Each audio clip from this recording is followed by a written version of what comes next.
Here it is, guys, the first video of my full platinum walkthrough for Devil May Cry 5 Special Edition on the PS5. I did put my Red Orb video up earlier today, but this is the first proper video of the actual platinum walkthrough. So we're going to begin on Legendary Dark Knight mode, and we're basically doing 100%. You don't need to S ranks this difficulty. There's a few disadvantages about doing Dark Knight mode first, and some advantages, which I'll touch on in a minute. Obviously the pros far outweigh the cons, that's why we're doing it first. So the way I'm going to be doing this is every playthrough is going to be quite long, guys, so it's not going to be full commentary from me for the whole thing, but what you'll hear me do, I'll be speaking quite a lot throughout, but I'll mainly come up when there's something very important I need to mention to you. Basically, if you don't hear me talking, then it's just a case of getting through by any means necessary. And then obviously if there's a collectible coming up or something specific you need to do, I will come back and let you know. So here, guys, turbo mode. Turbo, by the way, it increases the speed of the game by, I think it's 20%. I think it's 20%, and I've basically got that on for the whole platinum. You might want to leave it off. I mean, I've never played with it off. Well, I did on the PS4 years back, but this time coming through, guys, on the PS5, I've played it with it on for the whole thing. So I might be making it a little bit harder for myself. Obviously, I'm getting through the game quicker, but it's giving me less time to react to enemies because they're quicker as well. So you may want to play with that off. It's up to you. I'm just playing it on just to increase the length of the videos, I guess. Yes, you want Legendary Dark Knight mode on. And the two good things about doing this mode first is because you're going to get to the farming spots on mission 12, where you can get 5 million red orbs in 1 minute.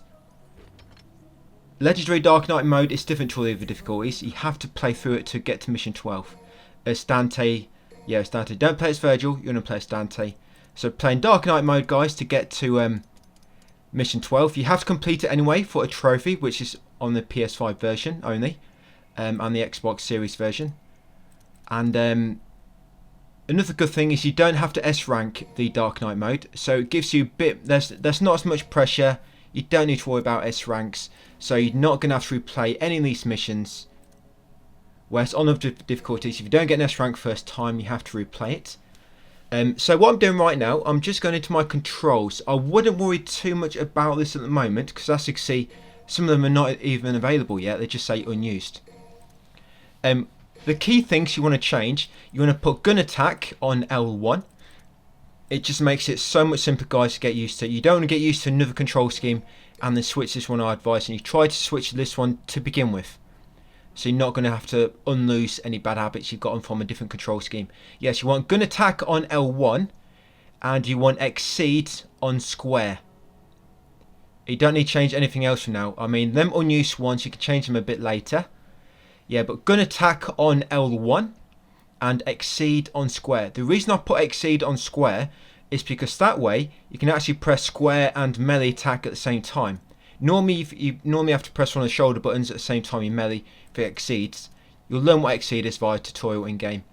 But if you put exceed and triangle and melee attack close together, you can just spam them two buttons at the same time when you're melee attacking. And you'll automatically exceed. Then just makes that a little bit simpler. So this is a prologue, like I say, we're on Legendary Dark Knight mode, so you do not need to worry about any S ranks. Just get through it, and there's nothing to collect in this mission. Yeah, nothing to collect in this one, and there is a trophy for beating this guy on this level, or on mission 8, but it's very, very hard right now. Your first playthrough, you're going to have nothing unlocked. Your first playthrough is always, I mean, your S rank's very hard, but your first playthrough, it's in a way, because you've got nothing unlocked, it's hard to S rank, even on human mode. It's hard to get S ranks first time on some missions just because you've got no skills unlocked. But yeah, you don't need to worry about S ranks at all, guys. Of course, because we're on Legendary Dark Knight mode, there's going to be much more enemies. But it could be a good thing, because it's going to give you more time with enemies to get ready for the other difficulties. And the actual enemy placements on this, they're the same as Son of Sparda and above. So a lot of these enemies you've seen in this gauntlets, I mean, you'll have nowhere near as enough. I think on Legendary Dark Knight mode, sometimes got five times as many enemies, sometimes it's 10 times as much. Yeah, it gets pretty crazy. But yeah, you can even have auto assist on, guys. I would say try to get used to not have an auto assist, because when it comes to your S ranks later, you don't want auto assist on for anybody. It can come in useful for V. Yeah, you'll get 3 trophies for an S rank, SS rank, and triple S rank. But don't worry about them. They will come sort of naturally later on if you don't get them now. Yeah, don't worry about them 3 trophies, guys. Yeah, you want to try and get used to not using auto assist, guys. This is a sort of good difficulty. Like I say, you don't need S ranks. It's a good chance to get used to everything. But yeah, all we're doing now, guys, like I say, we're on the prologue. Just get through this prologue, get to the boss. When you get to the boss, just let him beat you. And that's all you got to do. Let him beat you, and that'll automatically complete the mission. And then you'll go into mission 1, guys. So yeah, carry on, and I'll see you on the next mission.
Hold on, Dante.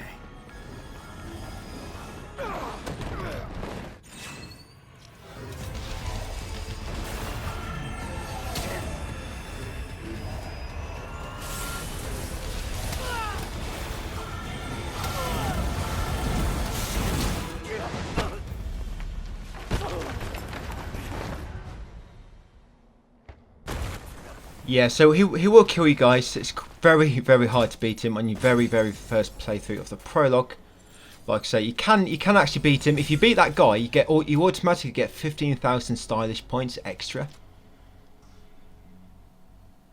Yeah, but you can only beat it. Only works in mission in the prologue and mission 8. Yeah, if you beat him, you get 15,000 extra stylish points. So this next level, guys, mission 1. There's a missed chapter trophy related to this. And there is going to be a collectible here. So this trophy for this mission, you need to kill every single enemy in it.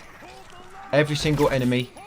So yeah, do not move on too far forward. So you'll find out, normally you only have to defeat enemies within enemy gauntlets. You know where the area gets locked off. All the others you can run past them. But yeah, in this mission, you need to kill everybody. There's going to be quite a lot because you're on Legendary Dark Knight mode, LDK. But these ones in front of you to begin with, don't go too far forward, like past the ambulance. Otherwise there'll be a little cutscene and these guys will all despawn. So yeah, just kill them all quickly. And you'll move on forward, you'll start getting devil breakers now. Don't worry about using these devil breakers. I mean, when we're on high difficulties, we'll have to be very specific about which we use and when. You know, when it comes to S ranking. But for now, you know, on LDK, S ranks don't matter. It doesn't really matter too much. I'll give you some advice about where they can come in useful.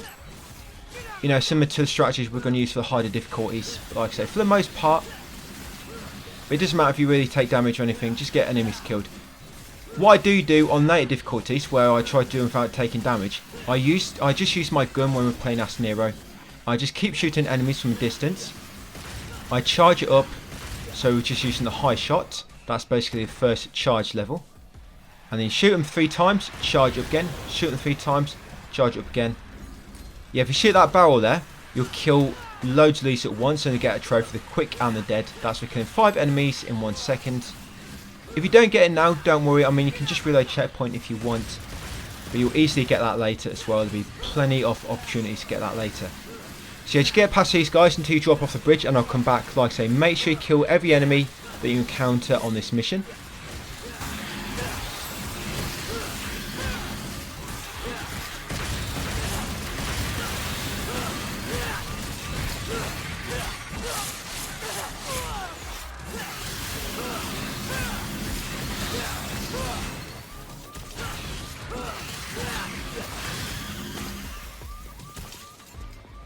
Really getting the hang of this new toy. Oh.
Nico leave this here? Sweet. What a mess.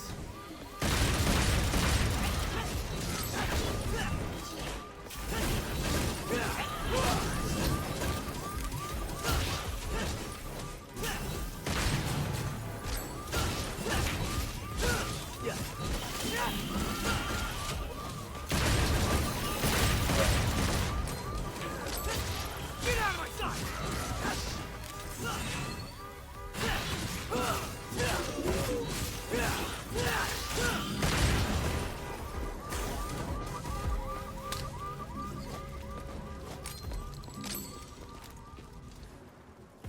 Once you drop off this bridge, there will be a little checkpoint.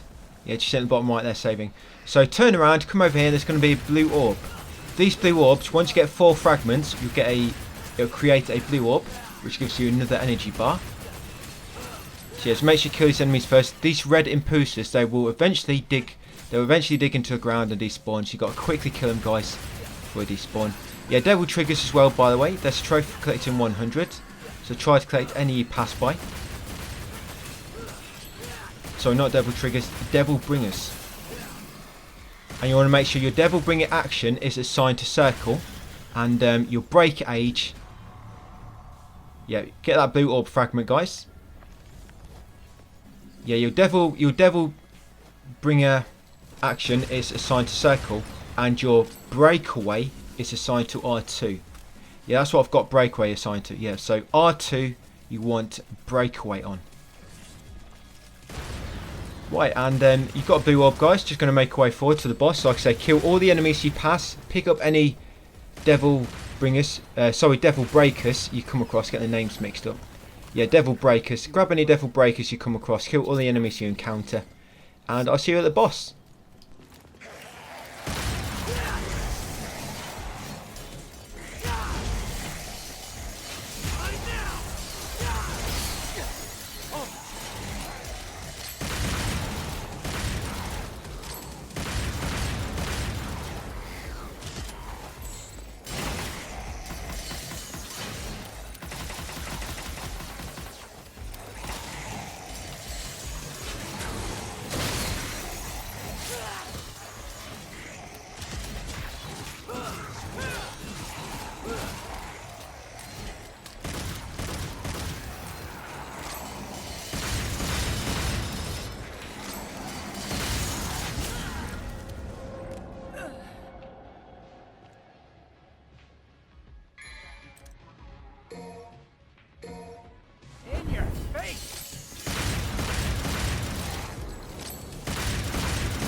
What a lovely houseplant.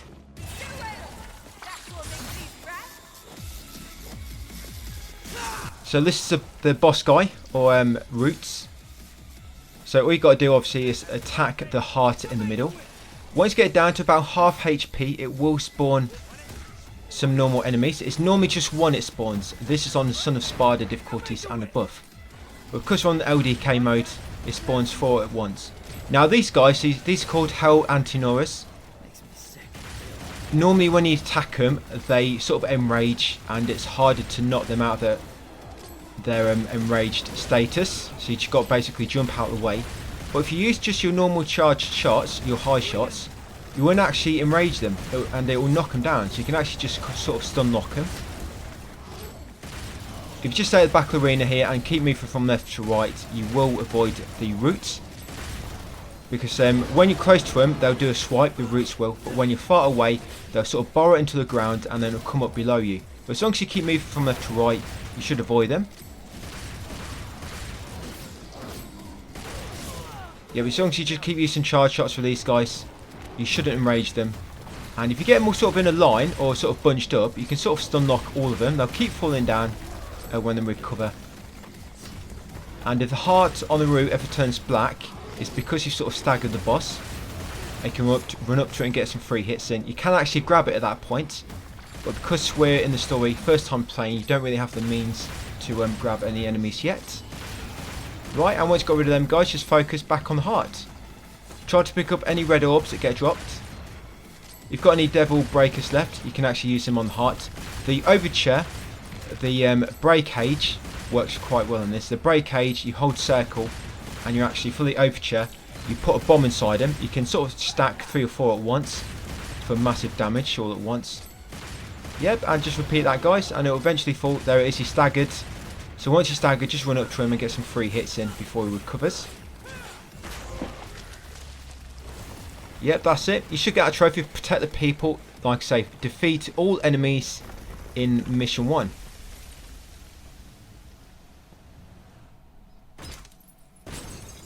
And I didn't say, did I? I've got a text guide for this as well. You'll find it linked in the description. Yeah, I've got a full text guide going along with this. If you do die, you can use gold orbs to respawn, but you do want to try to save them where you can. You're going to need them for any playing as Dante. It doesn't matter too much once we get to mission 12, because you can just farm 5 million orbs in 1 minute, and you can use red orbs to respawn instead. But yeah, just try and watch your gold orbs, guys. I mean, if you need to use one, use it, but we want to try and save them as Dante. Dante, playing for the first time on LDK, it can get a little bit tricky. Okay, so mission 2 next, guys. Could just buy a few things for Nero to begin with. So you want to come into customize. We're going to go into skills, blue rose, and we're going to buy colour up 2 and colour up 3. That'll make it so your high shots do more damage. Yeah, don't confuse charge shots with high shots. They are technically the same thing, but it's just got different names on this.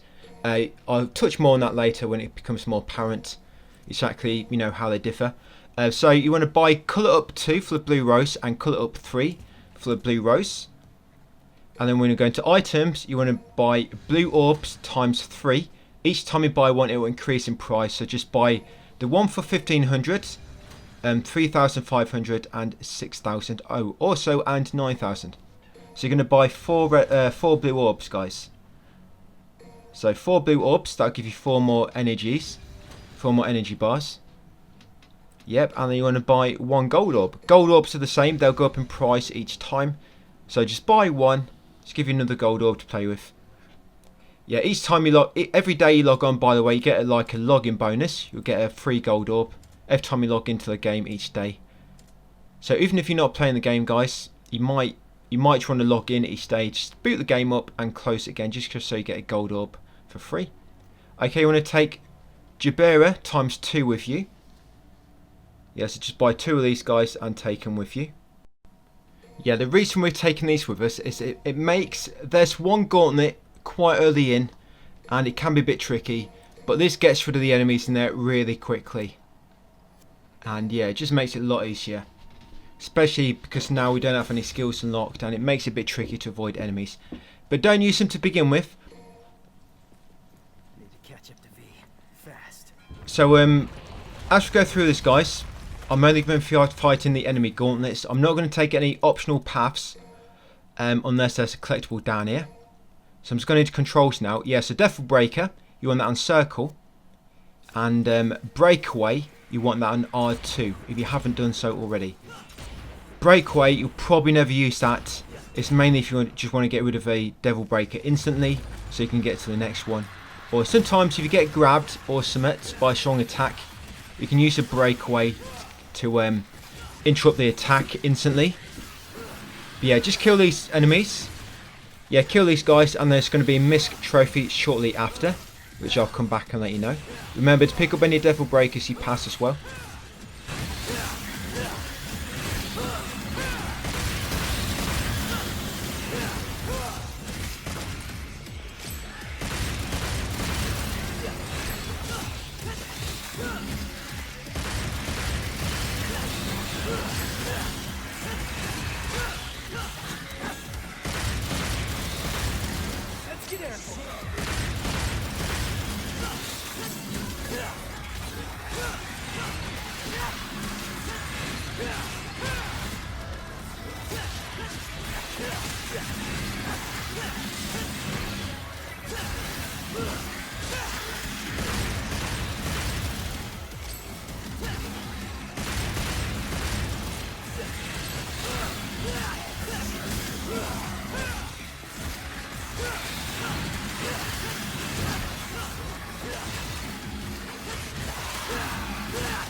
I know, there's so many enemies on LDK mode, so many. So we're going to come down this alley on the right, and if there's going to be a window you can jump up into, guys.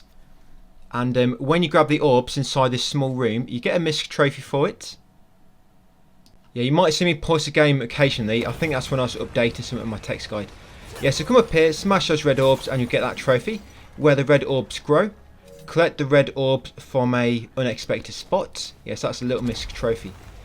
Yeah, what I was saying about all the enemies on LDK, so there's quite a lot of enemies on here, and it would be much quicker if you came through LDK when you've unlocked these super suits. But the problem is you don't unlock super suits until you've pretty much done all the hard stuff in the game. And when it comes to farming all the red orbs, you need them way before that. So although it's a little bit longer getting through LDK mode right now, you're going to make all that time back from the farming spot we're going to unlock later, guys. And like I say, it's good practice because there's no pressure, you don't have to get S ranks. Right, so get through this battle. Yeah, some of these battles are annoying. A lot of them you might just want to play it safe, just use some blue rose from distance and just keep them evading. You know, keep a good range between you so they can't get any attacks off. Yep, and get through this gauntlet, guys, and I'll see you in the hotel.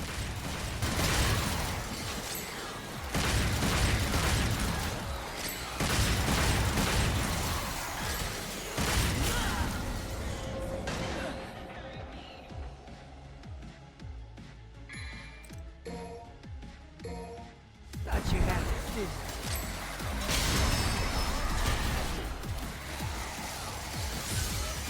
didn't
trying to stop me. Oh, whatever shall I do? Yeah, I can make this work.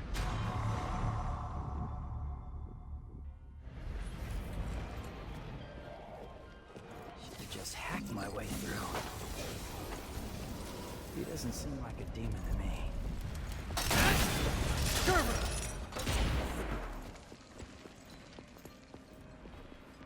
Wait, which way did I come from again?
Right, so once you get here, you want to smash this floor. After the gauntlet, come here guys to smash the floor. There's a blue orb down here. Nice hidden blue orb fragment. Yeah, that one just there. So pick it up. There's going to be a secret mission soon.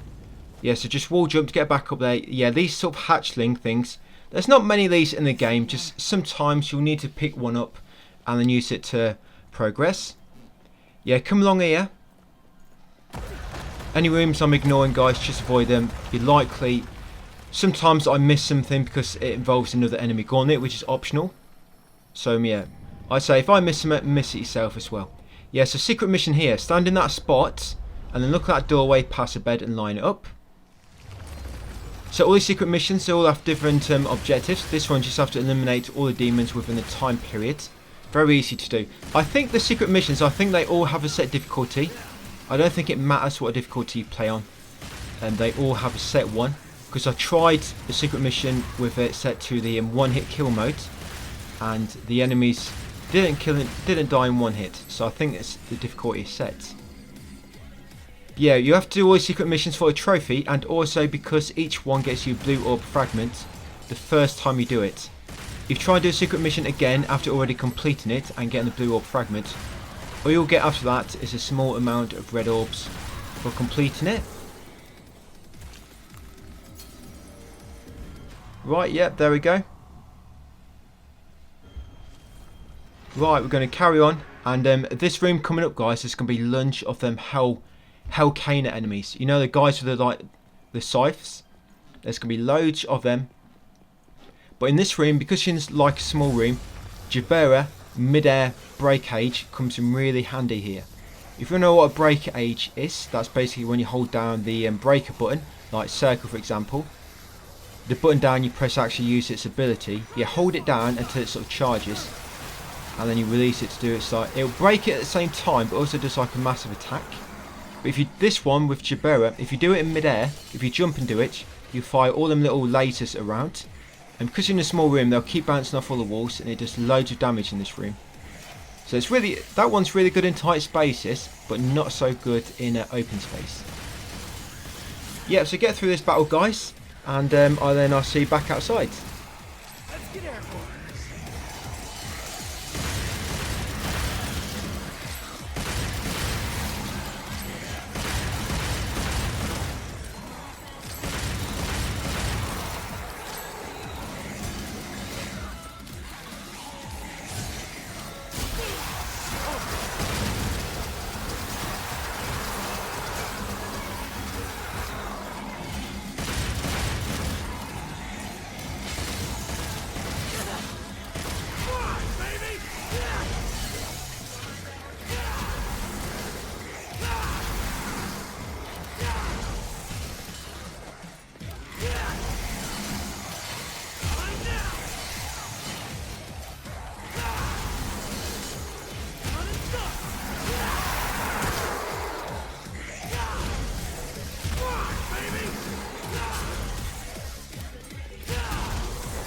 high.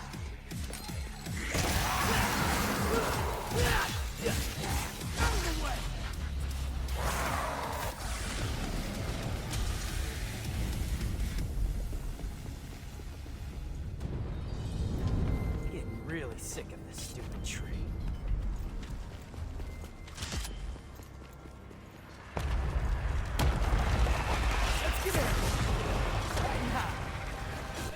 Yeah, so over here, there'll be a devil breaker there. If you jump up on this little ramp, but jump up into this window, you'll find another blue orb fragment. Yep, and that should be 4 blue orb fragments, and that should give you another energy bar. Now, normally it despawns his enemies as well, jumping in that window for some reason. Yeah, come along here after, guys, and grab this. Now, what we're going to do, if you go too far to the right, you're going to spawn another enemy gauntlet. But if you jump up to this window, and then jump over it, like so. It can be a bit tricky if not many skills to unlock, but you can press taunt in the air. Yeah, you know where the floor just collapsed. If you drop down, it spawns a enemy wave. But if you do that, you can actually jump across where the floor collapses and skip it. Like I say, if you do fall down, just some enemies you're going to have to kill. But you can actually avoid it by getting across like that, using Jabera in the air. And like I say, jumping, using a touchpad to do a taunt in the air makes you jump a bit higher. And then using Jabera. If you had used Jabera attack, it just makes it so you don't fall as quick. It just makes you get a bit more distance and a bit more air time. Alright, so this is perhaps, I mean, you can't really call that Roots boss in the last mission a boss. This is probably first proper boss. But on other difficulties, when it comes to S ranking, what we'll be doing on this mission, guys, is doing it no damage. Yeah, so we'll pretty much be doing that on almost every mission connected to Nero and Dante. Except for mission 8. Mission 8 I do it for combo. But yeah, every other mission with Nero and Dante we do no damage. And with V doesn't matter so much. I guess that's what you can look forward to, guys. Doing all this, no damage. Yeah, so obviously your Jabera mid-air breakage works really well in this sort of little cathedral area. So it's a small room. But the way I normally just beat this, guys, I just use blue rose from a distance. You always just want to use the first level of charge. Again, it doesn't matter now because you've only got the first level available anyway. The proper charge shots come available after completing the game with Nero. But these ones you have access to now, they're basically the best ones. I wouldn't say they do as much damage, but they do more DPS. Just because it's quicker to charge up. It's quicker to charge up, that's basically why. Doesn't do as much damage by themselves, but it's quicker DPS. Like I said, just because of how quick they charge up. Yep, so eventually there'll be 3 stages. I mean, he'll start up on the rooftop, he'll drop into the room, and then he'll come outside. Eventually, when he's outside, he will sort of get enraged and go all angry. Now, as long as you keep distance, you can normally evade most of his attacks quite easily by just moving left and right and jumping. But when you see him charging at you, yeah, when he's charging, you want to make sure you sort of jump as high as you can to avoid it. His charge is quite hard to miss going left or right. You need to jump over it. You see it coming. Here it comes. No, it's not. It's a jump. Yeah, so most of his moves you can just strafe left or right. But if it's a charge, you need to jump. And if he does a sucking move, by the way, if he does this like massive ray from his belly, and he starts sucking you in, and you do get sucked into it, if you use your if you use breakaway on your devil breaker, that normally interrupts that attack. So yeah, if he's doing the sucking move and you do get caught in, use breakaway and that should stop that attack. And yeah, that's it, guys. That's Goliath beat. Like I say, when we come to this mission later on other difficulties, we'll be doing this without damage. It's not as bad as it sounds, really. So what we're going to do now, mission 3, we're going to buy some more equipment for Nero, some more skills.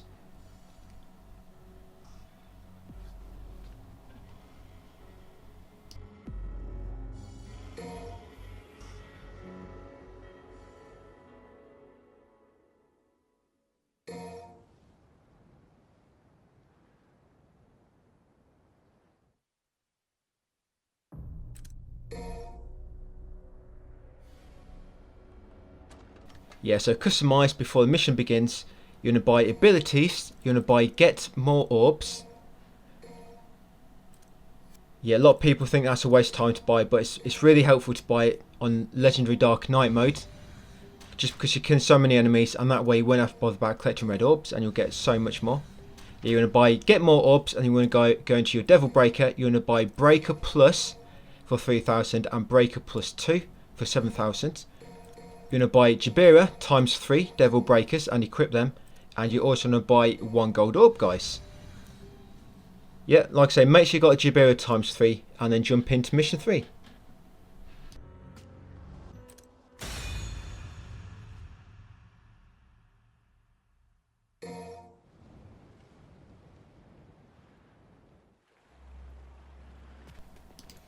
Yeah, so to begin with, you're just going to Grim Grip along here. You just have to stand on them little sort of pedestals. Hold R1 and then press circle. Yeah, so kill those pyro bats. There's normally only three of these here on other difficulties, but yeah. Because you're on LDK, it's like twice or 3 times as much or so. Yeah, but kill all these and then we're going to be getting another blue orb fragment.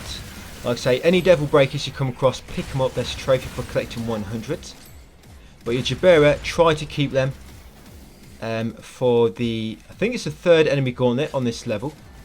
Yeah, try to keep your Jabira, they're going to come in useful on the 3rd enemy gauntlet coming up. So we're going to jump over here, I'm going to find a blue orb fragment. Yep, there it is. Yeah, so grab that blue orb fragment, guys. And then continue on, do a few more gauntlets until you get into the sewer.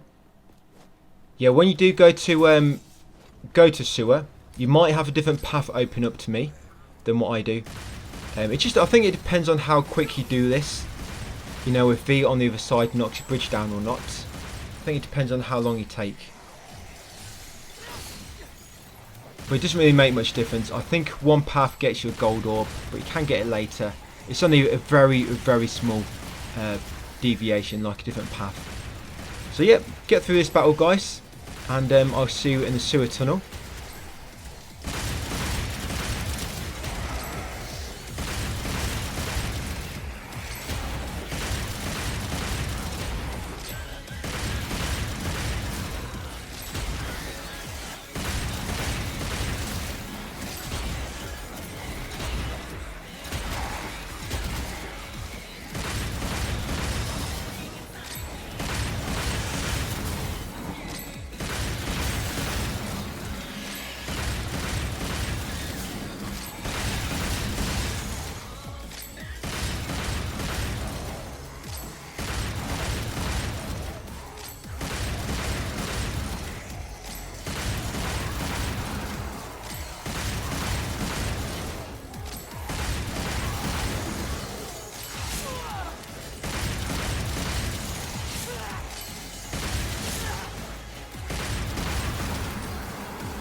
Screw it. We're taking this fucking thing down. Yeah, this is one of the alternate paths. Like I say, if you take this path, you'll get that gold orb. I'm not sure exactly what it is, what determines which path you get. But it's either this one here or this one a bit more to the right. And you'll both end up in this sort of rooftop here. And you'll grip across to the sewer. So once you get here, now you've got a sort of new mechanic. You destroy sort of blood clots and it makes all tentacles disappear. So you can progress. Make way through here, guys, and destroy another blood clot. And eventually you'll come to another gauntlet. These roots have to be coming from somewhere.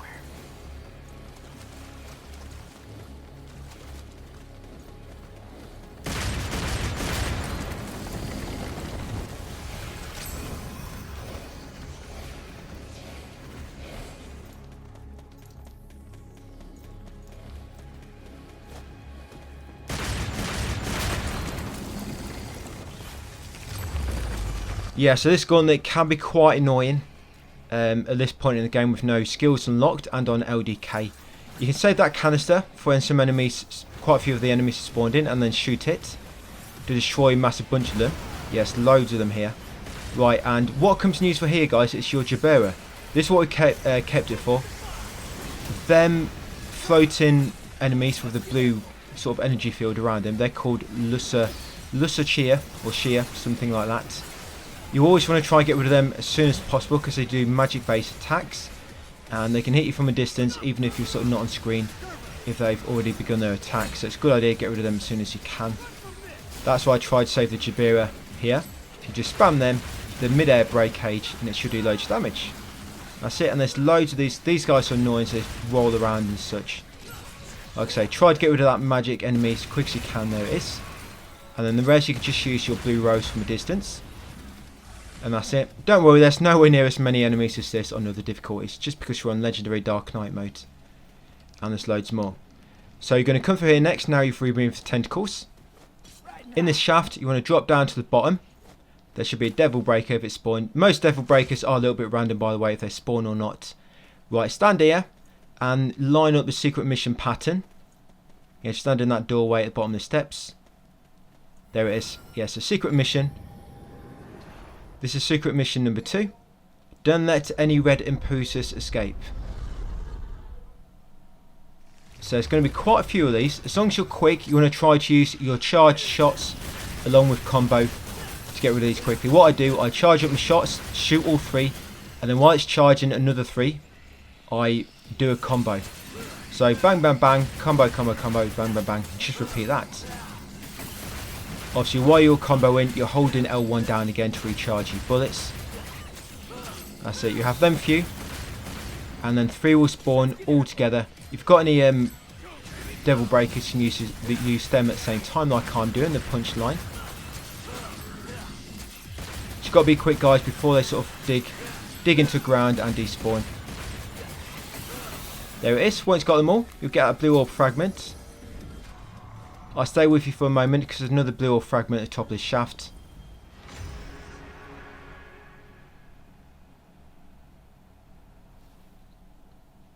Yeah, so once you spawn back in, make your way to the very top, guys. Like I say, at the top of the shaft, there's going to be sort of like a secret room. And it's going to have a blue orb fragment inside. So the door you have to go through to progress, just jump on the wall there, jump up onto the ledge above and grip up here to a small room in the ceiling. There you go, another blue orb fragment. And then drop down. Try not to drop down all the way like I did.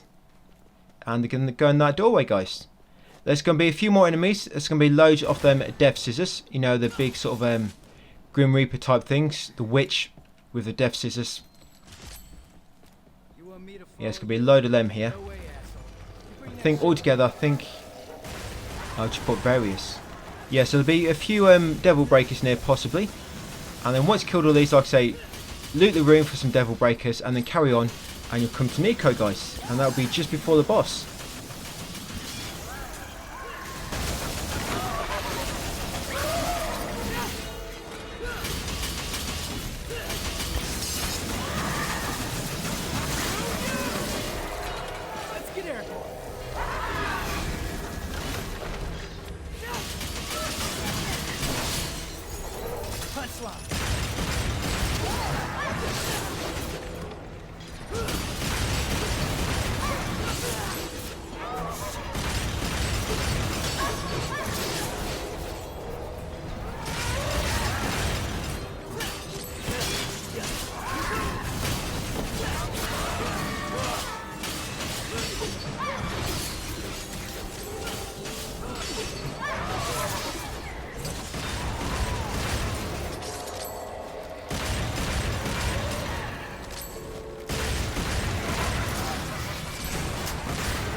Hell yeah! Woo!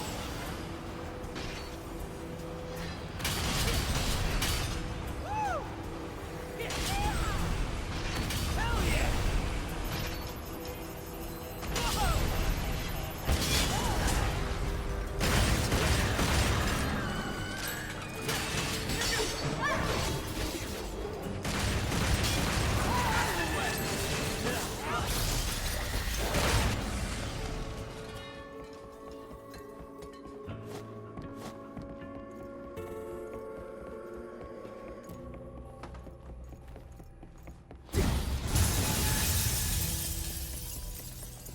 Without strength, you can't protect anything. I know that.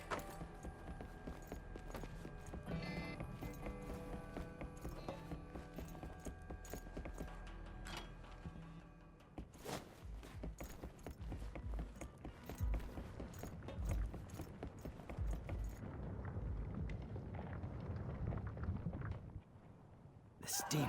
Yep, so this is Artemis. So later on when we're going to be doing this, we're going to be doing this mission without damage as well. Got your higher ranks. It might sound daunting to do no damage. I think it's harder to do good combos. It's harder to have your combos good. So I just basically go for no damage. The thing is, there's one difficulty where you have to do no damage anyway. So it's good practice anyway for that one. Yeah, so most of the attacks, as you can see, you can just keep moving left to right to dodge them. Yikes, not like that, I should have jumped. Yeah, keep moving left to right. And obviously when she does that horizontal line of lasers, you need to jump over that. But most of the race, you can just keep going left or right. Jabura comes in useful, you can press circles to dodge it quite easily, dodge the attacks. You've got to watch out for little projectiles. She'll sometimes throw out like little robots and that'll try to shoot you. You just shoot them and they'll come they'll go sort of inactive and they won't be able to damage you no more. And sometimes you'll sort of throw like little bombs in the air, but they'll come really slowly. You just shoot all them quickly with just normal bullets. Yes, these two, when she spawns them, just quickly shoot them. That's it, then just go back to dodging her attacks. When she does a dive, just get ready to jump and dodge that. Yeah, like this one here. And eventually, once you've done enough damage, she'll start flying up in the middle of the area. When that happens, you need to quickly shoot the 2 orbs, and then use them to grip up to her, and then keep attacking her to knock her down. If you don't attack her enough, she'll do a massive attack, which will do a lot of damage to you. Here she goes. Yeah, you know she'll do this. And when she spawns new orbs, the current ones, she'll sort of send them at you and they'll detonate, so just make sure you evade them.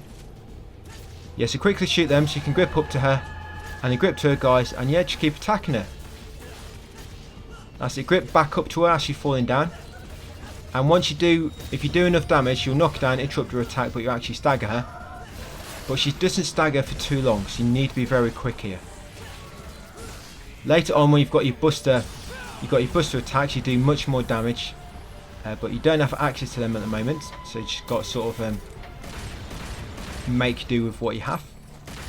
Yep, and just repeat that strategy, guys. Like I say, she's actually a bit easier later on, just because you've got more access to more skills and more devil breakers. Yeah, she normally starts doing this attack when the health gets quite low. She'll just do like a massive laser. You've got to jump over that as it comes past you. Yep, and just keep applying pressure, guys, and she'll fall eventually. That's pretty much all her attacks. Yeah, they're the little bombs she'll send at you sometimes. You just shoot them with normal bullets to blow them up.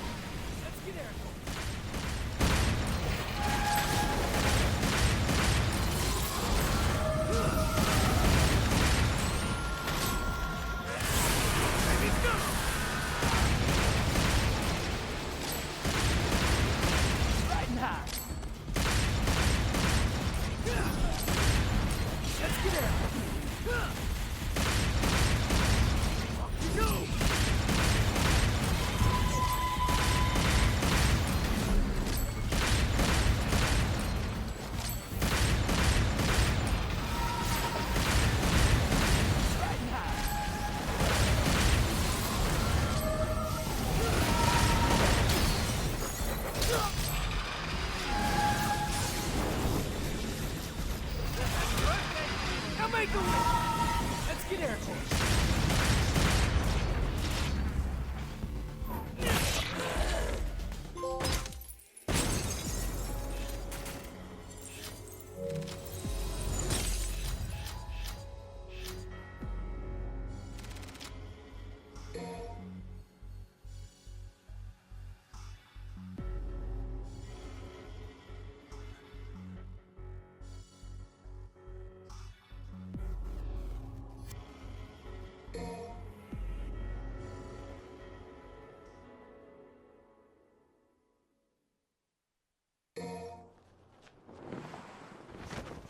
Yeah, you'll get a trophy reunion for completing mission 3.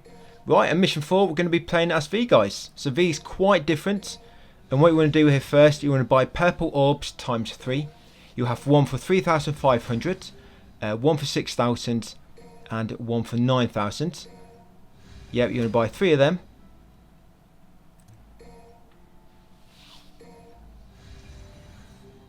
Yeah, it'll increase your devil trigger a bit. You can also buy a gold orb, and then we're ready to go, guys. Yeah, so I'm using auto assist to begin with. I mean, because like I say, it doesn't really matter for LDK modes. We do try to get used to not using it, so you might just want to turn off auto assist, guys, just so you know you don't get used to it. Basically, with V, you don't actually attack enemies yourself. Your pets do it for you. But you have to actually finish the enemies off by pressing circle next to them or holding R1 and press a circle, sort of like do a dash and finish them off instantly.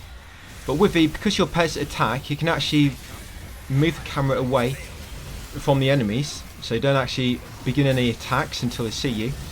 They still attack your pets, but they won't attack you if the camera's not on them.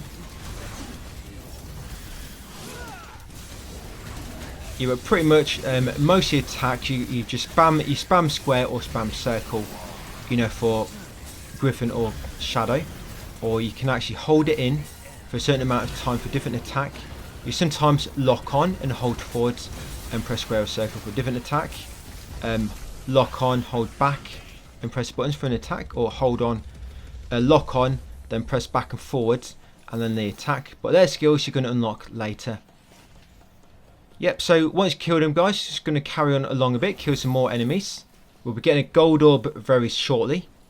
Yeah, so kill all these and then jump over. Jump over the railing onto a train track.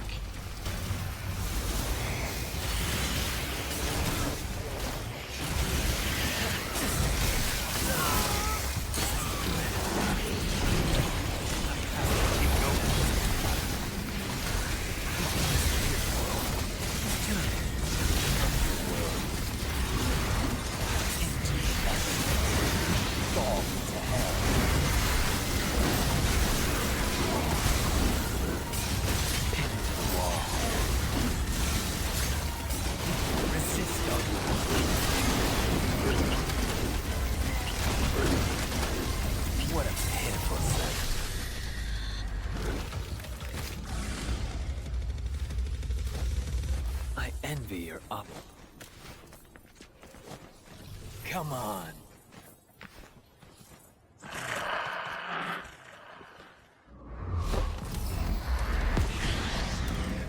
Yeah, once you get control back, once you land on a train track, jump up here on the left and there'll be a gold orb. Yeah, when it comes to spawning Nightmare, you can spawn him with L1 and you can leave him out and it'll use your devil trigger gauge, or you can just press L1 to get him to despawn him again, so you can actually conserve some of your devil trigger gauge if you need to. It actually comes in useful for some bosses. You know, keep spawning him and despawning him straight away, just so you conserve your gauge. Because when you do spawn him, if any of your other pets are knocked down, it revives them instantly. Yeah, so make your way over here, guys. Destroy this blood clot. Grab this gold orb. Yeah, with V, as long as you don't have auto assist on or sort of use any continues, you can most of the time get over 6,000 points. But now we're going to get this hatchling. You need this to get the collectibles on this mission. Yeah, go back hatchling, come in here, grab this purple orb fragment. Shouldn't miss that. Yeah, grab that and then come down here, guys. It's going to be another fight. This fight coming up, there's a misc trophy here. You need to spawn Nightmare during this gauntlet, and it'll cause him to come through the wall with that massive drawing on of the Impusa. That wall there. It's not even an Impusa, it's a sort of maiden with a skeleton. Maybe that changes on difficulty, because I've put Impusa in my text guide. Yeah, maybe that picture changes on each difficulty. But yeah, you want to spawn Nightmare during this fight, and you'll get a trophy guide back row to destroy a certain wall on mission 4. Yeah, you press L1, he'll break through the wall. There's actually a collectible in there anyway, so you actually do need to spawn him. Yep, and then just get rid of all the enemies, guys, and I'll come back just after it. So there's a collectible straight after this fight.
So after that fight, we're going to jump in this wall, which Nightmare destroyed for us. Just jump down the bottom, come in here, and we're going to take this hatchling from the back. Yeah, don't jump over the wall, there's no need to. Just grab this hatchling, that's it, we should have 2 now. Then come back in here, and we're going to get a blue orb fragment on the floor above. Yeah, up the steps. Human blood is the source of his strength. Yep, grab that. That should complete a new energy bar. Right, they're going to drop down, back down here, and I'm going to take this path now. No need to kill any of these enemies. There's no gauntlets that get triggered. These are just sort of like optional enemies. So make your way past all these, and when you get to sort of fork with the white van, go left. Use your hatchling to remove this barrier. Yep, get the blue orb fragment behind it. Yep, grab that blue orb fragment and then use your last remaining hatchling, guys, to remove this barrier. Carry on through here, guys, and you're going to find secret mission number 3. Just up here. Starting in that spot and knock down there. There's a pattern, line it up.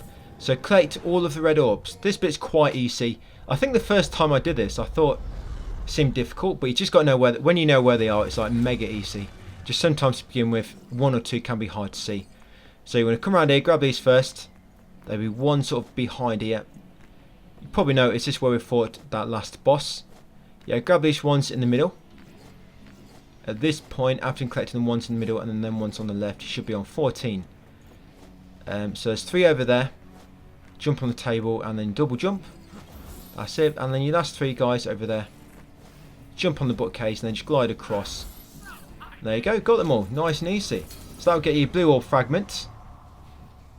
Yep, so now what we're going to do, just follow my lead, guys. There's going to be another enemy gauntlet, and it's going to lead us to the boss.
Yes, this boss now, Nidhogg.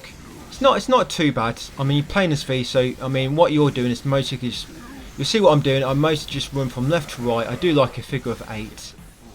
Sometimes they will sort of spit balls at you, sort of black balls. Just be careful of them. Even if they do miss you, if you run over the spot where they landed, they sort of have like a little bit, tiny bit of splash damage, but can still deal damage to you. Should be careful with them. But yeah, it just means keep using your pet's attacks. Call Nightmare when you can. When he's with the 3 plants, 3 tentacles, once you've killed all 3, it staggers the boss in the middle like so, and then once he wears off, once he recovers, it will spawn the 3 tentacles again.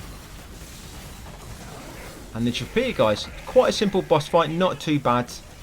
But yeah, do this, guys, and then I'll see you at the start of mission 5, and we'll buy a few more things for yeah, a few things for V, I think.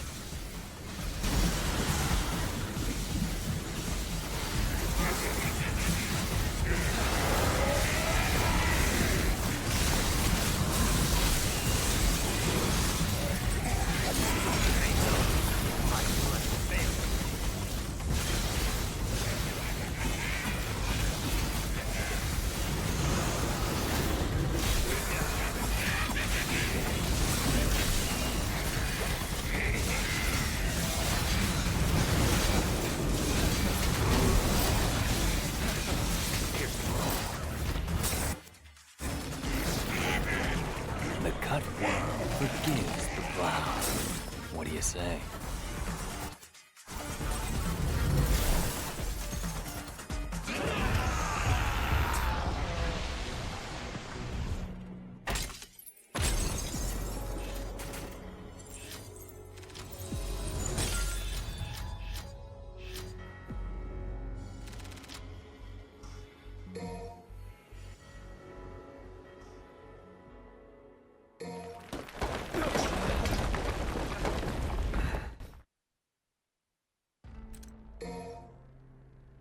Okay, so we're going to customize as V right now. We're going to go into abilities, skills, abilities. We're going to buy trigger heart. That'll make it so your DT gauge doesn't deplete as quick. And you're also going to buy Griffin Vigor for Griffin, and also Shadow Vigor for Shadow. That'll just make it so, basically it makes it so they've got a bit more defense. They still die pretty quick on LDK at times. Yeah. But this next mission, mission 5, there's actually a missed trophy here. But it's very hard doing it at this point on LDK mode. Yeah, I think it's this mission. Do this mission without your pets getting knocked down. Yeah, like I said, it's quite a difficult mission. So I'm actually going to leave it until we do human playthrough. But yeah, just come in here, just going to spam. You're going to kill all the pets, destroy another blood clot, guys, and then carry on forwards. And I'll probably see you in a few minutes.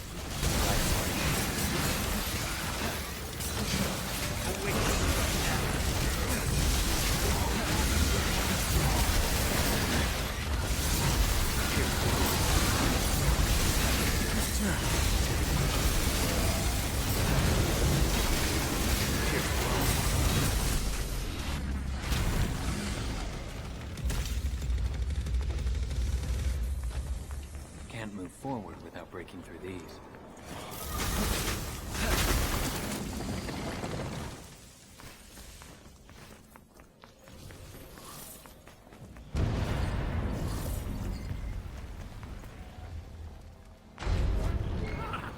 He's throwing a tantrum up there! Watch the ceiling, B!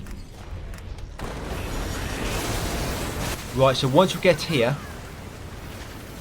you see this light. This is like a leg of an enemy in mission 6. Yeah, this leg. You see, you want to lock onto it. You want to destroy that orb on it.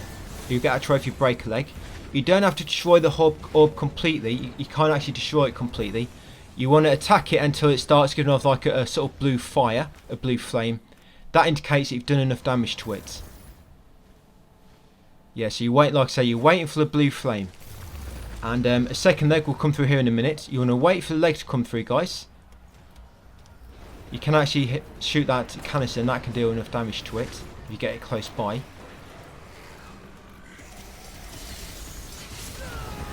Yeah, like so. You see the blue flame on the leg? You can actually shoot that canister when it swings close to it. but you really want to make sure you destroy that blue flame on every single leg that comes through. I mean, it's not too important right now on this difficulty, but it's going to be very, very useful on high difficulties, because it makes it them 4 legs. There's 4 legs on this mission, and they affect a boss on mission 6. Basically, there's a point when he gets stunned, and the more damage you do to the 4 legs that spawn throughout this level, the more time he stays stunned for.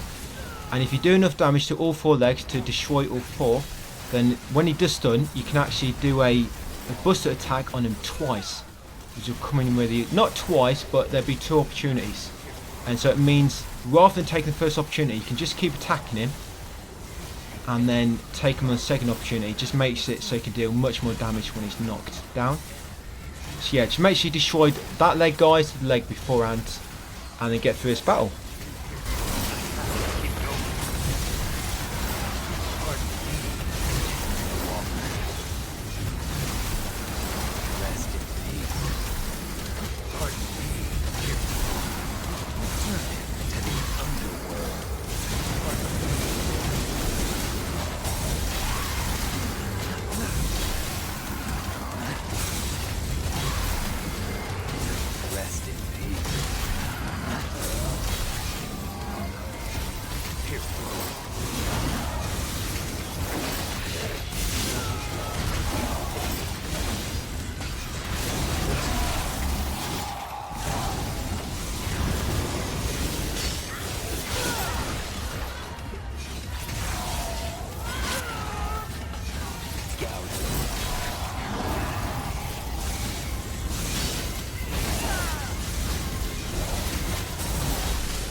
After that gauntlet, guys, just drop off and go underneath where that gauntlet was, and you find a blue orb fragment. Yep, so pick that one up, come back outside, take a right, past this sort of massive forklift truck, and smash that blood clot. Don't use Nightmare. You want to try to keep your death trigger gauge, because you need to use him in a second. Yes, you need to keep at least 3 bars, but there are some white orbs here, so if you don't have any DT bars, that will give you some. Right, come up here. Now wait, a leg is going to burst through there. As soon as it drops in, lock onto it and then just start spamming attack, guys. That's it. Wait till you get a blue flame. There it is. That indicates you've done enough damage to blue flame. And if you're quick enough, start destroying this red crystal. And you can get maximum, I think it's about 5,000 on this. Yeah, I think I've got 7,500 on one, but I think that's a high difficulty. Right, once you destroy that 3rd leg, make your way back around here. This way Nightmare's going to come in handy. We're going to spawn Nightmare near the scaffolding ahead, and he's going to come through it. Just ignore these enemies. There's no gauntlet, so you don't have to kill him. Yeah, press L1, he'll burst through that wall and then come through. When you get through there, it will spawn an enemy gauntlet. So get rid of all these enemies, guys. Them green impoos, just try to focus on the first if you can, because they will heal up all the other enemies.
optimism.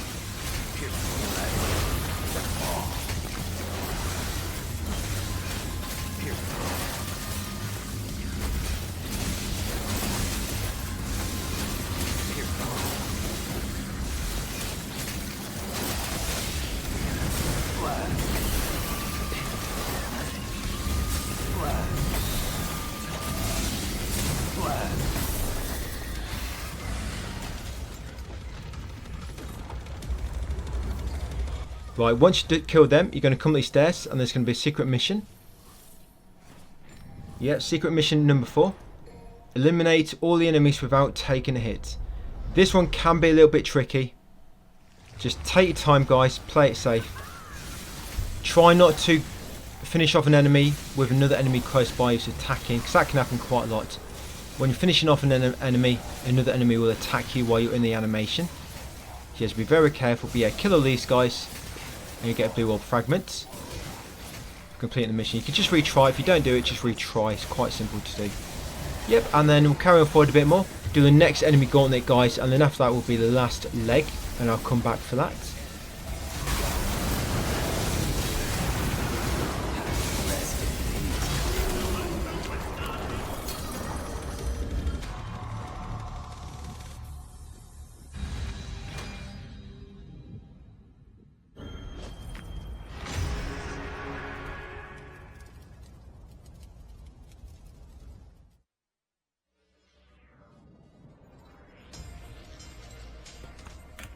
Hot damn!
Okay, so this is going to be the 4th leg, but you need to be very, very careful here, because you can't actually lock onto this orb on this one. You can't damage it. I think it's like armor. It's not exposed.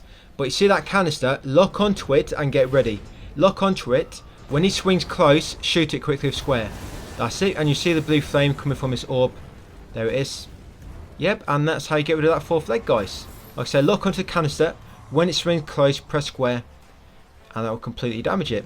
Yeah, grab that purple orb fragment as well. You do not forget that purple orb fragment.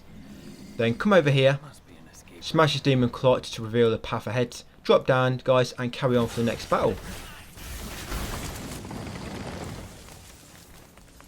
Hey, what's in that hole? Should we take a look?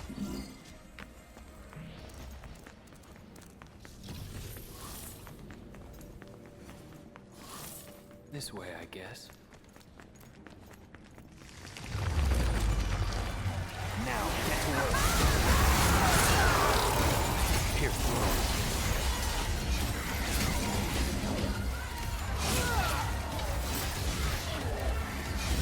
Pin to the wall. Awaken now.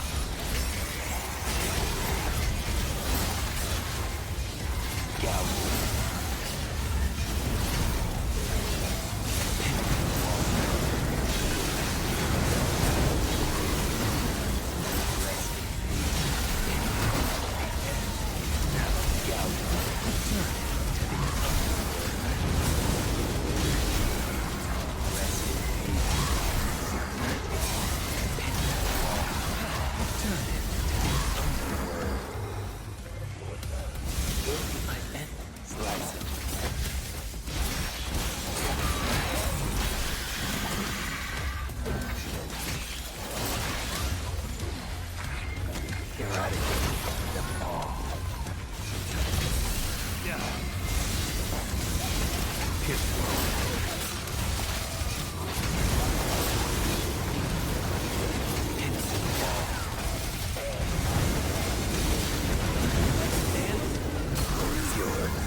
As you come down here, there'll be a gold orb around the corner. Just be quick. There you go, gold orb. Yeah, a gold orb. You don't have to kill these enemies, but you want to be quick. And then carry on, guys, and eventually you'll reach the boss.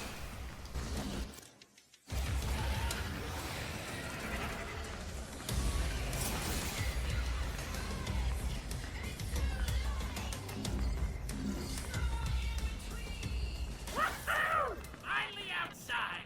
And look at that, a fog.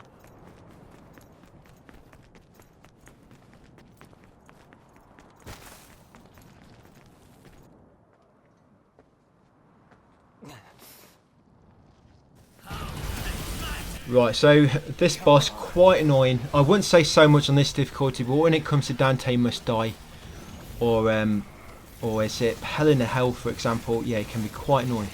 So all of his close range melee attacks, when he comes for you, you can dodge them by jumping at the last minute. So like this, jump. So yeah, all them attacks where he charge at you in melee, so you can jump. But you want to save Nightmare on this, because Nightmare will always like stun him. But wait till he's doing like a attack where he stays still, and he's sort of just like a charging energy attack. And you see, he does like damage to your pets as well. Yeah, like I say, when he comes close, you can jump as attack. There's a trophy for doing this mission without your pets getting knocked down. I did mention that to you. So now I'm going to use Nightmare. But the trophy is quite difficult to do on LDK mode. So we're going to save that for human difficulty. Yeah, doing this mission without your pets getting knocked down. We're going to save it for human, guys. And once you do call Nightmare to stun him, you want to despawn him almost straight away to conserve the gauge. Again, you see him charging energy, you're going to cast Nightmare to stun him and interrupt the attack. And despawn him again straight away to conserve the gauge. But when he does, sometimes he'll do an attack. No, it's not this one.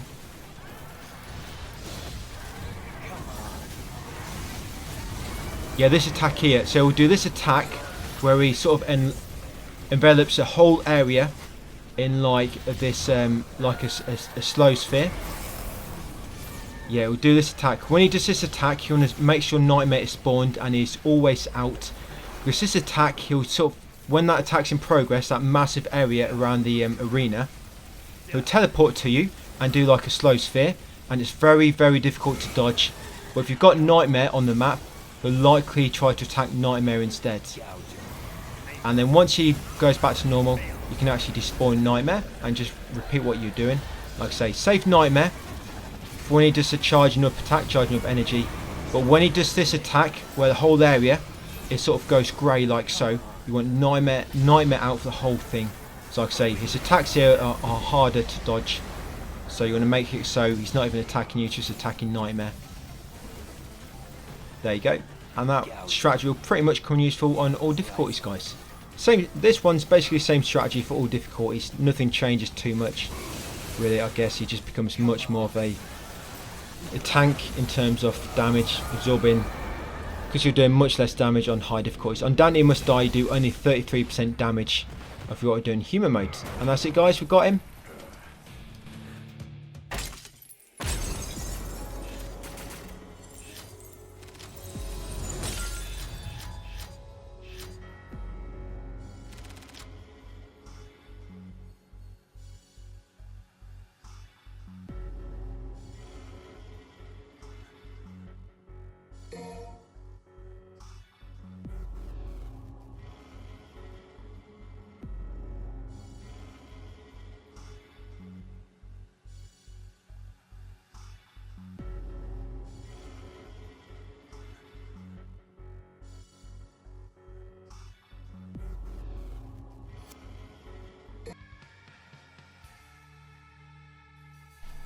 Right, mission 6 now, guys. So this one, even on high difficulties, you can still get an S rank even if you take damage, but you must kill the enemy quick, and it normally gives you just enough points to get an S rank.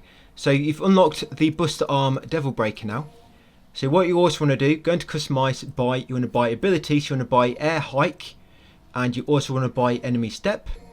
You want to buy Devil Breaker +3 and Devil Breaker +4. And then for the actual Devil Breakers, you want to buy Overture ×6. Yes, you're probably going to see me go back and buy air hike. I think I bought enemy step by mistake, and I had to go back and buy air hike. I meant to just buy air hike, but I ended up just buying both because I bought, like I say, enemy step by mistake. Air hike gives you a double jump. But yeah, you're going to buy overture times 6, and you want to actually equip all of them, guys. So all 6 overture, they're going to do massive damage to the boss. Buster Arm works well on this boss, but he's going to be dead before we get a chance to use it. So you can use 6 overture and 1 Buster Arm. Yeah, and this is me buying the air hike, guys. So yeah, I think I bought enemy step by mistake. Yeah, so you want 6 overture in your magazine and 1 Buster Arm. Like I say, you probably won't get a chance to use a Buster Arm, but it's there anyway. It's how I use it. On other difficulties, it's pretty much the same strategy we're going to be using here. But yeah, there's a little bit of loot in this area. This mission's just a boss. There's a bit of loot in the area, but it's not really anything you need to bother about collecting. You just want to get straight into the boss, focus on him. Yeah, you'll get a trophy finishing this mission, end off the line. Okay, so yeah, this is Gilgamesh. Straight away, you want to go on the offensive. So if you go underneath him, he will eventually try to sort of sit on you. Yeah, if you sort of enjoy that type of thing. But yeah, you want to run beneath him to avoid his attacks to begin with. His lasers he spawns from his little antennas. Yeah, once you see his sort of tail move back, that indicates he's going to try and sit on you. So you see his tail, there it is. His tail's moving out. You see all the sort of bits of debris falling down. That's it. Now you want to jump on him. You want to use overture breakage.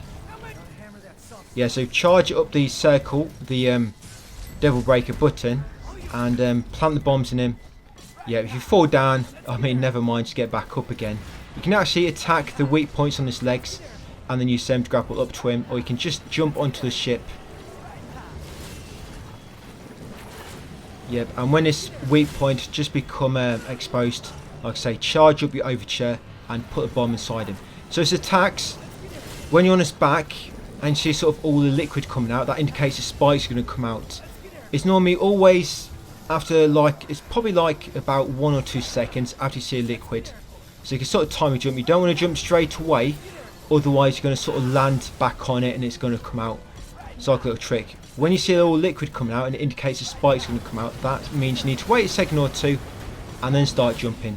And remember, you want to jump, use taunt, jump again, use taunt for extra air time. So again, you see the little liquid coming out, you're going to get ready to jump to avoid the spikes.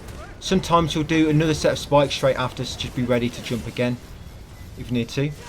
Yeah, when you use this bomb, it makes you jump back a little bit out of danger. So with this guy, you have to sort of jump back afterwards to make careful you don't drop off. And eventually he will try to shoot them bombs at you. When you see them bombs come, just jump shortly after before they blow up. There you go, avoid the spikes. There you go, and then just keep attacking, guys. Later on you'll have your devil trigger as well, making it a bit easier. But just for now, this is all we've got access to. Yeah, so just keep attacking him, guys. Like so. When he gets stuck, you know them 4 legs we damaged on mission 5. He'll always get stuck in the same place. Yeah, sometimes you see him, he'll try to tilt his body as well to make it slide off. You can actually time it so you jump and avoid it. So as he tilts his body, you know, jump just so you land on it in time for him to straighten himself up again. And then jump again. Yeah, so he sat down again. He doesn't normally just sit down there, he normally only sits down there once. But then again, I don't normally fall off. So yeah, when he gets to the front of the ship, it's just the front or the back. But it'll always go around the map in the same pattern. It'll always go around the map in the same pattern, guys. He'll begin, you attack him, he'll jump across the ship, then he'll spawn here, and then he'll walk around, and he'll always get trapped down here. There he goes, down the front of the ship. He'll always fall down. You'll see a cutscene with V. Yeah, so this timer now, if you destroyed all 4 legs on mission 4, he'll get stunned for 20 seconds.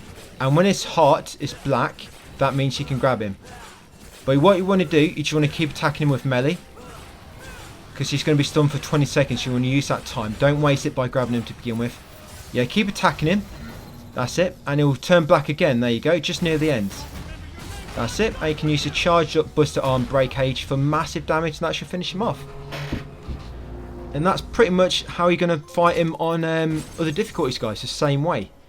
Like I say, you can take a bit of damage. I mean, I was quite lucky there. Didn't take damage. But you can normally take damage on him and still get an S rank. I mean, that doubled my points there. So I should have probably just got 6,000 anyway, which would have covered me for all difficulties. Yep, so next is Mission 7. So we're going to be playing as V. Well, Mission 7, there's actually a trophy for completing this as V and as Nero. We're going to complete it as Nero later. Human mode is the easiest, so you want to complete it on human mode as Nero. That's going to be the easiest option. So for this time, we're going to play as V, guys. So yeah, choose V, play as V. And there's not really anything to collect on this mission. There's one gold orb, but pretty much it's just a case of getting through the mission. There will be quite a lot of enemy spawners here. If you're in a gauntlet, you want to kill the enemy spawn as quick as possible, so just get a chance to spawn more enemies, of course. And sometimes you'll have to destroy a blood clot, you know, because there's tentacles blocking your path. Like I say, choose V. Yeah, or you might have to destroy a... You might not be in a battle, but there might be an enemy spawner sort of blocking a small hole that you might have to break to get through. So yeah, get through here, guys. Like I say, there's not really much to explain here. Just get through the fights. Only the enemy gauntlets, remember. Any optional fights you can just run past. I'll come back to mention the gold orb for you. And then I'll probably come back just near the end.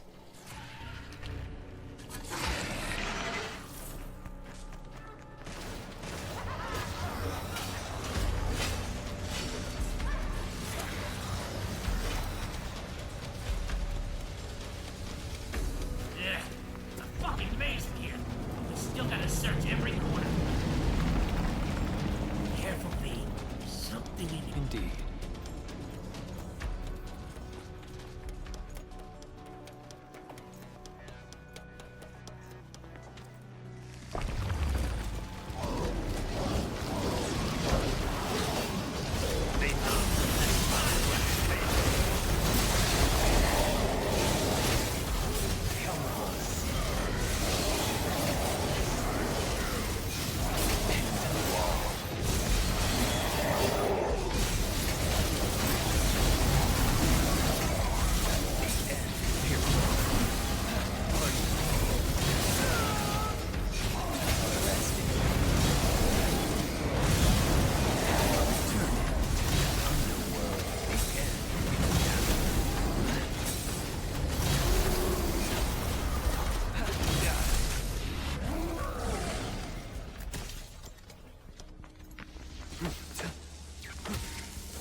Yeah, here's the gold orb, just over here. Yeah, just see it on the floor, just to the left. Yeah, so grab that, and then continue through here. You know, the boss on this level doesn't really need any real strategy anyway. It's kind of like basic enemies in a way. I mean, they do become sort of general enemies later on. There's loads of them, because we're on the LDK mode, there's going to be loads of them. But on other difficulties, it's only like 3 or 4, so it's not too difficult. But yeah, so the boss doesn't really need much of a method here. Just keep fighting the same way you've been doing, guys. Yep, so get through this, guys, kill the boss, and I'll see you at the start of Mission 8 to buy some more goodies.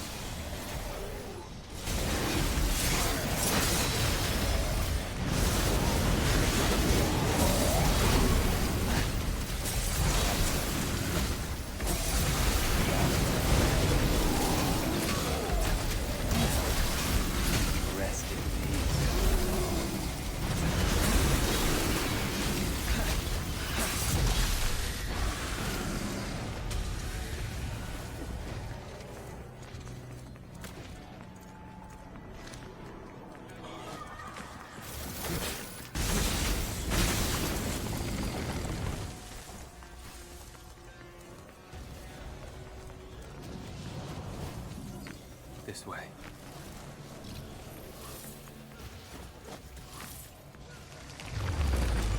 Slicing.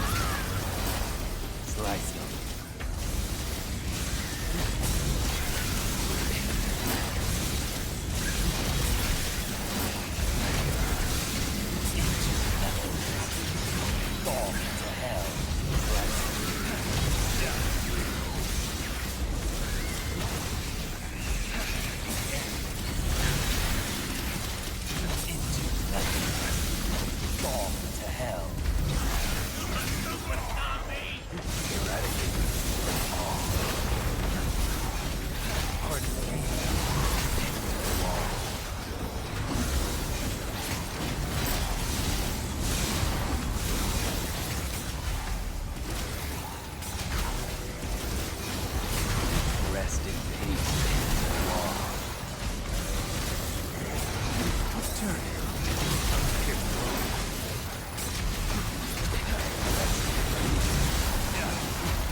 Glyphon has grown this large. How much blood has been sacrificed?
Guess there's no point thinking about it.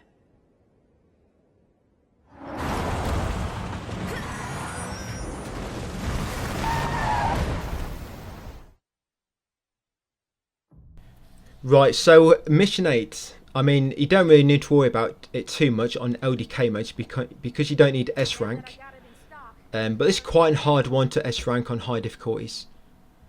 But what we're going to do, we're going to come into customize. We're going to buy skills, abilities. We're going to buy Wire Snatch 2 and Wire Snatch 3. You're going to need these for the secret mission on mission 8.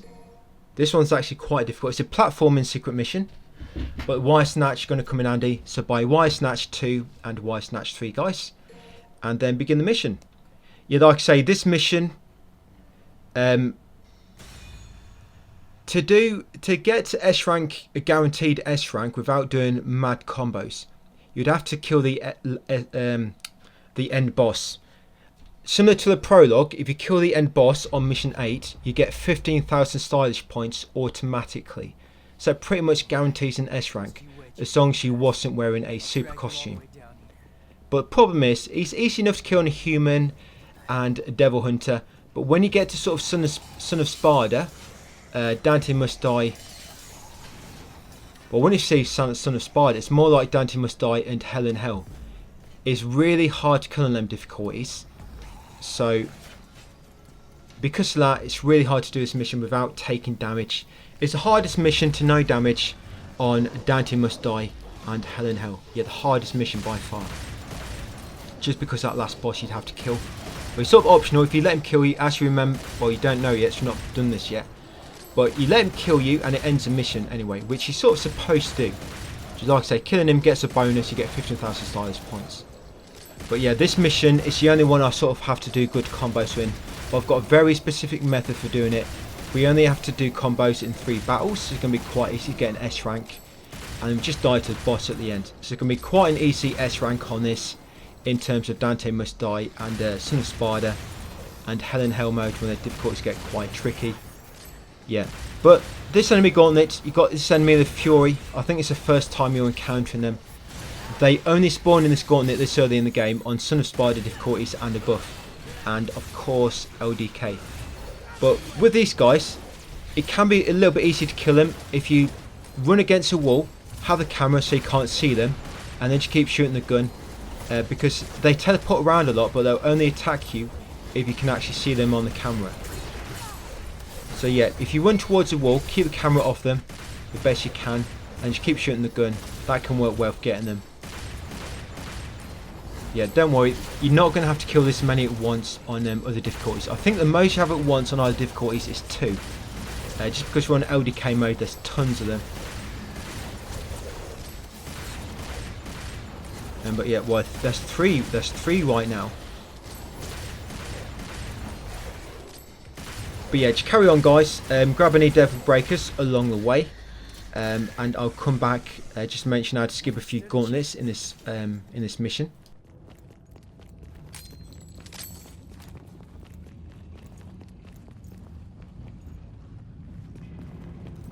Guess that's my ride.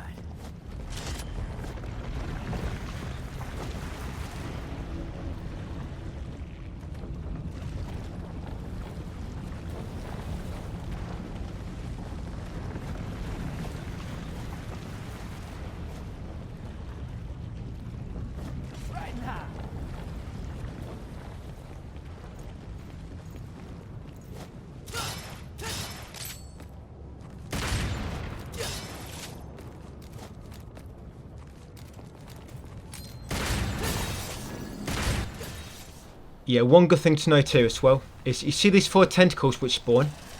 You can't actually taunt these, but if you kill these on high difficulties, you can actually use them to increase your rank a bit.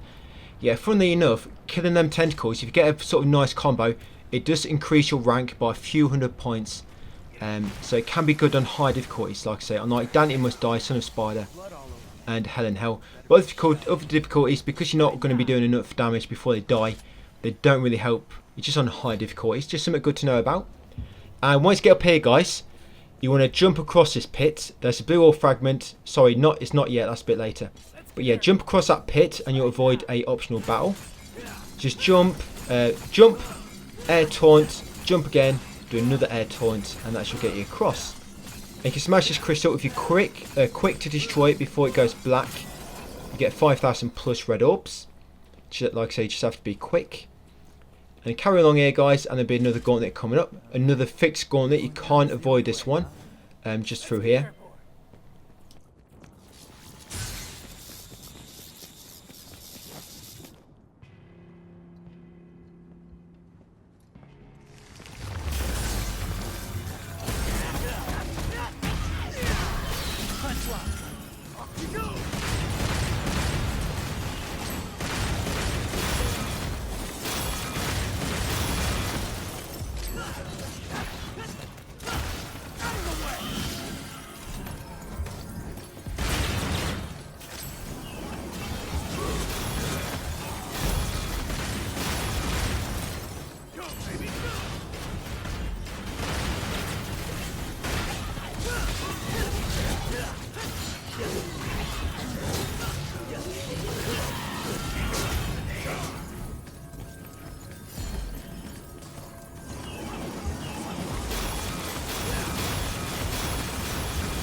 this again.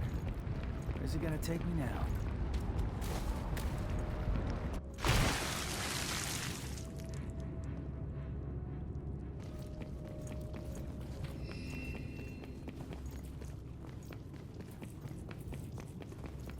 We've got another pit coming up which you want to jump across to avoid an optional battle.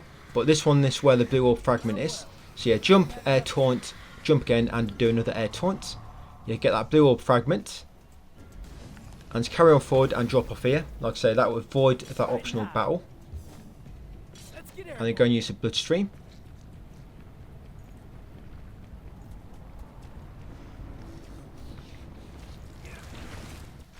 Right, after using that bloodstream, carry on forward guys, and then you're going to come across a third battle in this area, this mission. This is the third battle. After this, there's not going to be no more battles.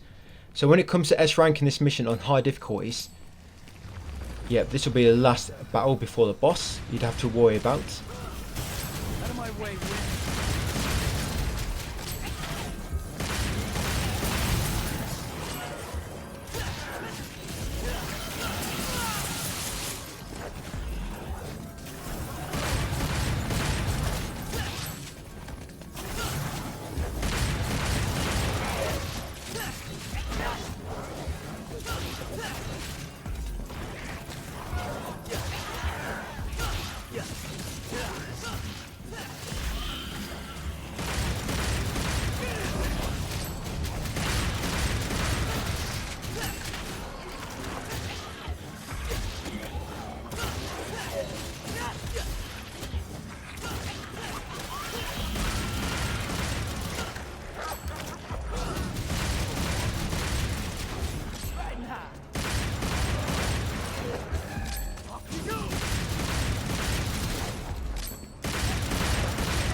let's get airborne. Riding high. Let's get airborne.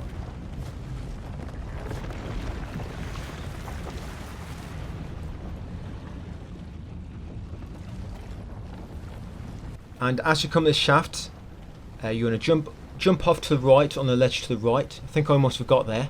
Yeah, you want to jump across there, don't forget. Come down here and then you want to shoot these grim grips to grapple up to them. That's it, and you come to a secret sort of chamber. And the secret mission here, there'll be 2 devil breakers normally, like I say, RNG. Stand in the middle spot, look at the way you came in, and there you go guys, secret mission 5. So you need to get to the goal without touching the ground. And this is actually really difficult. It took me a long time to do this. Jibera could come in handy here, but you can do this with just wire snatch and jump. So wire snatch, you want to try to shoot your gun. Try to shoot the gun at the peak of your jump. Yeah, like you see me doing. I normally start at the peak of my jump, and then you sort of start to drop slightly. This one here, wait till you swing over it and then grapple. This one here, don't grapple straight away. And then in this tunnel, you need to be very quick because the ceiling's quite low. You'll hit your head and you'll drop a lot quicker. And there's a blue orb fragment. And there we go, got it guys. So as long as you land next to it, that's it. That's very, very tricky to do first time. It took me a long time to do that platforming. So what I will say, if you can't manage it now, once you find a secret mission, they become available in the sort of main menu. You don't have to come back in this level to do it again. Once you found one for the first time, you can actually just go into main menu and you'll see like secret missions tab, and you just retry it from there. Get the blue orb fragment that way. There's a gold orb there guys, right at the top of this elevator.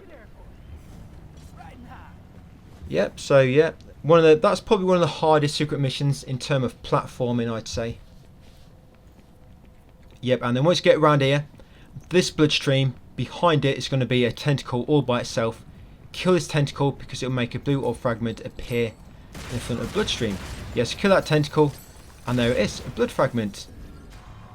sorry, blue orb fragment. Yeah, pick it up, guys, and then enter the bloodstream. That's it, and this one pretty much takes you to the boss. So Nico's here if you need to grab anything, but you shouldn't need anything for this boss fight. It's going to let it kill you. But with this boss fight, you need to destroy the crystal to begin with. So it's not just a case of like in the prologue, where as soon as the fight begins, just let it kill you. You actually need to destroy the crystal to begin with. And then it'll begin his next phase, and then you let him kill you. And if you don't know, with Urizen, normally you have to destroy his crystal before you can damage him. Yeah, when it comes to the prologue and mission 8. I think mission 10 as well. Yeah, you have to destroy the crystal before you can actually hurt him himself. Yep, so once it begins, guys, like I say, destroy his crystal. His attacks are fairly simple to dodge when he's sitting down.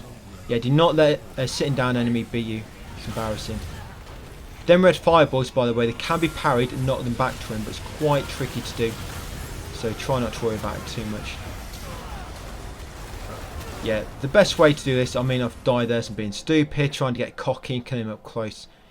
Best way to kill him, and the way I'll be doing in all other difficulties, is kill him with charged shots from a distance. Well, technically high shots they're called. But you need to charge the first round of bullets, and yep, just keep using them, guys. Moving from left to right, jumping over any attacks. You see his health bar. Like I say, his health bar on the bottom isn't moving, because you have to destroy the crystal before you can actually destroy the boss himself. And that crystal does actually regenerate over time. So this boss, every time you face him, sort of more like an endurance battle. Yeah, so just keep moving from left to right, guys, jumping to avoid the attacks. And once you get rid of the crystal, like I say, you'll enter his next phase, and then just let him kill you, and that will enter the, finish the mission.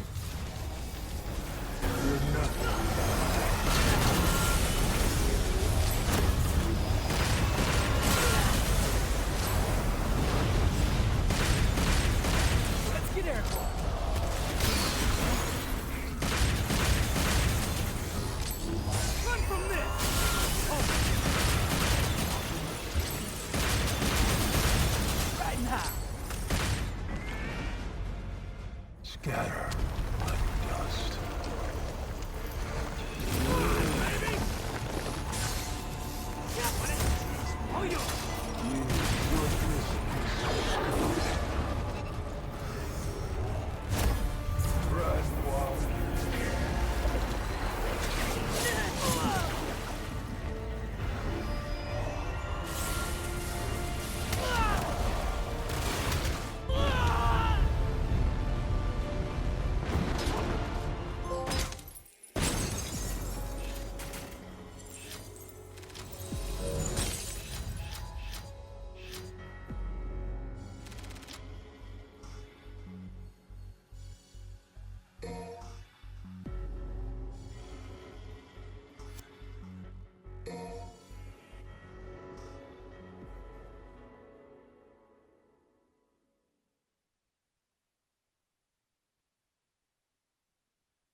Mission 9 next, guys. Playing as good old V again with his pets. It's coming from the client. So you can jump straight in. There's a misc trophy here for destroying a wall again. Very strange misc trophies just for destroying a wall.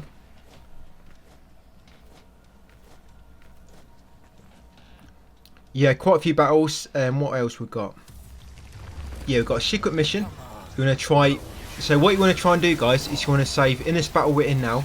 Save at least 3 DT gauge so you can spawn Nightmare afterwards. Yeah, the secret wall we need to break for a trophy is after this battle. So yeah, to make sure you finish this fight with enough Devil Trigger gauge to spawn Nightmare. And all you need, you see the 3 big bars on the DT gauge. There's 3 big bars and the smaller ones after it. The 3 big ones, they're just what you need to spawn him in the first place. And then any extra, obviously just make him last a bit longer. So yeah, get through this, guys, make sure you got Nightmare afterwards. And I'll see where we're going to pop this next trophy.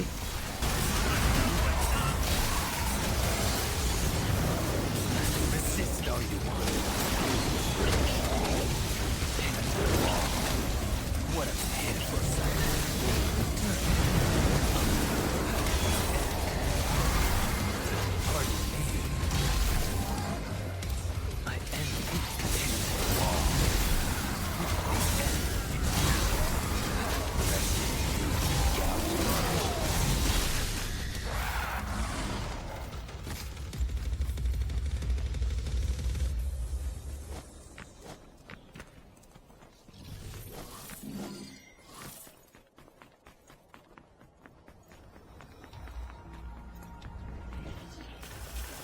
Yeah, so after that battle, we're going to come up here, and you see this wall. This is where you're going to spawn Nightmare. There you go, you get that trophy, Eagle Eyed. Destroy a certain wall in mission 9. There'll be a gold orb in the middle as well. Pick up the gold orb, and come in here guys, and there'll be another battle. So this gauntlet, similar to the last gauntlet, make sure you complete it with enough Devil Trigger gauge to spawn Nightmare afterwards. Because you're going to need him to access his next secret mission. Yeah, so just make sure, like I say, make sure you've got a full, not full, but just 3 bars or more, just so you can spawn Nightmare straight after this battle, almost.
Yeah, so after the battle, you're going to come over here. You're going to see some tentacles blocking the doorway, but up ahead you can see blood clots. Spawn Nightmare here, and it will destroy the blood clot for you, allowing you access. And come in here guys and get the blue orb fragment. There you go, that should complete another energy bar. If not, it's because you missed one. Yeah, then jump up here guys, and this is where the secret mission is. Secret mission 6. There you go, just look at the doorway you came in. You got to eliminate all the demons in 20 seconds or less. Yeah, quite an easy one, just destroy the enemies quickly. It seems like you don't get enough, you don't get much time, but you can normally just kill the enemies in time.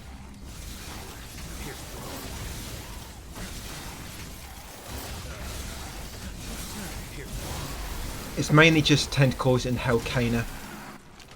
There you go, pick up the blue orb fragment. Right, and then carry on a bit more guys. And there's going to be another secret wall coming up soon. This secret wall coming up, it doesn't worry too much if you waste your Nightmare, your DT gauge on enemies, on a gauntlet. Because there's loads of optional enemies just before the wall. Yeah, so just carry on forward guys, and I'll come back just before the next wall we're going to break.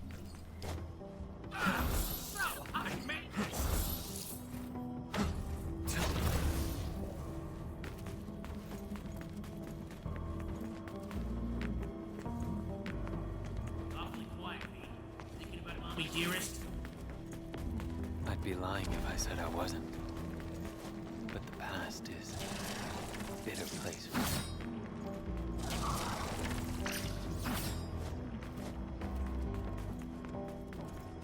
I'm coming!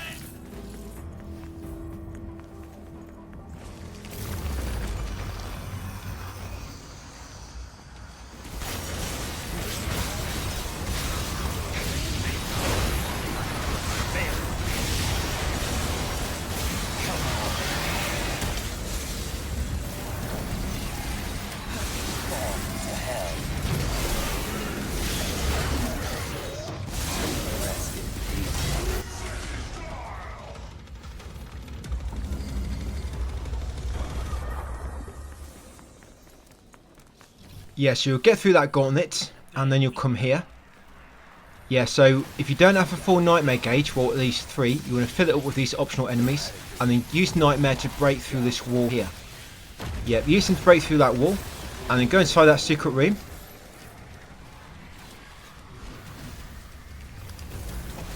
Yeah, come inside that secret room guys, and then there'll be a optional enemy gauntlet, which will trigger. Kill all the enemies here.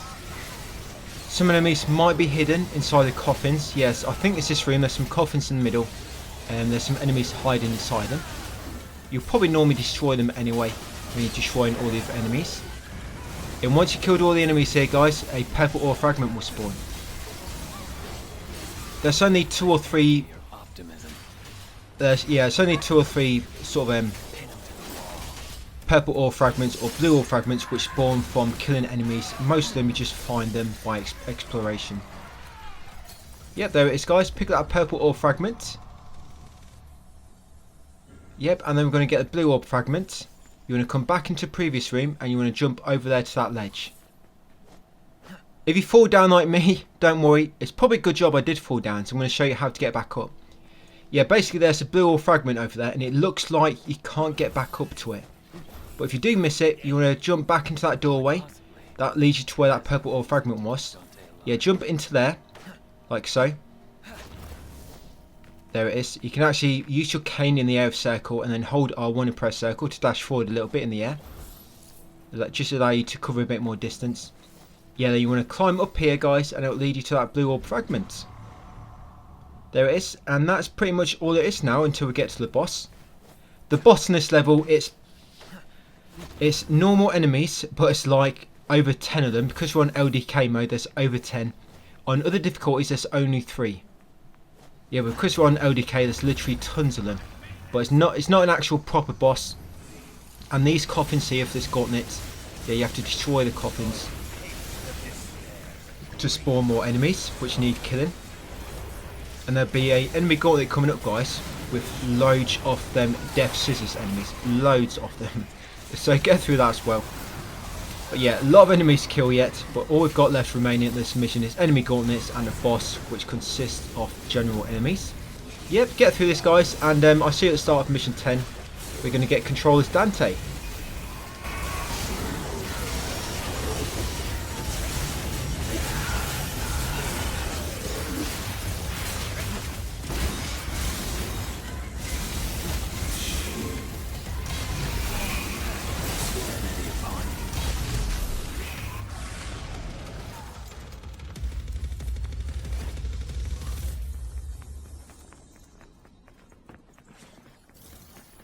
If we had the Devil Sword Sparta, Nero might just be able to defeat him.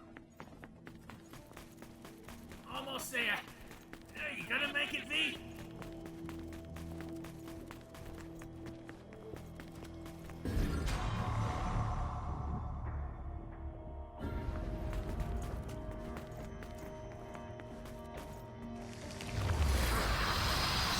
Come on.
Fuck me. Oh, check and see him. This presence. It's the...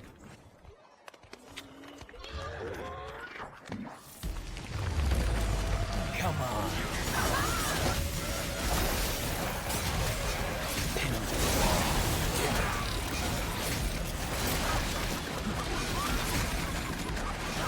Pinned to grasp change. That's your tactic. I'll be sure to watch out for that. Here, it's my turn, like the devil's.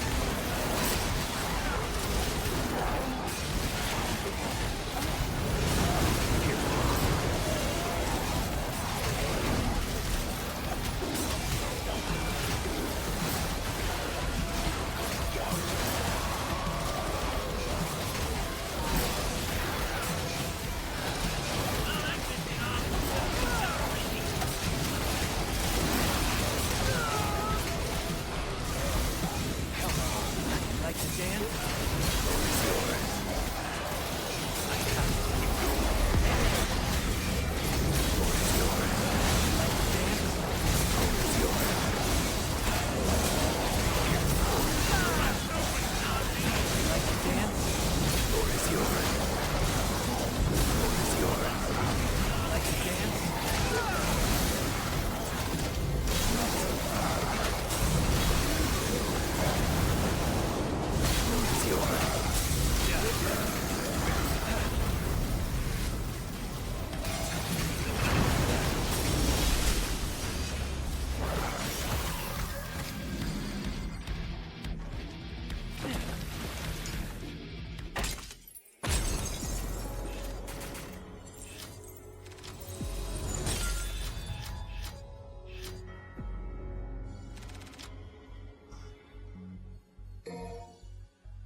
Come here.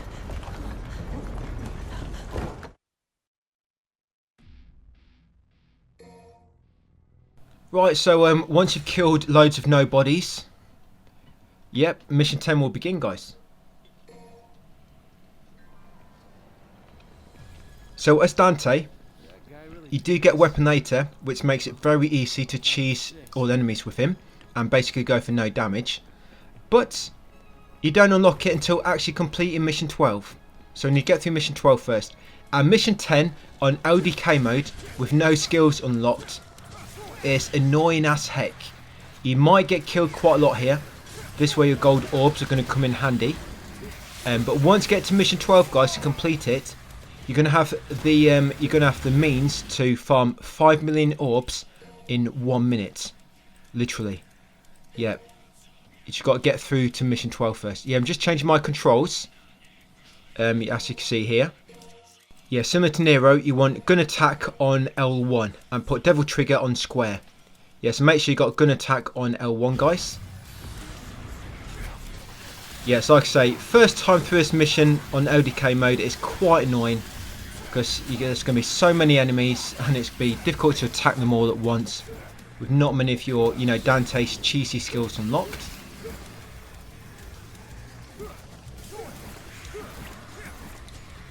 But on mission 10, on other difficulties, even if you take no damage, you can just get S rank.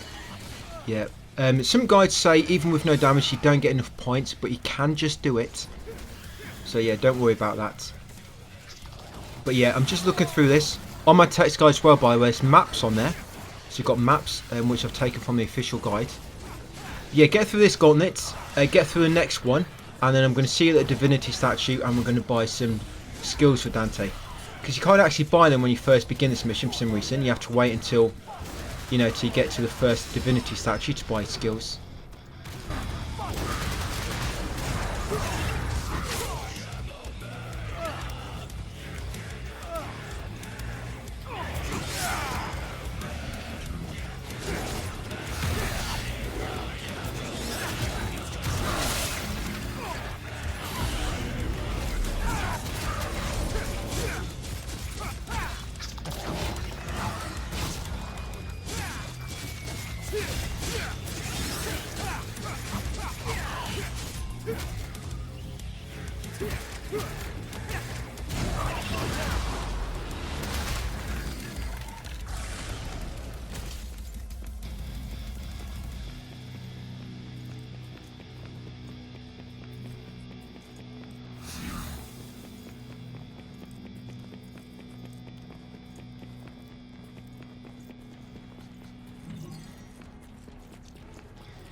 How many times did I die then? Jeez.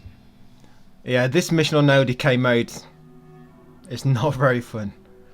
Okay, so come to the divinity statue, guys. Now with Dante, we're going to buy air hike in abilities. Obviously that gives him his double jump. Yeah, so air hike. You also want to buy trigger heart. Yeah, so trigger of heart. And you also want to buy get more orbs. And then you want to go down to trickster. You want to buy TS style level 2. And then TS style level 3. Yep, then go down to sword master. Buy SM style level 2 and SM style level 3. Gunslinger next. GS style level 2, GS style level 3. And then royal guard, RS style level 2 and also level 3.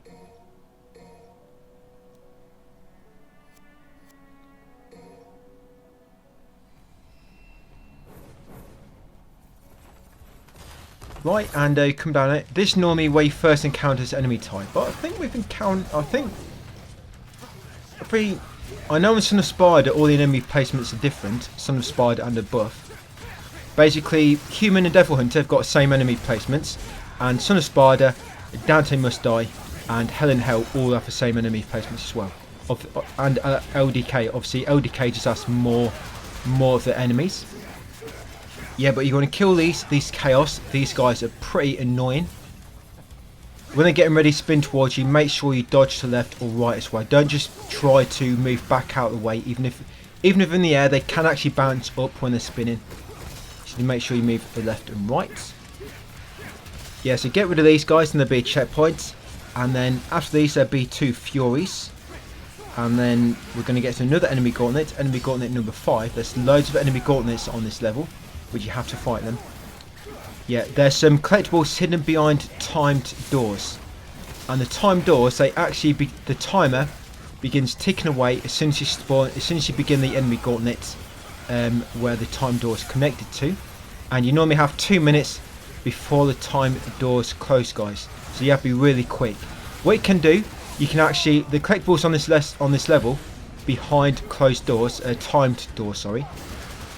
If you can't kill the enemies quick enough and the door's closed, don't worry, all you're going to miss is a blue orb fragment and a secret mission, so I guess another blue orb fragment. You can do it on human modes. You know, I'm obviously, for the sake of this guide, I'm going to do it now.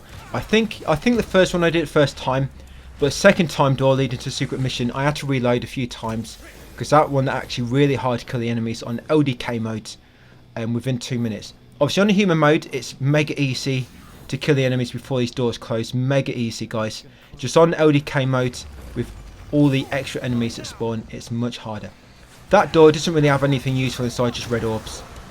But yeah, get through, guys. I'll come back on this next enemy gauntlet where the time door leads to a blue orb.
And the enemies are much easier to kill as Dante when you unlock all his abilities. Don't worry, even on the high difficulty, it's just because right now you don't have anything unlocked.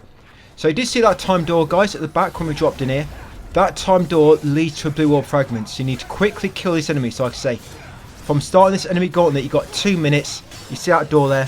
You got 2 minutes before it closes. And what you want to try and do in this battle, you want to focus on the purple enemies first, the Judesha. You're going to try focus on them first, because if not, they're going to keep spawning other enemies, obviously making it longer. So yeah, focus on them first. There's 3 of them. Yeah, you got what you got? You got 3 of them. You got some Hell Antinorus and Hell Canis.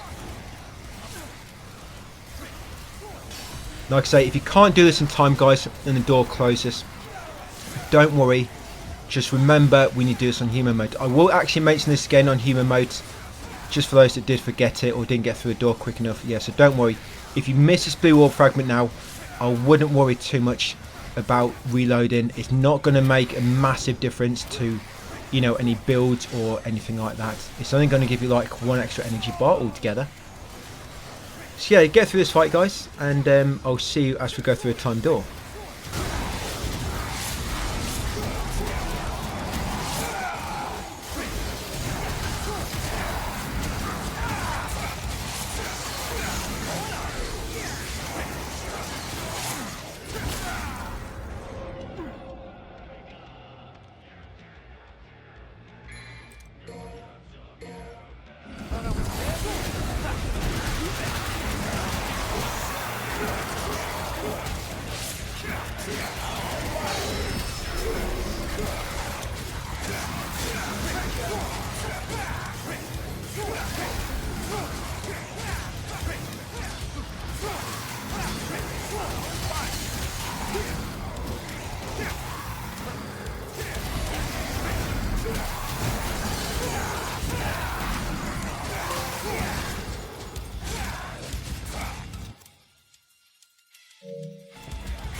Yep, died again.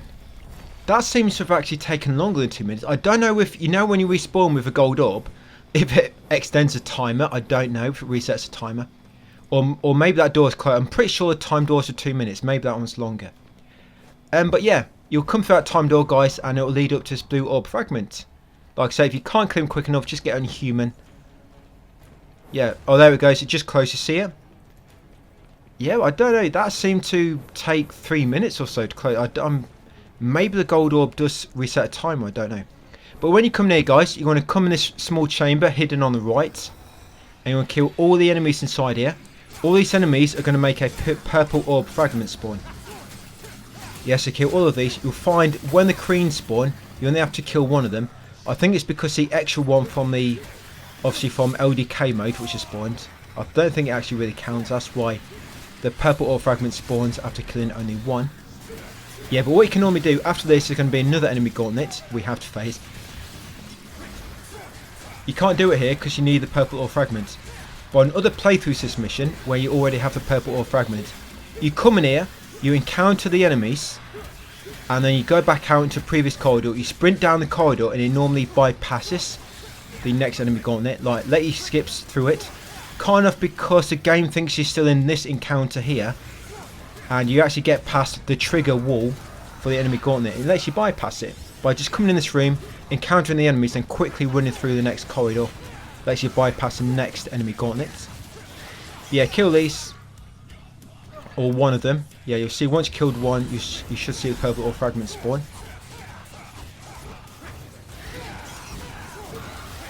And there it is. So pick it up, guys. Right, and you don't need to kill him now.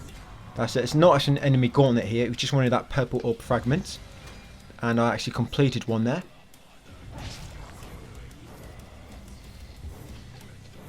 Yep, they come into this corridor. Yeah, so this gauntlet coming up. This is one which you can bypass, like I say, by running to that little chamber. And then quickly sprinting down here. Yep, so kill all these guys. And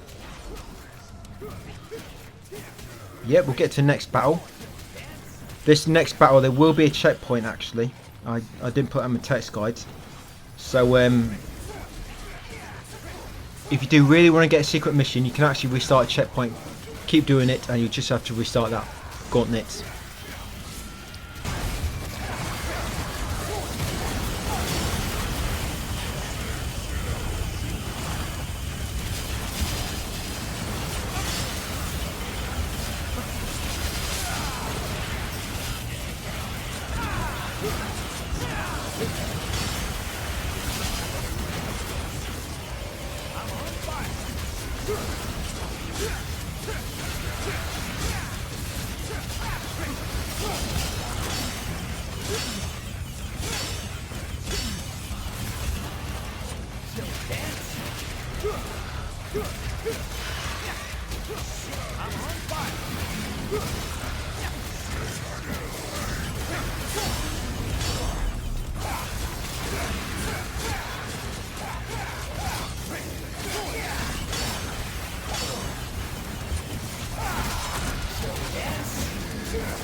Yeah, so this gauntlet, if you want it, there's 2 time doors here. If you look on that ramp going up, that's the exit we need to take. It's the door on, as you look at that ramp, it's the door on the right, which you want to go into. It leads to a secret mission. But like I say, this is very hard to do. To do it in 2 minutes for a time door close, you need to make it so these hell bats, when they detonate, they blow up the other little bats. That's the only way to really get through this quick. And the same with these other hell bats that spawn. Try to use them to kill the Furies. That's the only way you're going to sort of do this quick enough. Yeah, focus on the hell bats once they spawn. When they get into critical health, don't damage them too much, because if you do, you'll actually destroy the bomb sack and they won't explode. You need to get them to sort of critical health, and that's when they'll explode. But if you damage them too much, like I say, you'll destroy the sack and they won't explode. And then hopefully, when they explode, the other enemies are close by, and it kills them. So it does do quite a lot of damage. Yeah, there we go. Hopefully that's going to do quite a bit of damage to one of them. Like I say, I had to do this about 5 times and to be successful. I just needed to do this for the sake of the video and being able to call it a true 100%. Otherwise it would have been like 99% guides or 98%. Yeah, Furies are annoying. They obviously naturally take quite a long time to kill, so they keep teleporting around. Like I was saying, once you unlock the other abilities with Dante, the other weapons, it becomes so much easier with him to kill enemies. It's just his first time through here.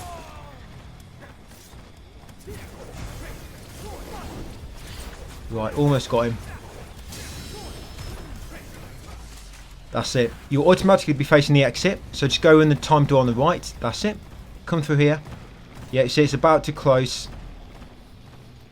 Obviously the teeth will start pinching forward like so when it's getting ready to close. Just to let you know. Hurry the F up. Anyway, this guy's secret mission number 7. This one's actually, it can be quite tricky to begin with. So you need to kill, for this one, you need to kill the Death Scissors with a single bullet. You can attack it with your weapon. You just got to kill it with a single bullet. But I think if you take damage, it automatically fails the mission as well. So you want to wait till he's actually going to melee you. If he's doing a long range attack, dodge it. But when he's going to melee you, watch when his scissors flash. You see when the scissors flash, that's when you want to attack. That's it. And then just shoot him when his hat glows red. And you kill him one hit, guys. There you go. So like I say, the key to do it, make sure he's going to do a melee attack, close range. And when his scissors flash, that's when you want to attack yourself with triangle. And that will cause you to do a parry. So like I say, when his scissors are flashing. It may take you a few attempts, but that's pretty much how you do it. And then you just shoot him afterwards for the instant kill. Grab the blue orb fragment, guys, and then continue along here. There's one more enemy gauntlet left, I think. Quite a lot of enemies in this gauntlet. There'll be a gold orb while we're climbing up here. So you'll see sort of like little clams are close in ledges. Yeah, it looks like a clamshell. Yeah, carrying up here. On this second one, we get a little cutscene. Yep. Jump up to the right, and there'll be a ledge at the back on the top. And that's where gold orb is. There it is. That gold orb there, guys. Yeah, so pick it up. Carry on forwards. Yep, and this boss, the boss in this level, you don't actually have to kill him. But what I do, just get through this next gauntlet, guys, and I'll come back at the boss fight. Yeah, getting close. I can feel them.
Right, finally. How many gold orbs do I use in this mission? A lot. But I think that's a mission 10's the worst with Dante and LDK. We've got no skills unlocked. It's like a really grindy mission. I think it took me like 15 minutes there. Alright guys, so in this fight, in the official guide it says that there's a weapon, right? There's like a weapon, you actually have to find it. Mostly weapons are story related, but it's just one specific weapon you have to find it, called the Kalina An. It's like a bazooka, like an RPG type thing. And the official guide says it's on the floor in this battle arena, but I've never seen it anywhere. I don't know if it's you get it if you kill him early, which is very hard to do anyway. But for this boss fight, guys, all you have to really do is dodge his attack for about 60 seconds and the fight will end.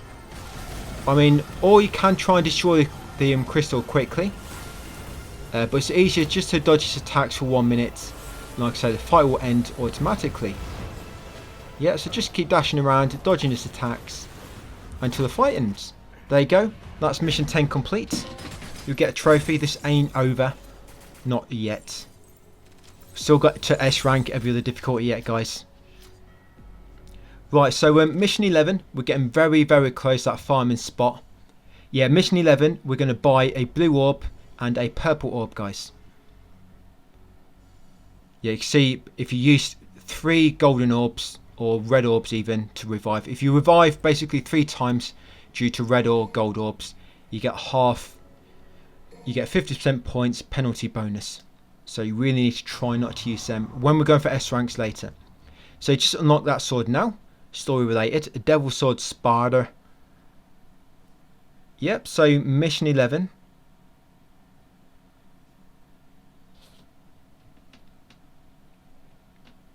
Trying to remember this one is Dante. Here it is. Okay, so like I say, guys, going to go into customize. We're going to buy a blue orb and a gold orb. Well, blue orb and purple orb anyway.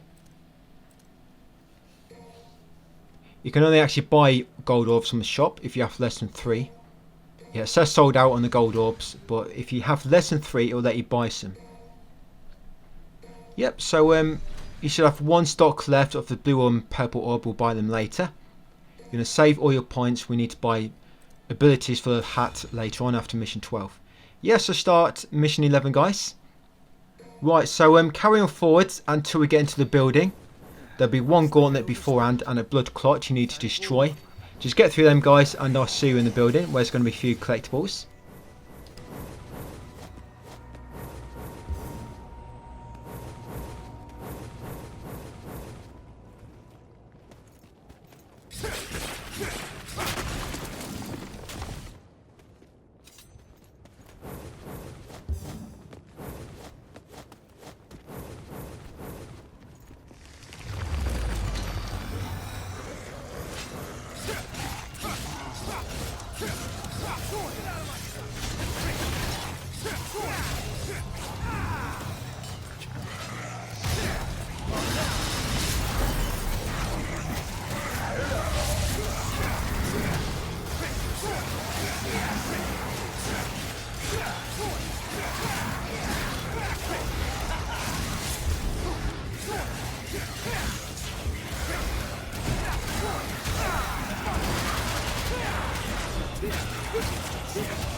not a fan of ruins.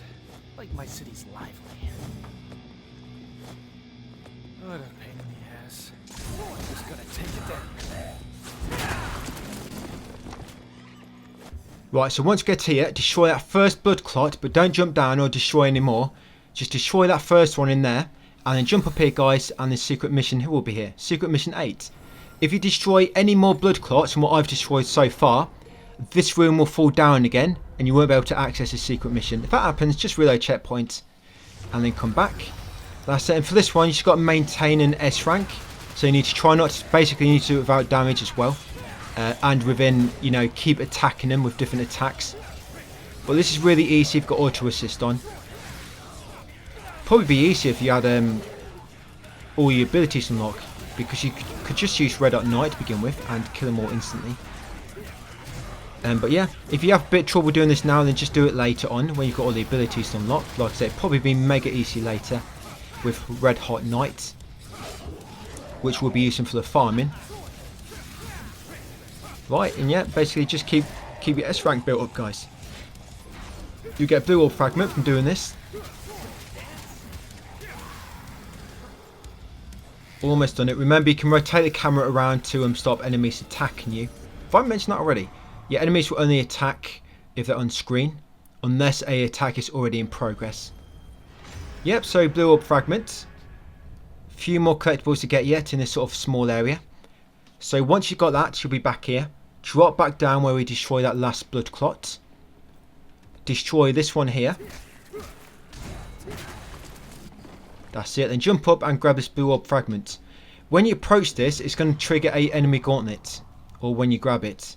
So grab the blue orb fragment, but to skip this gauntlet, just reload checkpoint, guys. It's quicker to reload checkpoint and get back to that point than what it is to kill all the enemies in there on LDK mode.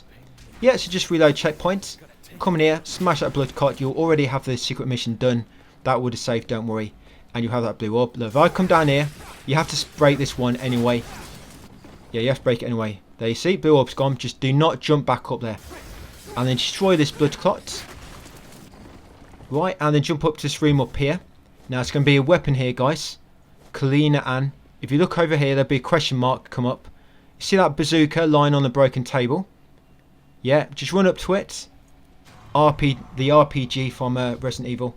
Yeah, pick it up, guys. And that's it. Kalina Ann. I think that's the only weapon you actually find. The rest is story related. You can come in here. You can smash this if you want to. Get 5,000 plus red orbs. You just got to kill it quickly before it goes black and basically dies. And then come up here, guys, and there'll be a gold orb. There it is. You see it floating in the air in that room now. Yeah, pick it up and then make your way to the next battle. So there's going to be 2 more gauntlets we're going to get past. And then there's going to be a purple ore fragment we want to pick up. Yeah, so get past these next 2 gauntlets, guys, and I'll see you in a minute.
Up we go, I suppose.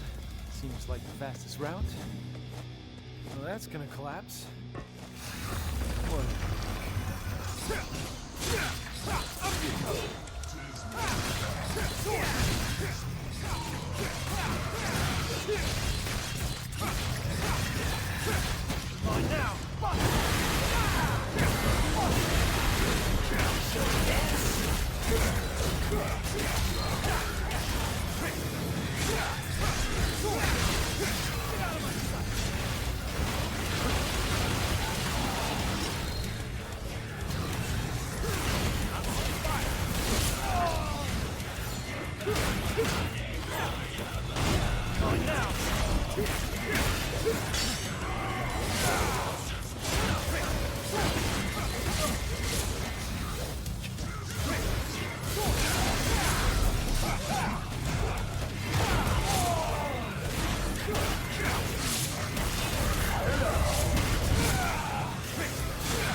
So many bloody enemies. You can use red orbs to revive if you want to. Yeah, but you're going to have a means to farm so many soon. Yeah, so grab this purple orb fragment. That's it, just jump up and pick it up, guys, that fragment. And carry on forward and you'll reach the boss. So this boss, there's a misc trophy for parrying an attack that he does. If you just put an auto assist and then go close to him, guys, and just keep attacking him, you'll probably get that trophy automatically. Don't worry about it. Like I say, you have to parry one of his attacks. But if you've got auto assist on, run up to him, just keep attacking. You should probably naturally get that. Yeah, but because you don't really have access to your cheaty abilities quite yet, you're just going to be attacking him anyway. Yeah, you also unlock, completing this mission, you'll unlock the Cavalier weapon, which is like a motorbike.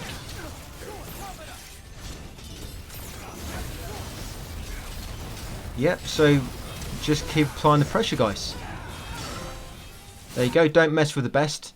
You can use your devil trigger when you can for some extra damage. Yep, and that's it. Just keep attacking them, guys. No strategy at the moment. My strategy for this will come later on high difficulties and where we need S rank. For this one, no strategy. Just keep attacking him. Bring yourself down. And I'll see you at the start of mission 12.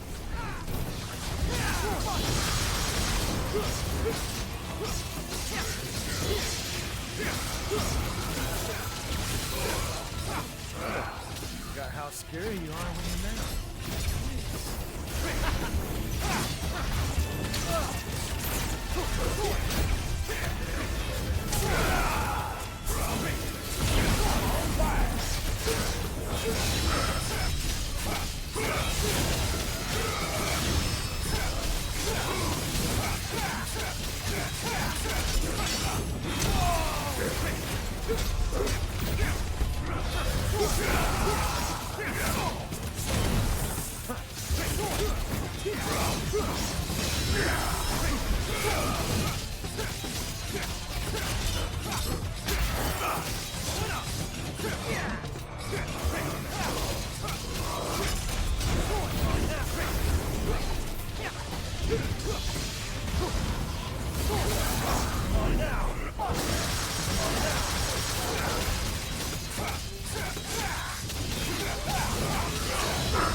Mission 12, guys, customize. What we want to buy now is you want to buy enemy step.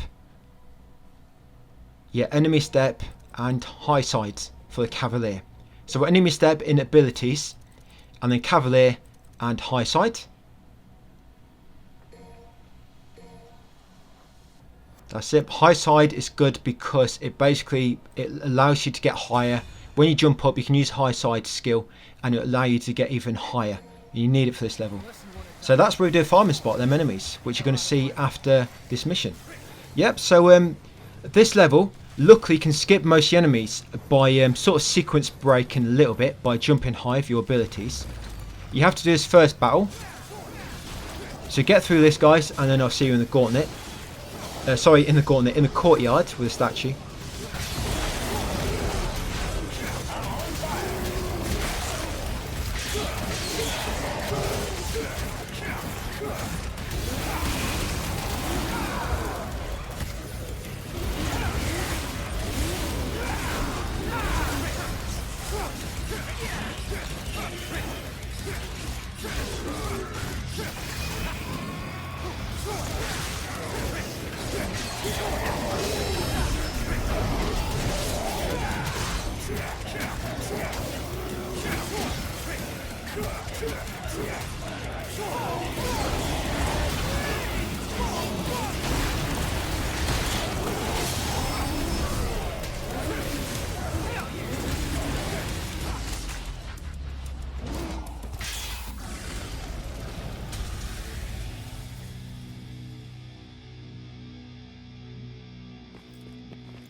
So now you need to know how to create height with Dante. So you're going to be using double jump, obviously, and the high sides ability. That's it, like so. And you also want to have the trickster weapon style equipped. Press up on the D-pad, trickster. Trickster lets you dash when you press circle, and obviously high side with a cavalier weapon equipped. You hold. You basically want to look in your skill list, and you'll see how to do them. High side, you lock on, hold forward. No, sorry, you lock on, hold back, and press circle. And you can normally do it 5 times before you'll start to lose height.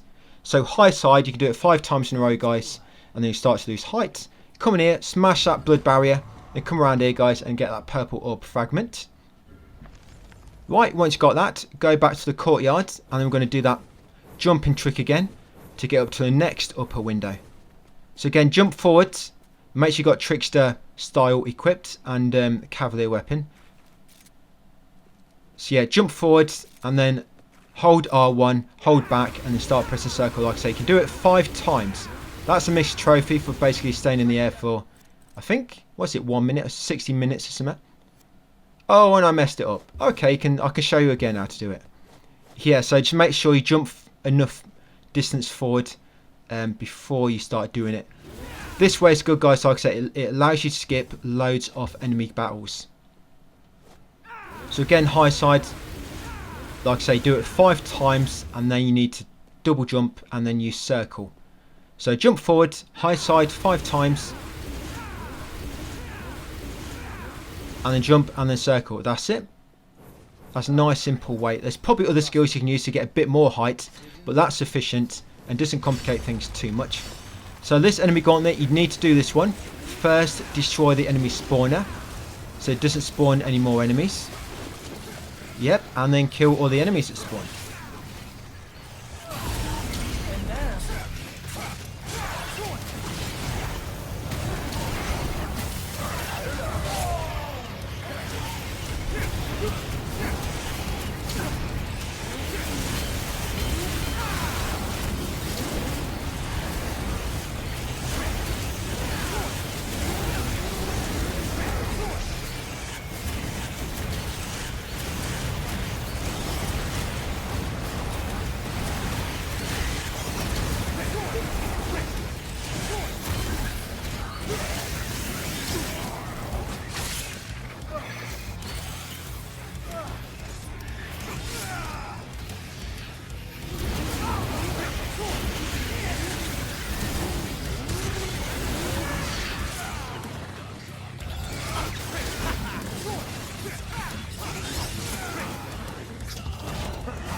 Once you kill the enemies, come up here, destroy the second blood barrier. You actually have to kill them to progress or destroy them. And then jump up here on the right just afterwards, and you'll find a blue orb fragment.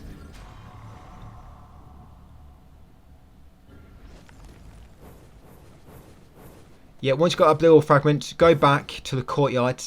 Now when you get close to the courtyard, there's normally some enemies which spawn just before it in a small room. And if you try to lock on outside to the high side, you'll lock onto the enemies near. So what you want to do, just jump over the ledge a little bit to despawn them. You see them in there. If I jump over here a little bit, it'll despawn them. Where am I going? No, you're going the wrong way, mate. Or go that way. But you see they just come back again. So what you want to do, look, watch them despawn. If you just jump over there and then jump back, looks like I did it a long way. On human, I just jumped over and then double jump back to that same ledge. You don't have to jump down that far, but it's despawned now. You need to make sure they despawn, like I say, otherwise you're going to lock onto them when you try and do this high side. And then get in this upper window, guys. There'll be a gold orb at the top here. Pick up this gold orb. Yep, and then head on through, guys, and do the final blood barrier, number 3 off 3. And you can go back to the courtyard and drop down. Basically, underneath the statue, it's revealed a small staircase. You can access it now.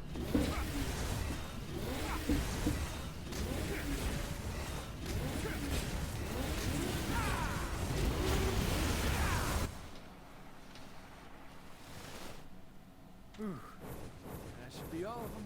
Now, coming up to the secret mission. This secret mission, you have to stay in the air for 15 seconds. It sounds tricky, but it's not too bad. I'd say it's more awkward than anything else. The technique isn't. There's not too much to it. It's just awkward to do. Yeah. So when you jump up here, you need to turn around and jump to this ledge, and there'll be a spot you need to stand. There it is. And then line up the pattern.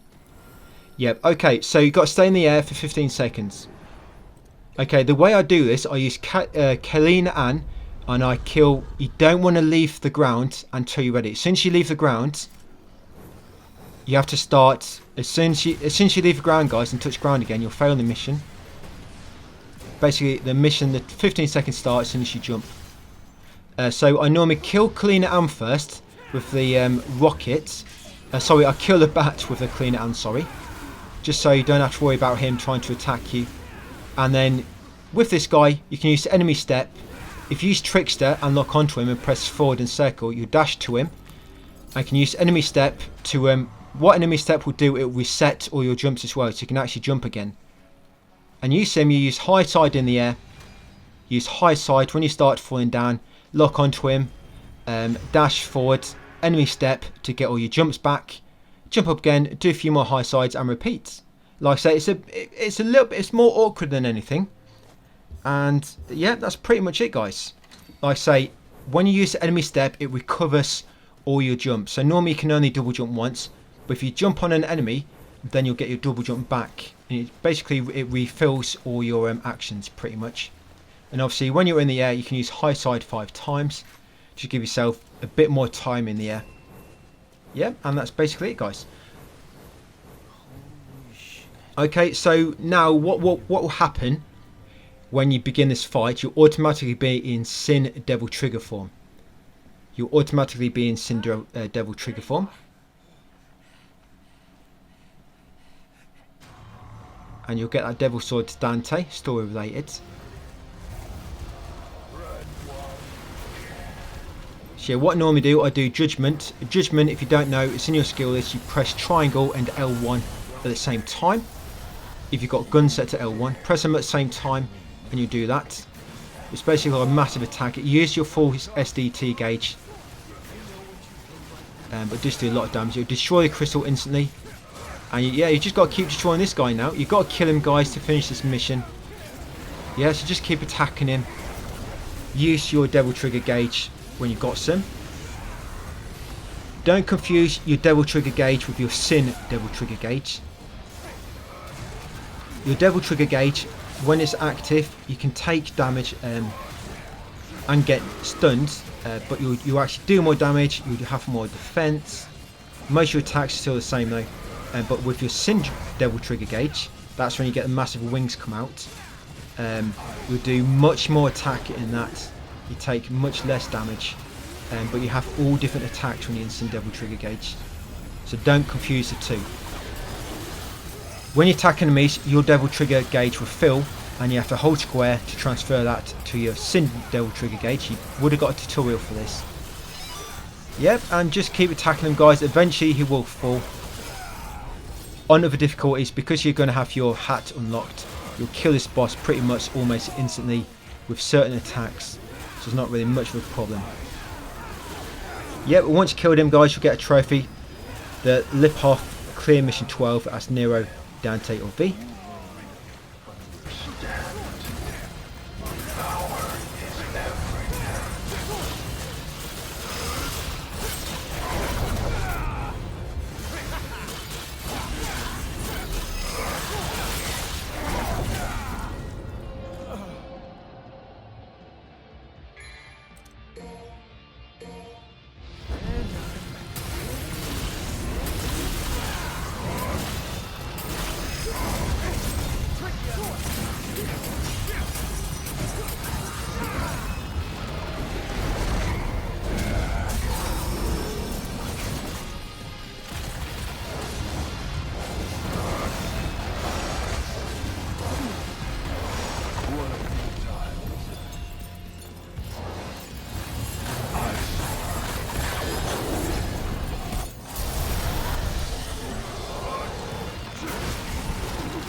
Yeah, so we're going to be doing the farming now, guys, but all I'm going to do, I'm just going to add my farming video in here.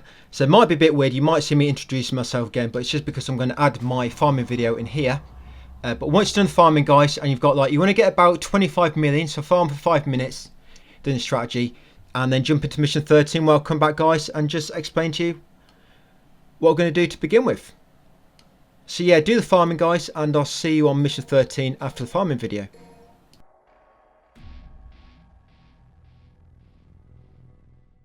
Hey, welcome back, guys, to another video. In this one I'm showing you how to get 5 million red orbs on Devil May Cry in 1 minute.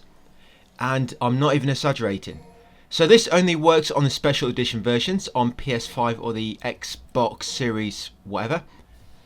Because it works on Legendary Dark Knight mode, and that's exclusive to them versions. Now to do this, you're going to be on mission 12. You'll be playing as Dante, and you want the Dr. Faust level 3 if you can. If not, just buy what you can up to this point, and we'll buy level 4 in a second. And you also want Gunslinger style level 4, because we need Red Hot Knight. Yep, so Gunslinger style level 4 and Dr. Faust level 4 as well. And when you've got Dr. Faust equipped, there are skills connected to it which will give you more red orbs. But when it's equipped, when you kill enemies, you get more red orbs than normal. And especially when we use Red Hot Knight, because that's the Dr. Faust ability. So this is a mission, mission 12, and I'm just going to show you the skill we're going to be using. So it should be in Gunslinger, and at the bottom there is Red Hot Knight. So this costs a lot of money to use, well, a lot of red orbs, but because there's like a million enemies here, you get loads back. With Dr. Faust level 4, on if you charge it once, you get, I think it's half.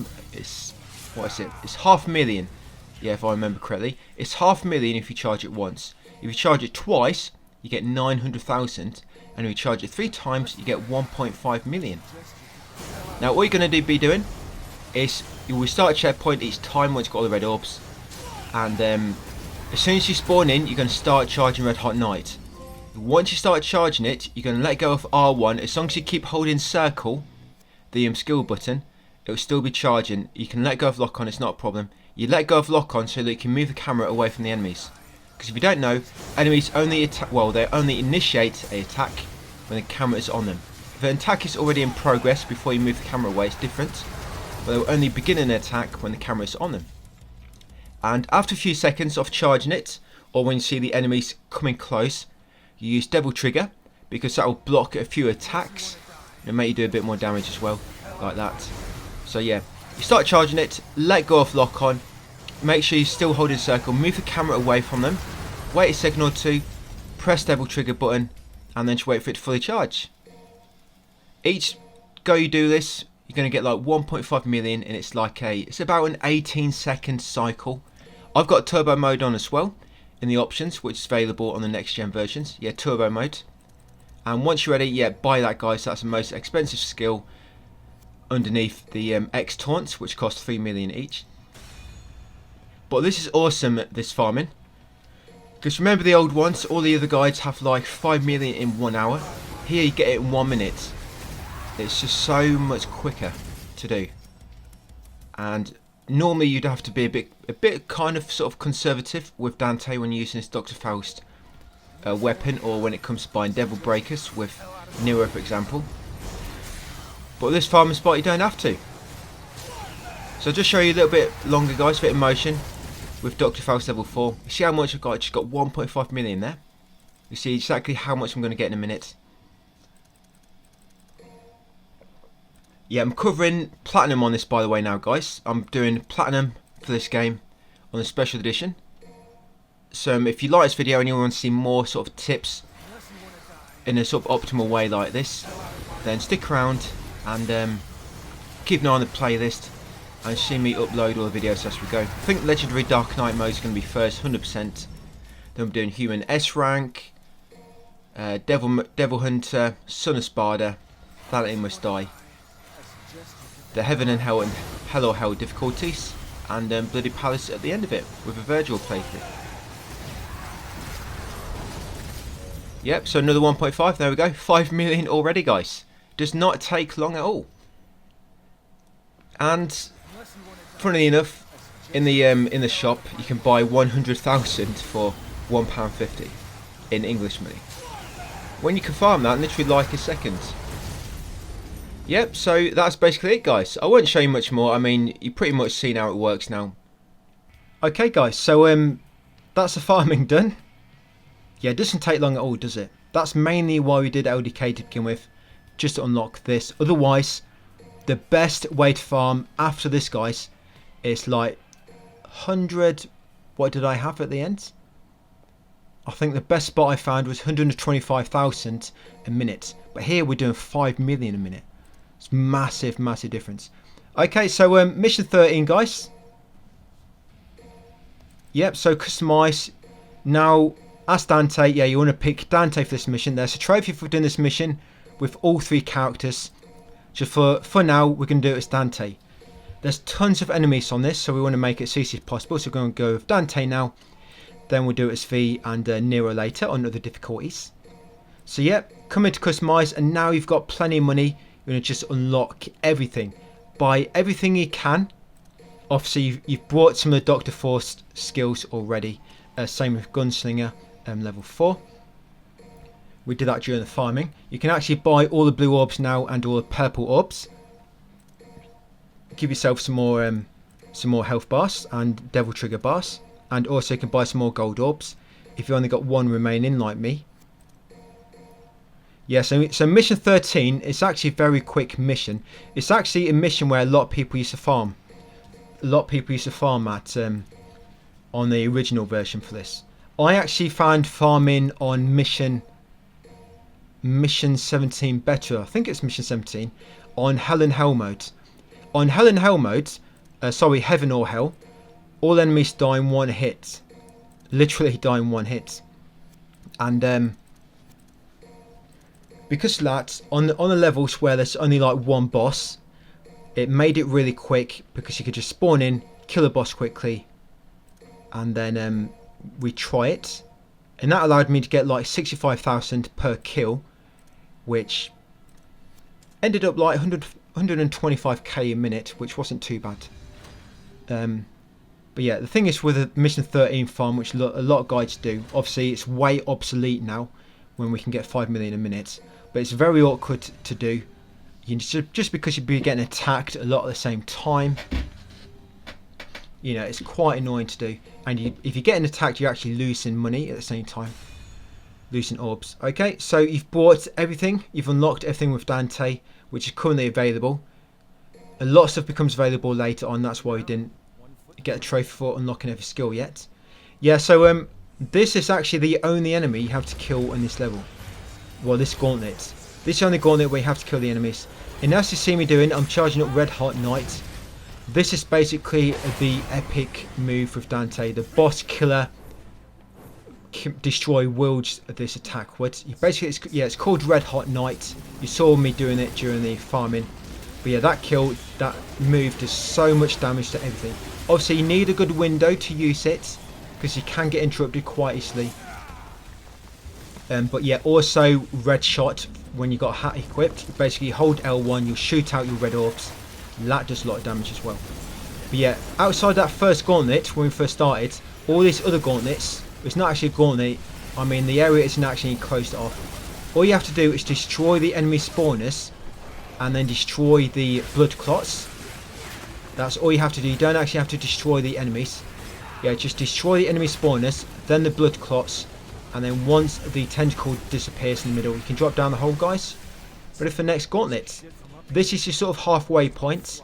There'll be a checkpoint here, and a divinity statue, so you know where you are. There's one more battle, and that's the end of the mission. So here, there's going to be 4 enemy spawners.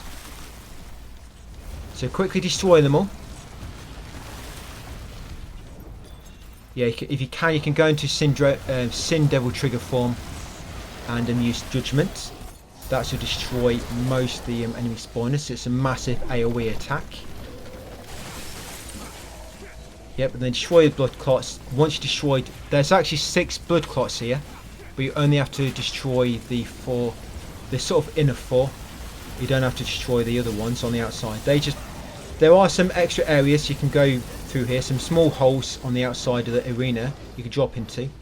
All they really lead you to is some red orbs or some gold orbs. But at this point, you don't really need any of it. Now I've got an infinite source of red orbs, basically. Yeah, once you've got them all, guys, drop down the hole and that will end the mission. That's it. Yeah, next up will be V. The last mission is V.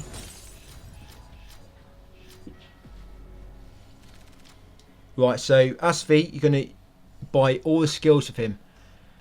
With V, everything is available. So you can actually unlock the trophy now, Demon Breeder. That's for acquiring all of V's skills. You can buy them all now. So you're going to buy all the skills as V, guys. And then we're going to jump into mission 14.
just a little longer.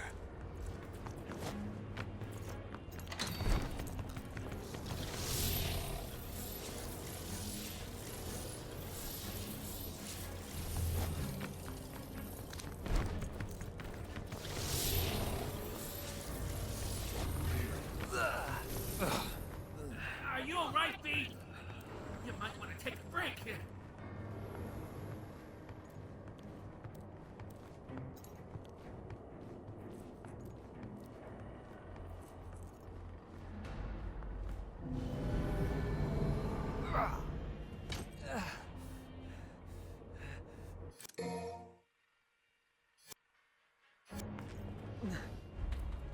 So this mission is basically like 3 boss battles, and that's all it is. But you don't have your pets to begin with. That's a tricky thing about this one. You don't have your pets, so you have to really carefully decide what boss to go for first and what pet to revive first. I find it best to go for Artemis first in the middle. Yeah, so take the middle portal. Artemis has got simplest attacks to dodge. They're all sort of you know, range attacks, you know, outside of its dive, and as long as you don't get close. But you want to take the middle portal and free Griffin first, guys. Yep, and then just same as Nero, just keep running from left to right. Eventually all these sort of stumps around the area will get destroyed, so they will no longer be blocking your path. Yep, and that's it. Just keep attacking with Griffin, guys, running left to right, and eventually you'll get rid of the boss. And then, yep, get rid of the boss, guys, and then I'll pick it up just afterwards.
One down.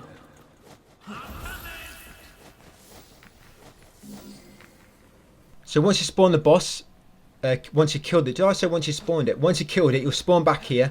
You're going to jump up onto that middle sort of rock and then glide across here to this blue orb fragment. Yeah, so pick that up and then can you see that gold orb just over there? Yep, go and get that gold orb next. Gold orbs don't respawn, by the way. Once you pick the gold orb, you can never get it again. Same as blue orbs. They never respawn. Right, and now we're going to go in the portal on the right. So third portal now. So in this one, you've got Goliath. That's the mission 2 boss, if you remember. So for this one, you want to revive Shadow next. And then what I do with this boss, especially on high difficulties to get an S rank, you need to try and do the X taunt.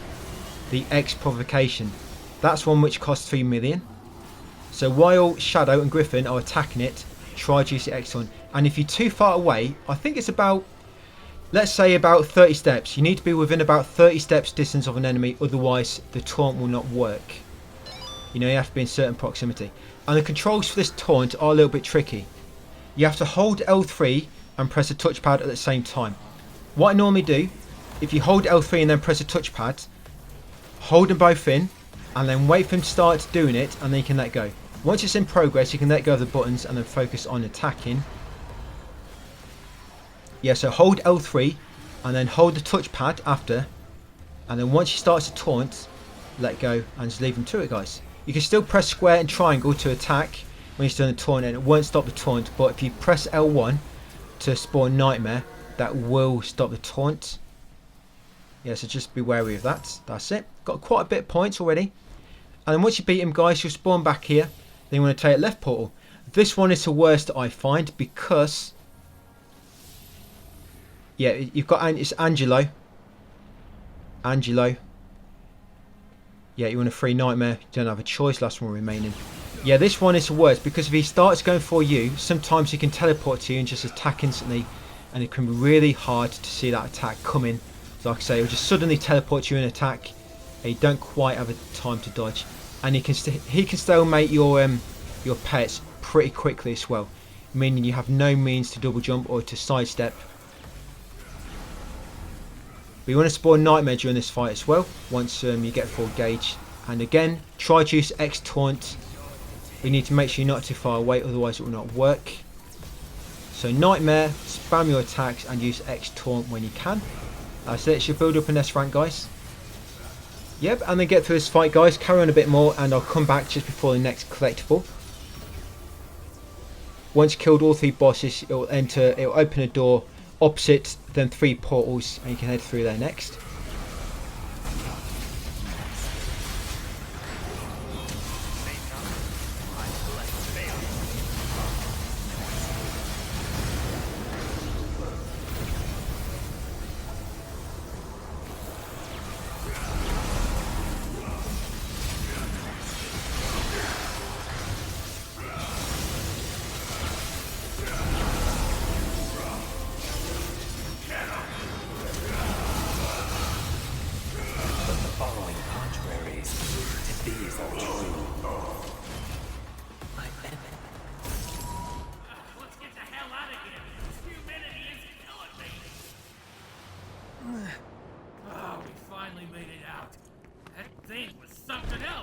Best we avoid it if possible, especially given my condition.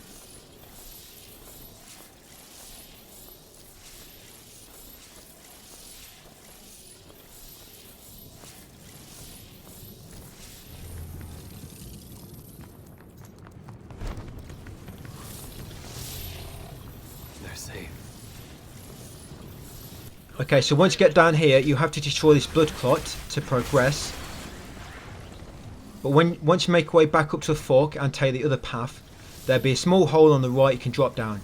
I've just gone past it there. There, quite hard to miss. Sorry, easy to miss. Yes, a purple ore fragment down there. Pick it up, guys. Don't think we need many more of them. Yeah, so pick up that purple ore fragment. Come back up here. Carry on forward a bit more. And behind the second blood clot is going to be secret mission number 10. This one's similar to that one we did with Nero, where you have to get to the end without touching the ground. But this one is much more simple. Yeah, so once you destroy the second blood clot, go behind where it was, stand in the spot, and then line up the pattern.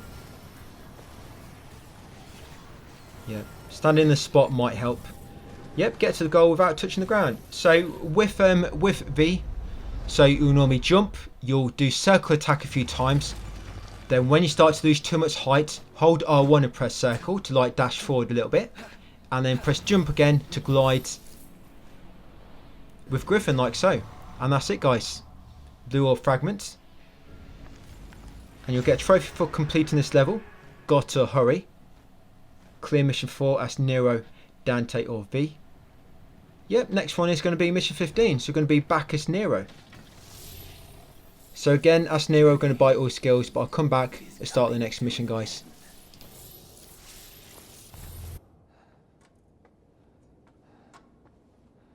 If he reaches the fruit, it will.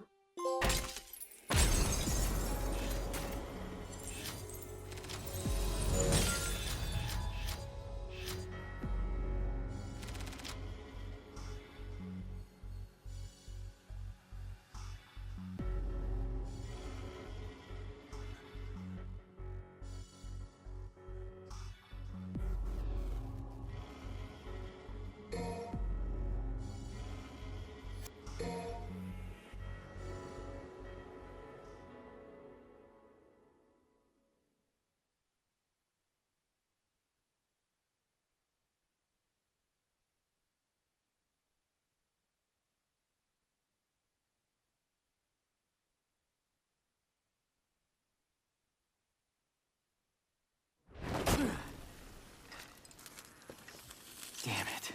Running a little low. Not gonna last much longer without a refill.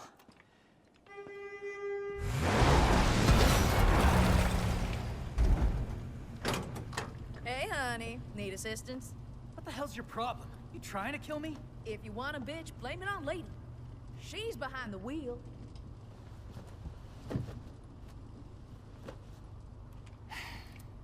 Okay, enough with the suspense. What do you need?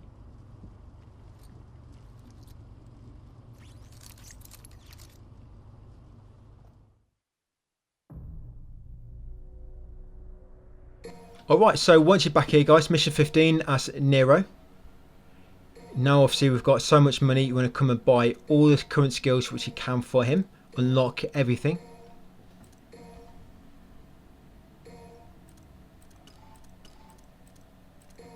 Yeah, there's actually a misc trophy for this mission. So this trophy, it's for getting through the mission without taking unnecessary damage. I'm not sure exactly what it relates to. I think it's traps or damage in optional battles. I'm not sure exactly. If you want to be safe, don't take any damage at all. But I think as long as you don't take any damage from like environmental hazards or from any enemies during optional battles, you should pop the trophy at the end. The trophy pops at the end of the mission. And you get through it all. But you are going to be going through this mission again and again and again and again and again. Oh, and again after that. Yeah, literally you got to play through the game about 6 or 7 times. Yeah, so it'll be easy on a human, but you can do it now. It's not too, I mean, it's quite simple to do. Like I said, I think taking damage in scripted battles is okay. It's optional battles and environmental hazards which you can't take damage from. So when you come to here on the fork, take the lower path. Yeah, take the lower path, just carry on forward, grab any devil breakers you pass. Jump across these gaps, otherwise you're going to have to jump back up and try and jump it again anyway. Try and do it first time. Yeah, so jump, taunt, jump again, taunt again. You can use Jabira if you need to. You know, to do that dash in the air. That's it. Like I say, try not to take damage from anything outside of scripted battles. There's a gold orb just over there. Can you see it? Oh, and I fell down.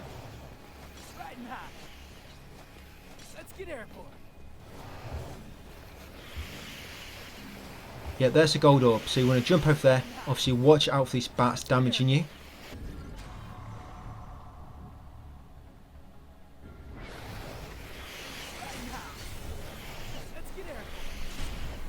Right, and once you get along here, use your Grim Grip. And in this corridor, it's a scripted battle. So Jabira, Breakage and Midair works really well in this room. I forget the name. When you use a Breakage on the floor, it's different. I think the one on the floor is called Stamina Ray, and the one in the, when you do it in the air is called Petrol Ray or something. There you go. Yeah, that's awesome in this room. Look at that, gets you nice S rank as well. So do it again if you need a few more. Got a few more to kill. That's it, all dead already. Right, so once in that one guys, use a Grim Grip, you'll reach a divinity statue. Now when you reach a statue, you want to take the path behind it. Yeah, the path behind the statue. And here, you're supposed to use a punch line and use its breakage where you jump on it and use it to sort of fly around. But it's quite tricky, you don't need to. I'm going to show you the simple way. So you can use it to get up here, or you can just, you know Jabira, you can actually use Jabira and just keep spamming circle to get up. You know, the dash, the mid-air dash. You can use that to get up, or use punch lines up to you. I mean, this way probably looks cooler. But yeah, like I say, you can use Jabira mid-air, the dash to get past. But once you get to the very top, there's actually blue orb fragment on the very top here. You can actually double jump and cheese your way across like so. And then once you get here, that's it, use Jabira to get up a bit further guys. And get your blue orb fragment. That's it. Like I say, you're supposed to use punch line, but you can sort of cheat a little bit and do it that way. You got a secret mission over here as well. Secret mission number 11.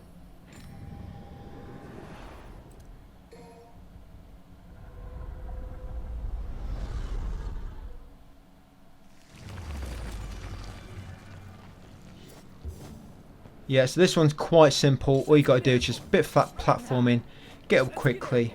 Yeah, it's quite a simple one to do this.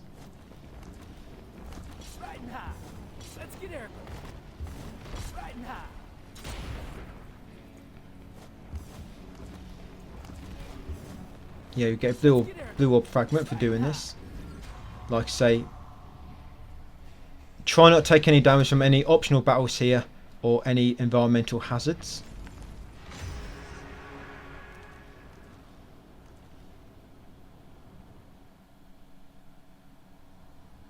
Right, once you spawn back, guys, yeah, you're going to drop back off here to get back to the divinity statue, and then you're going to take this path in front down here. Yeah, down the steps. So there's two paths in front. You want to take one which leads down the steps through these tunnels.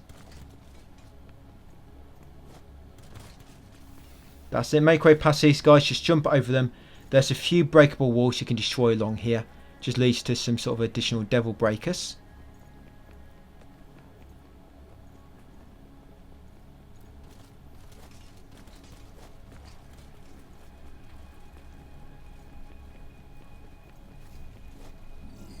Yeah, carry on down and you'll get to another fight, guys.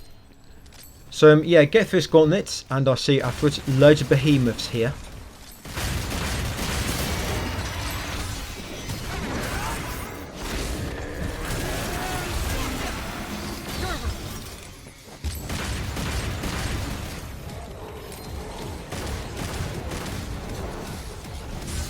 Let's get airborne. Run from this.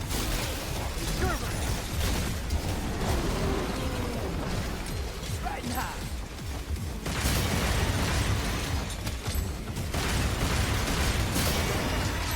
Let's get airborne. Riding high.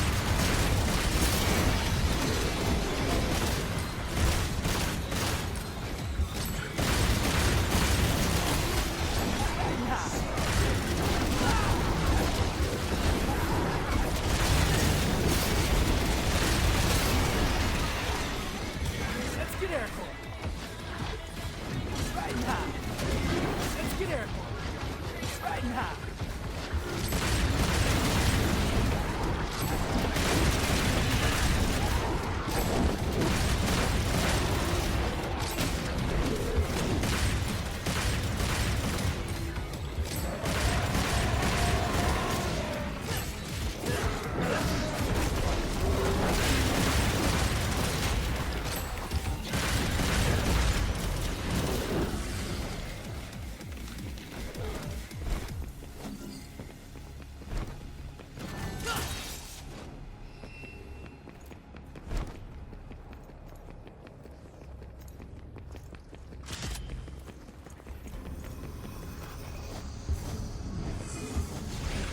Right, once you get here, you want to jump up here.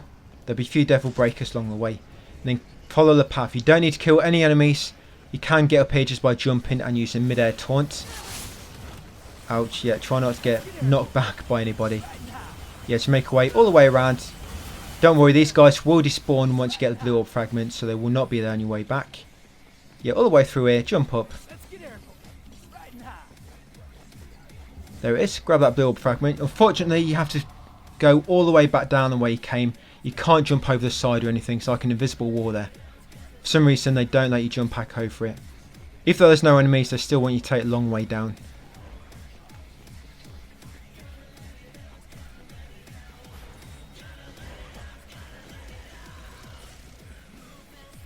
Yep, and once down the bottom, where are we? That's pretty much it. Yeah, the boss is not far up here. You've got one more gauntlet yet, so get through gauntlet, guys, and I'll come back just before the boss.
So for this boss fight, I'm going to sort of show you how I do this on other difficulties. Because it's probably good practice. I mean, you're going to kill him mega quick here anyway. But the way I do this boss fight is the Devil Breaker magazine I take in. I take Jabera, Buster Arm, Jabera, Buster Arm, Jabera, Buster Arm, etc, etc. Just keep doing that way. Because what you'll find when you stagger him, yeah, this is quite easy to do with no, well, I guess it can be a bit tricky, but once you learn his attacks, I don't think it's that bad to learn. Yeah, once you stagger him, you'll get a chance to do a standing Jabera Breaker Age, you know, the Stamina Ray. You've got a chance to do that, and also to do the Buster Arm Break Age as well. Yeah, he staggers for ages, this boss. So what you're going to do, you're going to keep distance and just keep using high shots with the blue rose. That's just charging up the first round of bullets, use them, charge up again, fire, charge up again, fire. That's it, just keep doing that, guys.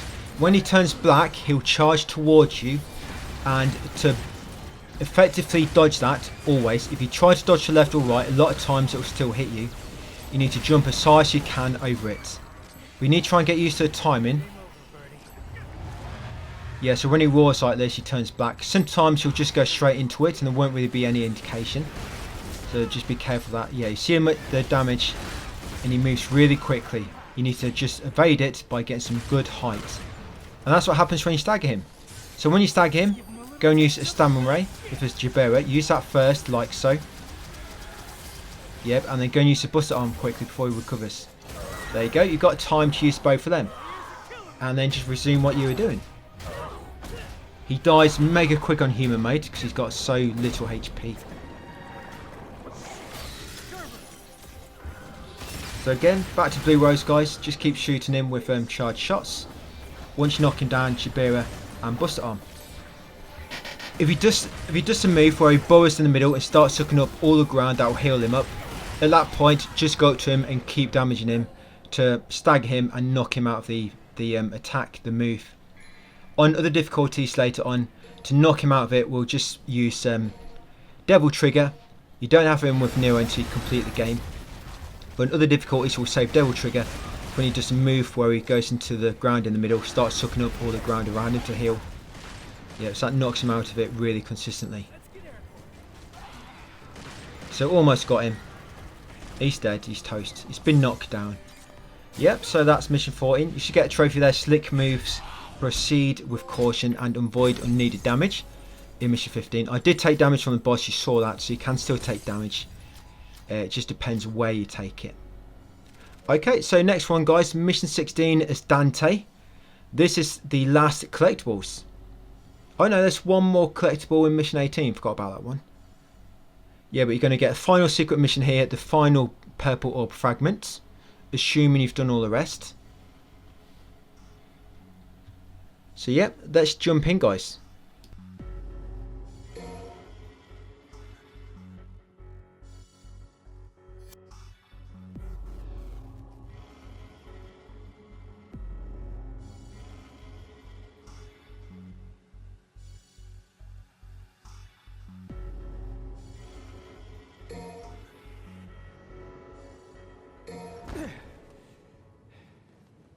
No hard feelings.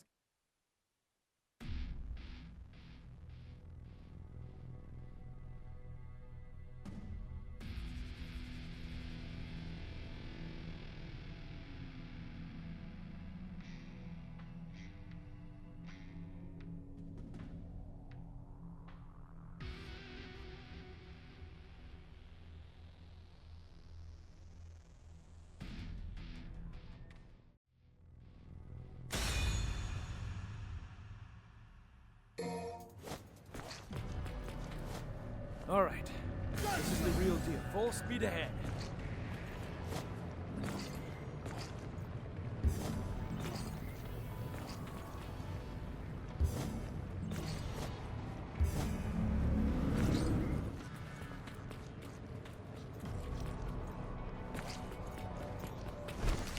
So quite a few gauntlets in this level, quite a few gauntlets to get past. Yeah, quite a few, and there's massive shafts. Basically, this mission consists of dropping down massive shafts. There is no fall damage in this, you can just drop down if you want to. But if you want to build up your SDT and DT gauges, there's loads of white orbs to collect on the way down, which you can try and grab. But just keep going on down, guys, do the gauntlets, and I'll come back when the game makes the first checkpoint, because after that is when the collectibles are going to be. So make way, guys, and just listen out for me when I come back.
Right, so after that gauntlet, that's a checkpoint. Now, straight up this shaft, you see that room ahead? That indicate that you know where we are.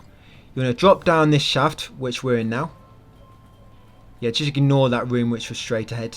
Drop down here until the battle down below. Yeah, so for this battle, you're going to have 2 Furies, which can be annoying if you don't get rid of them quickly. So what you want to do...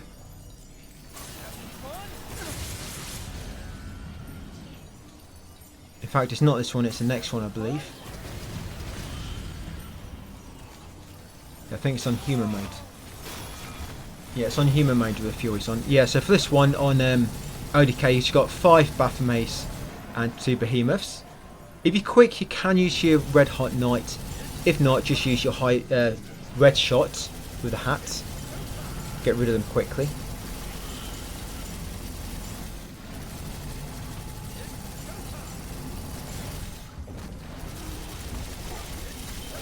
You got loads of red orbs. No need to conserve your red orbs when we can just farm them so quickly.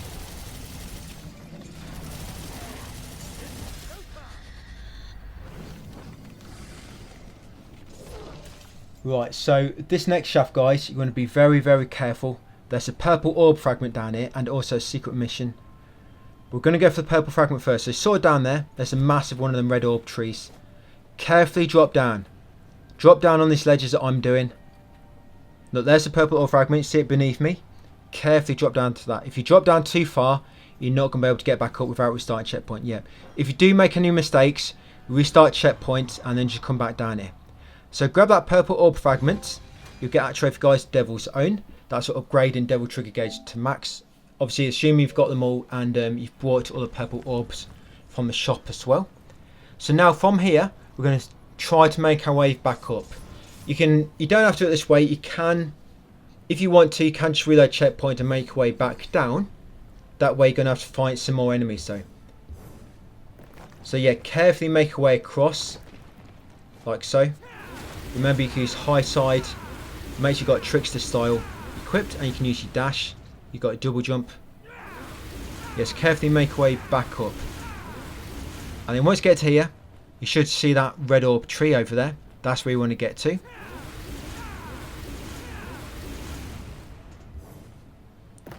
That's it. Once over here, guys, you can destroy the red orb tree if you want to for 5,000 plus red orbs. There's honestly no point. I don't know why I'm doing this. Not when it takes me literally like a millisecond to get 5,000 on that farming. What a waste of time. Oh well, I think it's just habit. When you see a massive cluster of red orbs, you can't help but attack it. Okay, so carefully drop down. You don't want to drop down too far. Again, you will not be able to get back up. Secret mission is in this alcove here. I think it's 3 ledges down when you first come in.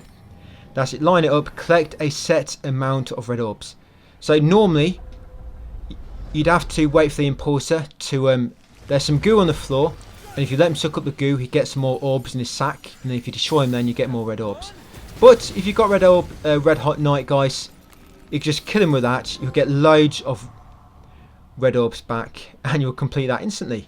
There you go, secrets exposed. That's for completing all 12 missions. Like I say, the way you're supposed to do that, I think, is you're supposed to wait for that impulsor to eat some goo from the floor, and it makes its sack glow red, meaning it'll drop more orbs. But obviously we can just cheat it by using Red Hot Night. And then after that, carefully make your way down. Don't drop down too far, guys, because there's going to be a blue orb soon. Yeah, there's going to be loads of hellbats at the bottom here. Yeah, so down here, I'm going to use photo mode to show you. Don't get knocked down, I almost did. Again, if you do, you can just reload checkpoint. Come down here. Now, carefully, I'm using photo mode here. If you look down, you see that ledge just below? You see it's got like a red orb on it. You want to jump down to there. That's another way. The purple ore fragment brings you down that path across from us. But you want to carefully drop down into there. That's it. And then if you look across, there's a blue orb fragment. Yep, and you want to get across there. You can just make it. There you go, guys. Get that blue orb fragment. Like I say, if you can't get that or you make a mistake, reload checkpoint or just get it on another playthrough. That's then drop down the bottom. There'll be an enemy gauntlet here. Get a Red Hot Night ready, and you should be able to kill most of these pretty quickly. There you go, before they really get a chance to deal any damage to you or become a nuisance. There you go, got it. So that's all the collectibles in this area. You're going to have a few more gauntlets to go past, and then you'll be on the boss, guys. Yeah, so make your way through, and I'll come back on the boss. Make sure you keep your SDT gauge full and your DT gauge full, ready for the boss. Yeah, massive glitch in the frame rate here, because there's literally like 50 death scissors all spawn at once, and when you kill them all instantly, the game can't cope. But yeah, get down to the boss, guys, and I'll see you just beforehand. Like I say, make sure you've got both your gauges full.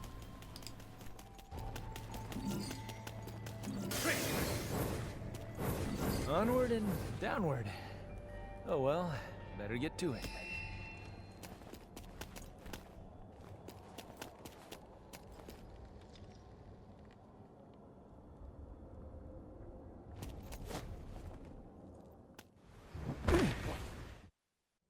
Right, so for this boss, there's a trophy for destroying all its heads before they get a chance to change head itself. It's quite... I'm not entirely sure the exact conditions, because sometimes I've done the same thing, it's not unlocked. But there's a trophy here called Obedience Training. If you kill a boss and you don't get this trophy, the trophy will pop before killing the boss. So if you've depleted all his HP and you've not got a trophy, quickly close app and then reload the game, guys, and try again until you get his trophy. So what I normally do here, I dodge his first few attacks, then I get to the back of the arena, I go into SDT mode, and then do judgment, and then just start attacking him with red shots. But you can just avoid doing that. Instead, just dodge his first few attacks, guys, and then just start killing him with red shots. To get his trophy, you need to keep destroying all his heads. That's it. There it is, Obedience Training. You'll normally get that when you skip all his element faces and go straight back to fire again. So normally he'll go fire, thunder and ice. I think what you have to do, you have to knock him down on fire and then destroy the other two elements before he gets a chance to trigger them, and then, you know, go straight back to fire. Like I say, it's not entirely sure exactly. It doesn't really say in the official book either. But yeah, if you don't get that trophy unlocked before you kill him, just close the app and then retry it, guys, and then try again. Like I say, knock him down instantly when he's on fire element, and then quickly lock on to his other heads, kill that, and then same with his third head as well. It'll go fire, thunder, ice. I think you just got to I think you got to skip like every element by dealing enough damage to each head or so. But once you do it, guys, you'll get that new weapon, King Cerberus, the Nunchucker. And they go on mission 17.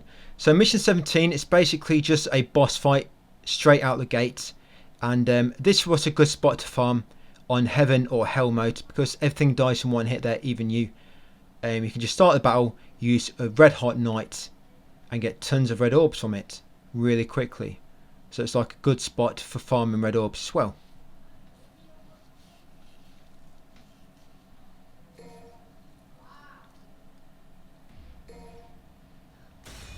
But yeah, what you want to do straight away on other difficulties, we'll probably pretty much be trying to do this no damage.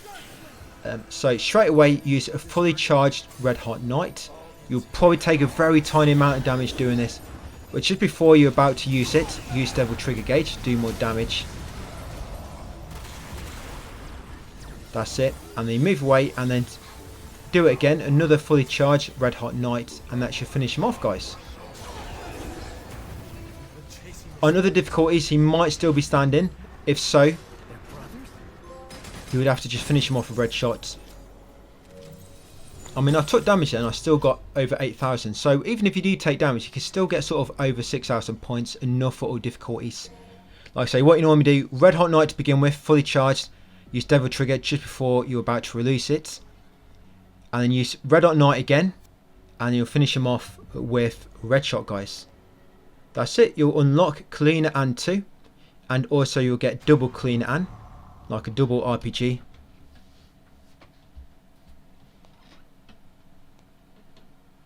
Yep, and then will be mission 18, guys. After mission 18, mission 19 and 20 are pretty much just boss fights. So mission 18 is like the final sort of level. Yep, so let's jump straight into mission 18.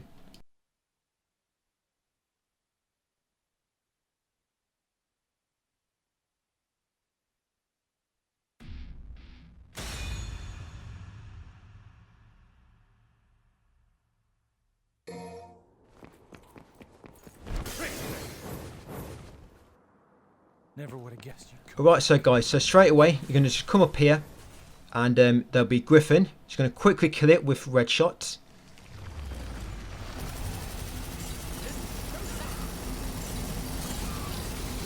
Yeah, quickly kill it with red shots.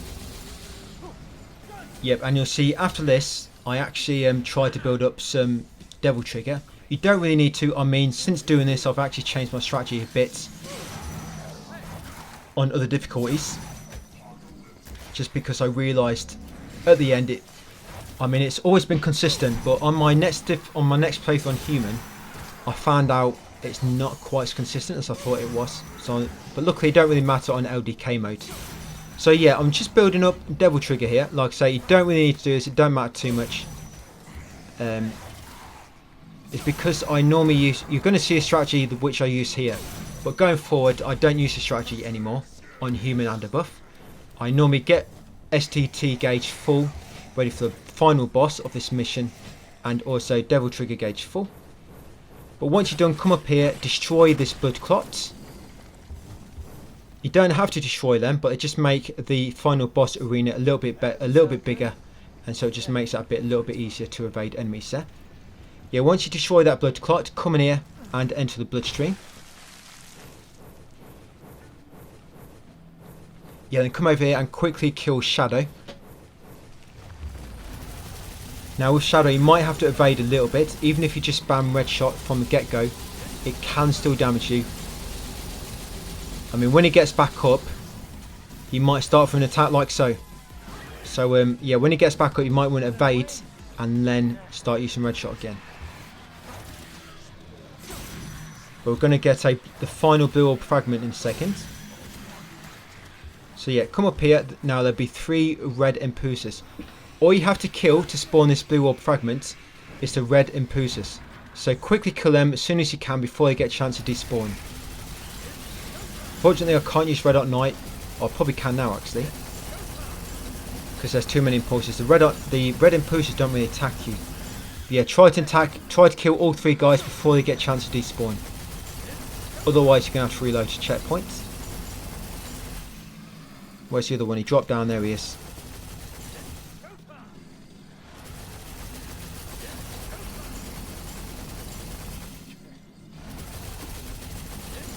That's it. When you got them, there it is. Go and pick up, guys, and that's your pop the trophy. Physical perfection.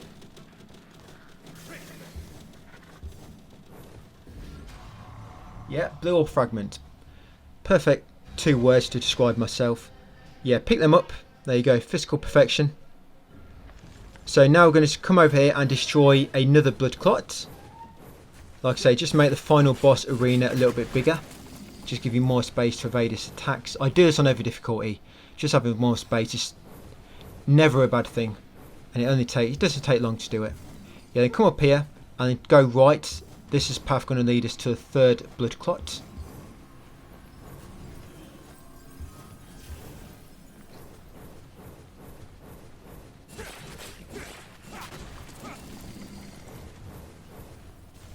Yep, and then you're going to make your way back to the fork and then take the path ahead and lead you to another boss fight. This time with Shadow and Griffin. But straight away, if you start focusing on Griffin almost instantly, Shadow, you should be able to kill Shadow before Griffin gets a chance to attack, and so that should end the fight. So yep, just straight away start putting pressure on Shadow. If Griffin comes into view, then rotate the camera to hopefully cancel any attack or stop him from attacking. There you go. Once you've dealt enough damage to Shadow, that should end the fight. There's a gold orb up here, by the way. Yep, pick it up. Just jump up in the air to grab that. And then go through this bloodstream, guys, and this pretty much takes you to the final boss. Behind you when you spawn in, there is a white orb. It doesn't spawn on high difficulties, but it does here. Okay, so this strategy here. Straight away, hide behind here and use SDT. SDT, and then come over here to the entrance. Once at the entrance, use Judgment, Triangle and L1. Yeah, I don't use this strategy anymore. The rest of it I do, just this very first part I don't use it anymore. Right, once you've done that, then you're going to dodge around with Trickster. Dodge around the arena until Nightmare despawns. Yeah, Nightmare will despawn eventually, I guess, because his timer runs out, his Devil Trigger gauge runs out. Yeah, there you go. You'll know once he's despawned because the area will sort of light up. Now once Nightmare's despawned, now just try to completely destroy Shadow and Griffin. Try to knock them both down first and then focus on attacking one. Take away all its HP. Once you've taken all the HP from them both, Nightmare will come back.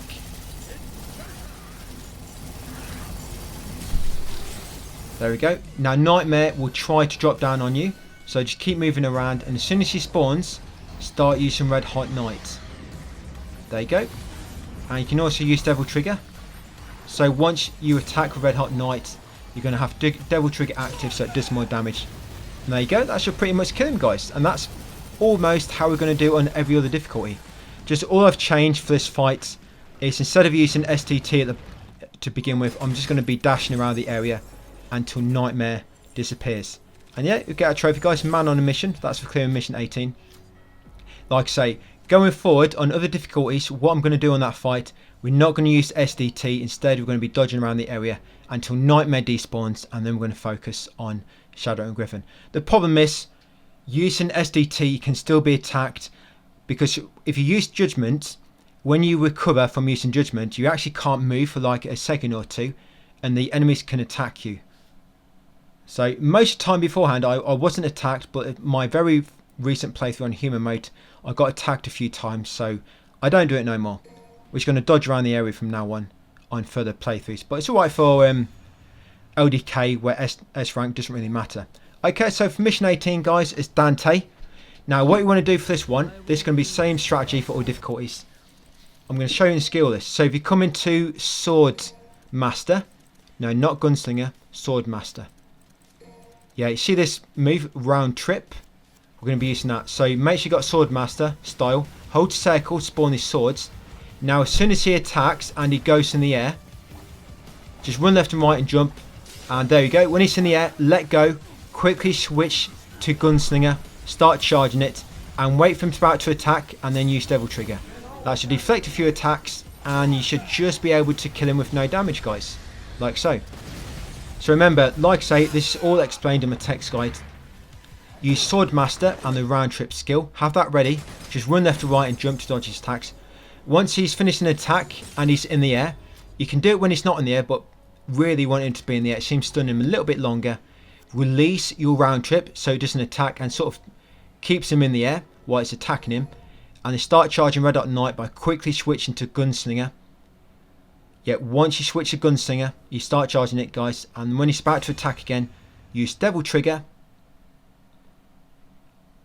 and then that should just deflect a few more attacks, allowing you to get Red Dark Knight off fully charged without him attacking guys and doing it no damage. Okay, so now we're on this fight, and there's also a trophy for doing this on the previous battle without using a continue. Forgot to say, but you can actually just, I mean, it's really quickly to do. Yeah, you got to complete mission 18 and mission 19 in a row without using a continue. So if you did use a continue on mission 18, just go and restart. I mean, you could just quit this mission now. Go back onto mission 18, do it again quickly, and come straight down here. Yep, I know you got to beat Virgil. Yeah, beat Virgil. So this is going to be similar strategy, guys. I mean, normally when you do this for the first time, you don't have access. You can't pick up your Devil Breakers. Yeah, the very first time you fight him. Yeah, it doesn't let you use Devil Breakers, as you can see. But yeah, what you normally do, you'll keep running left or right. You'll keep jumping to dodge his attacks. And yeah, when he does that, make sure you get out of the way. Yeah, you'll normally, when he's finished an attack combination, you'll do 3 charged shots, and then you'll use Wire Snatch, pull him towards you, and get a few hits in. And that's basically what you'll keep doing. And by the way, now you've got the wings, now your Devil Trigger is now active. You can also do grab attacks now. But you have to wait until you properly stagger him before you can grab him. Yeah, do grab attacks with the Devil Bringer button. I have it assigned to L2, Devil Bringer. So again, once you finish an attack combination, do 3 shots, then pull him towards you and attack with a combo. And yeah, he's staggered now, so when he's staggered, you can actually grab him, like so. For me, I press L2, it's a Devil Bringer button. Yeah, I don't know why I did that. For some reason, I went into, I triggered my Devil Trigger phase when I was grabbing him. So I cancelled out the attack. Sorry, I actually stopped doing damage from for some reason. But what I meant to do is, if you grab when you're in Devil Trigger phase, you actually do more damage during your grab attack. That's what I meant to do, but I just got it all mixed up. Yeah, and once you get into about half HP, guys, he'll enter Devil Trigger himself, and he'll do much bigger combos. So again, you need to wait for his combos to finish before you attack him. Exactly the same. Wait for his combos to finish before you attack him. He's much easier to kill on human mode. So if you are having trouble killing him on mission 18 and mission 19 and 20 without using a checkpoint, just wait until human. He dies mega quick on human. You'd be surprised, mega quickly.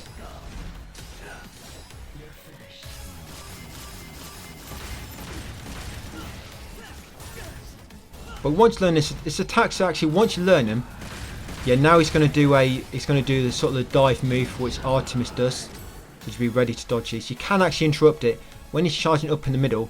If you run up to him and use the Devil Breaker breakaway, it stops him from doing it. Yeah, just same as Artemis. When you see him dive in, dodge it like so. You can still stagger him when it's in Devil Trigger phase. You just got to do more damage. Yeah, just do this, guys. Once he spawns his doppelganger, yeah, when he spawns his doppelganger, all I do then, I try to jump as high as I can and then just shoot, and eventually you'll kill the doppelganger. Try not to kill the doppelganger from too low, because you seem to get hits more likely. And when he summons all the swords around you, just shoot him to despawn them swords, otherwise they will attack you eventually. I've almost got him. Yep, and that's it. Got him, guys. That's it. Game finished. And what you want to do on the ending credits, don't skip it. Do not press options. Do not press options. So you'll get control as Nero during the credits. You want to kill 20 enemies. You don't need to kill every single enemy. You just got to kill 20 or more. This is from the official guide. The official guide says you have to kill 20 during this phase, this part to do for the unlockables. Basically, it gives you an unlockable, and it also triggers a optional ending. Well, basically optional cutscene, which gives you a trophy.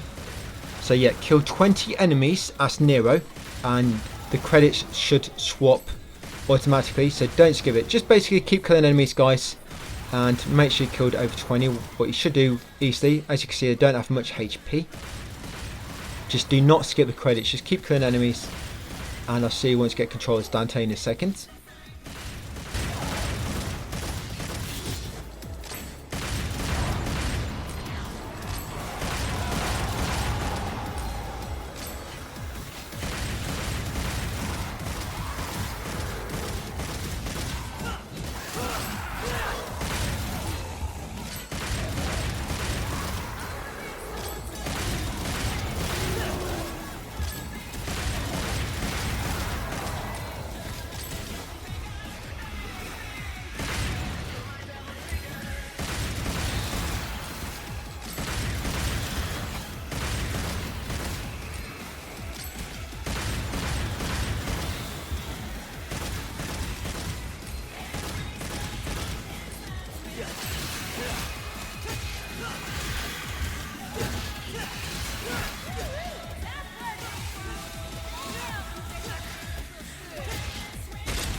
Right, same thing as Nero, guys. Do not skip this by pressing options. Do not skip this, very important. So again, you want to kill 20 enemies or more. All you can do is just stand still and keep spamming red shot very easily this. Yes, you want to kill 20 enemies or more. Like I say, again, with Nero, this leads to some extra unlockables and also a extra cutscene which grants you a different trophy, or a additional trophy to what you're going to get. So yeah, get through this, guys, just keep killing the enemies and I'll see you shortly afterwards.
Got more than you did.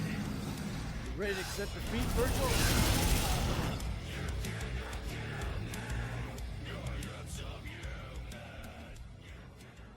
Yeah, so this is the optional cutscene you get, and with this triggers the trophy.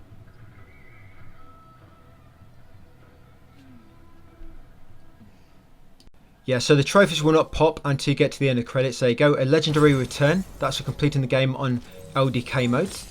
Battle for the Ages, that's for clearing mission 19 and 20 without using a continue. Like I say, you can do that in human mode, it's very easy to do. And also you get a new job, accept a new job for Morrison after the Red Grave incident. That's a trophy you get, like I say, for killing 20 enemies as Nero and 20 enemies as Dante at the end. Okay, and these are your unlockables. So because you've done LDK mode, you unlock Son of Spider, you unlock Dante Must Die, you unlock Bloody Palace. That's for basically completing the game on any difficulty. You get VX Colour, Virgil X Colour. You get the Recovery Provocation as Nero. You unlock Devil Bringer and the Devil Trigger as Nero. You unlock the Irregular Full Costume, Dante Skill. You unlock all of Dante's blades and also Nico's reports in the gallery. And yeah, that's it, guys, for the LDK walkthrough. So next we'll be doing all human mode in one video and probably Devil Hunter.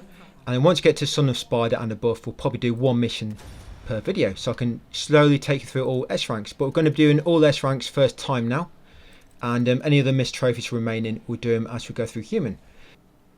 Human difficulty. And a lot of these strategies going to be showing you are pretty much what we're going to be doing for the rest of the difficulties.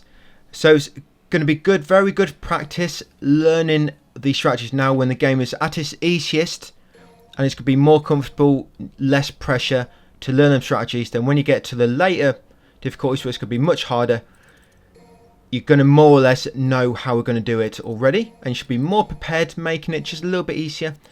I always try to learn the hard strategies as early as possible, you know, like I say, just when there's more sort of breathing space to do so. But to begin with, guys, on human, we're going to buy every single skill with Nero. You should get that trophy, Nothing's Impossible. Because you complete the game now, every skill will be available with him. And you also want to buy Overture. You want to buy 1 Jabera and 2 Buster Arms. You're going to put that in your magazine. We're going to use that for the upcoming boss. So 1 Jabera and 2 Breaker Arms. And this first mission, the prologue, most missions we're going to be doing without taking damage for the S ranks, because on the very last difficulty you die in one hit anyway. So you pretty much have to learn the whole mission, how not to take damage. So this is very, very good practice, you know, for the final difficulty. And in the meantime, we're also going to get S ranks without having to worry about messing about with combos. So you might not like trying to learn to do things with no damage, but it's going to be much easier to learn to no damage on these easy difficulties, guys, rather than just trying to learn no damage on the final one.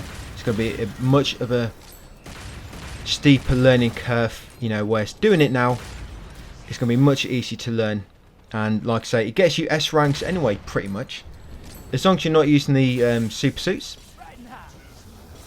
Yeah, so what I'll probably do, guys, at the start of each mission, I'll just give you some advice for that mission, things you need to look forward to, watch out for, and then I'll come back during boss fights. There should be no collectibles. We've got all the collectibles on our first playthrough LDK mode. There's still a few missed trophies we need to get. I'll mention them. Here we actually want to kill the boss now, so do not let the boss kill you. Yeah, for this mission, the prologue, it doesn't actually matter if you take damage here, because if you kill this boss, you get automatically 15,000 points. Yeah, you automatically get 15,000 points. This is the same on mission 8 as well. The thing with mission 8 boss is very hard to kill on Dante Must Die. There's not really an option there. But on the prologue, it's quite easy to kill on every single difficulty. But yeah, you're going to kill this boss here, and then it doesn't matter if you took damage on this mission or, you know, anything, because you're going to get 15,000 points for killing him. So to learn his attacks, you're going to have to learn, like I say, you're going to be killing him another probably 5, 6, 7 times or so as you come through the other difficulties. Jabira works really well here. Press the circle, and when it comes to using your gun, just use the very first charge up shots. Don't use any other tiers, just the very first charge up shots. Obviously they don't do as much damage, but the time it takes to charge up the other shots, the extra damage is not really worth it. You get more DPS just using the first charge up shots. And once you destroy the crystal, because you have to destroy the crystal, guys, before you can actually damage the boss himself, you're going to come up to him, you use Jabira mid-air breakage, and then use bust arm breakage ×2. And that finishes him off, guys, like so. Really quickly. Yep, that's the prologue out of the way.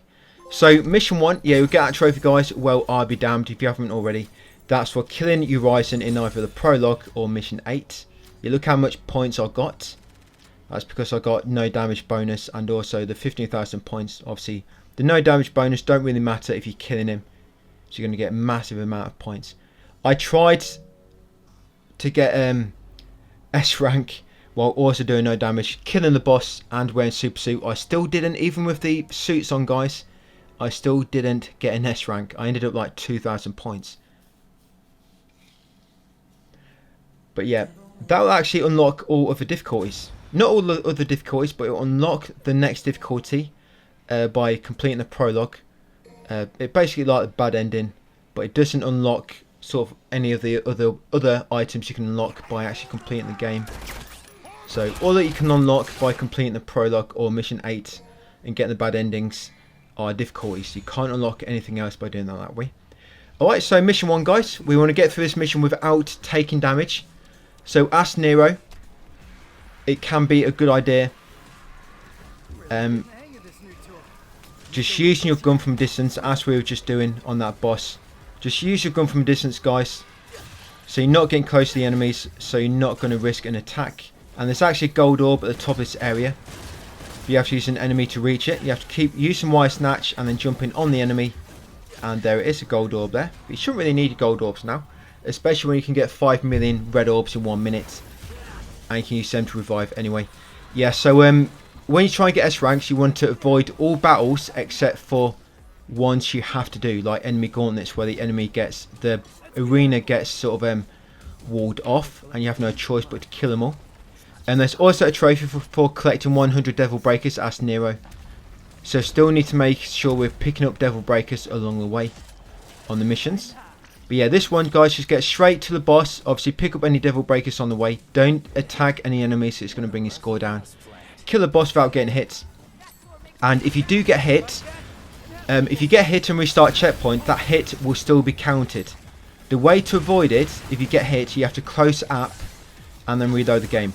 Yeah, so if you get hit, close app, reload the game, that will respawn you at your recent checkpoint, and that damage will not be counted. Yes, that's a way to get around it, guys. It doesn't work on the final difficulty because there are no checkpoints. But on every other difficulty, including Dante Must Die, if you take damage and you're trying to do that mission without taking damage, just close app, quickly reload, you'll respawn at recent checkpoint, and that damage will not be counted, guys. Obviously, make sure you do not have auto assist on either. Yep, so next one, guys, mission 2. Again, we want to complete this one without taking damage. And this is where I'll start, guys. So going forward, I'm just going to come at the start of each mission, give you a bit of commentary, what you can expect. And then I'll come back for any particular difficult fights, especially the boss fights, just to let you know my sort of strategy and the way I face them. So yeah, no damage and no continues. So you want to try and go for no continues as well. That gives you an extra bonus. So no continues and no damage, guys. Yeah, so mission 2. I've got my text guide, of course, you can look into, guys. My text guide, I've got every single enemy on each gauntlet. And I've also got maps on there as well. All well, the Devil Breakers are. The Devil Breakers are a bit random. They might appear for you, they might not. Like I said, it's a little bit randomised. I've sort of mentioned where the checkpoints are as well. When you go into a hotel, the Jabira mid-air breakage can come really useful in the hotel, because in a little tiny room, the mid-air breakage is crazy in the hotel. Be really useful in high difficulties. Yeah, but it's pretty much how you're going to do most fights, guys. It's Nero. Just keep your distance and use range attacks, like I'm doing. I'm trying to get close. I'm getting a little bit cocky at times. That's just mainly because I sort of know what I'm doing a little bit. But yeah, to play it safe, long range attacks, guys, and just keep evading them. Right, get your way, make your way to the boss, guys, and I'll see you back at the boss.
Looks like I'm gonna make it there before you do, V. Trying to stop me. Oh, whatever. Yeah, I can make this work. Just hack my way through. He doesn't seem like a demon to me.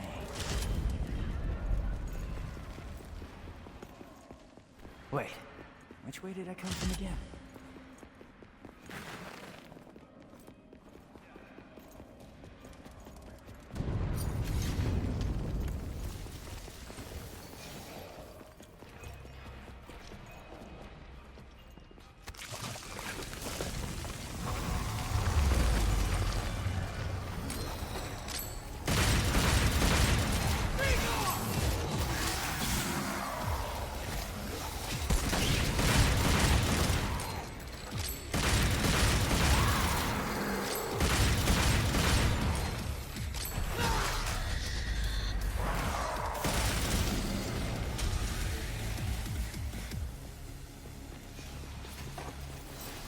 This again?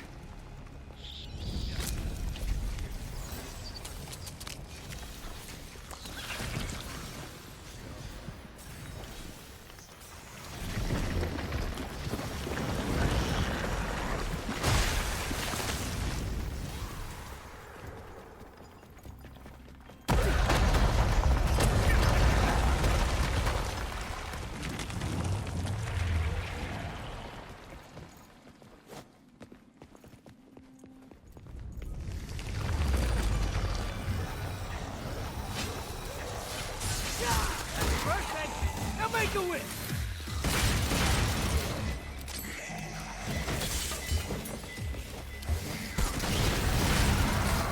Riding high!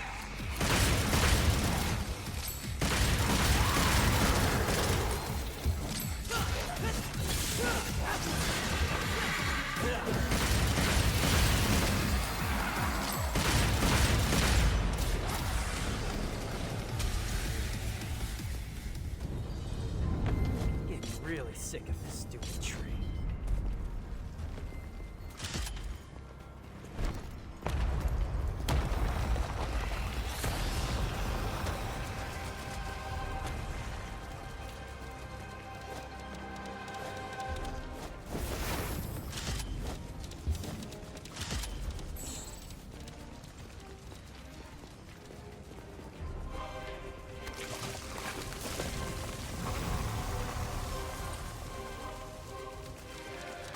Right, once you've got the hatchling, guys, you can avoid an enemy gauntlet here. You have to jump up here onto this room and then jump really high across to this barrier, this Nidhogg barrier.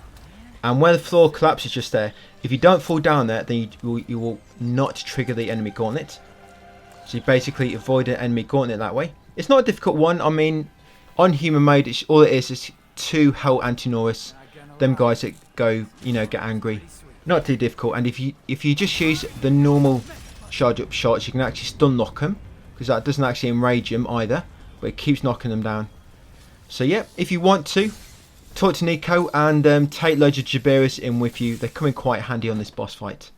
But yeah, Goliath. So got to kill him without taking damage. Remember, we're doing this mission without taking damage, and this is how you're going to be doing this mission on every other difficulty. So yeah, just dodge his attacks, keep the distance. He'll start off on the roof, then he'll go inside the room, inside the church, and then after enough damage, he'll sort of jump to the back, he'll try to do that sucking attack, and the wall will fall down, you can go outside, then eventually he'll join you outside, guys, and go into rage mode. Just dodge his attacks in here, again, use some ranged attacks, use the devil trigger when you can, just because it gives you like an extra projectile to lob, doing a bit more damage. Mid-air, Jabira mid-air breakage works really well once you're inside the church, so try to use it inside the church because it's not going to be as useful outside. When he starts doing this attack, you can actually get outside and you can damage him with outside without fear of being sucked up. That's it. But when he does do that attack outside, guys, try to use Jabira to evade away from it, but if you do get sucked in, a Devil Breaker breakage will stop it. A Devil Breaker breakaway will stop that attack. Yes, if you do get sucked into that sucking attack, guys, just destroy one of your Devil Breakers and that will cancel this attack. And yep, just keep doing that, guys, on him.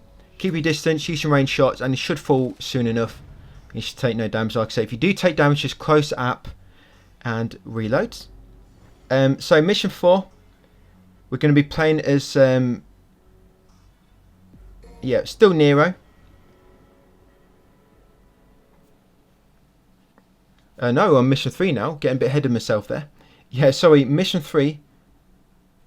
Yeah, so still playing as Nero. Yes, again, we want to get through this one without taking damage. Yeah, but the boss on this one can be a bit tricky. But once you learn this boss, the attacks are quite easy to avoid. Once you learn her. Yeah, but it's not really anything else to mention. Again, just keep using range attack, guys. Avoiding the enemies, keeping your distance, evading their attacks. If you do take damage, just close app and reload. Spawn at a recent checkpoint. Yeah, make your way to the boss, guys, and I will see you at the boss.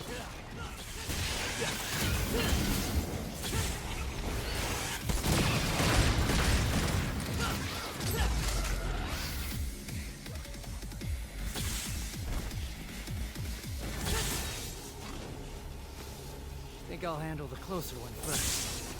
Gotta start somewhere.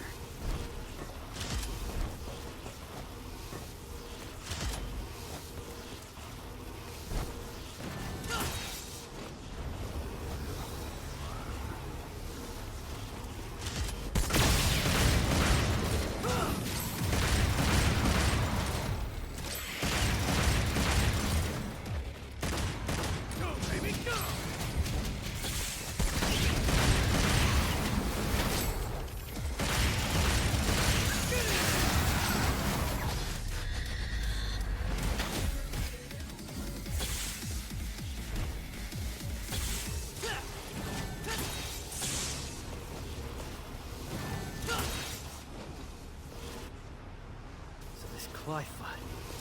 Screw it. We're taking this fucking thing down.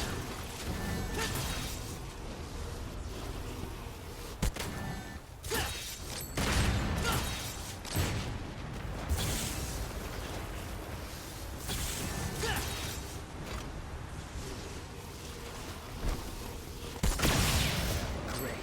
Now the roots are in my way.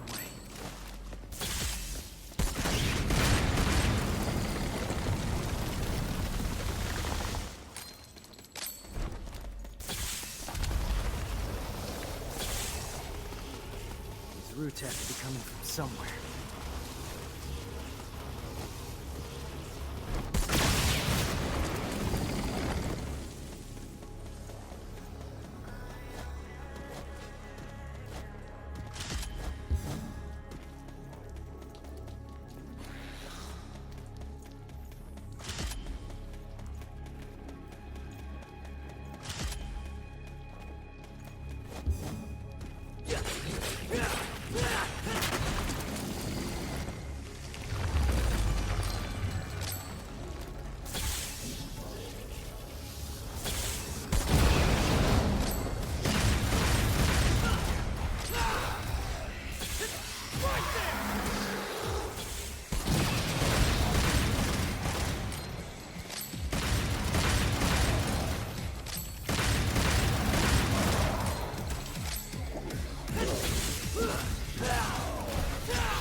Bingo.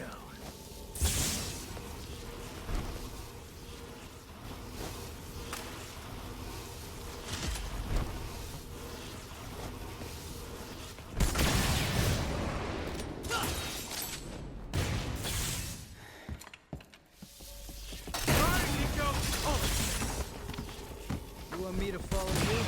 No way out. Now bring that shit to me.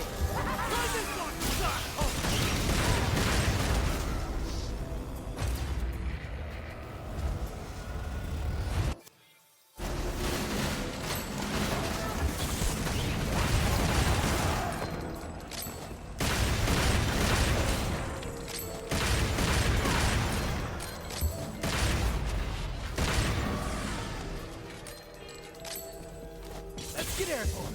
Right now.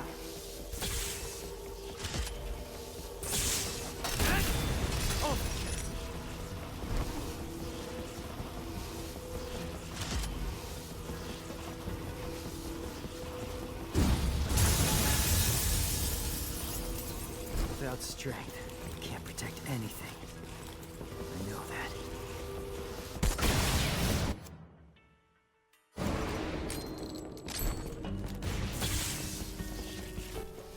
Yeah, this one, it might seem a bit annoying to learn to no damage to begin with, but more or less, if you just keep running left or right, you can avoid most of her attacks.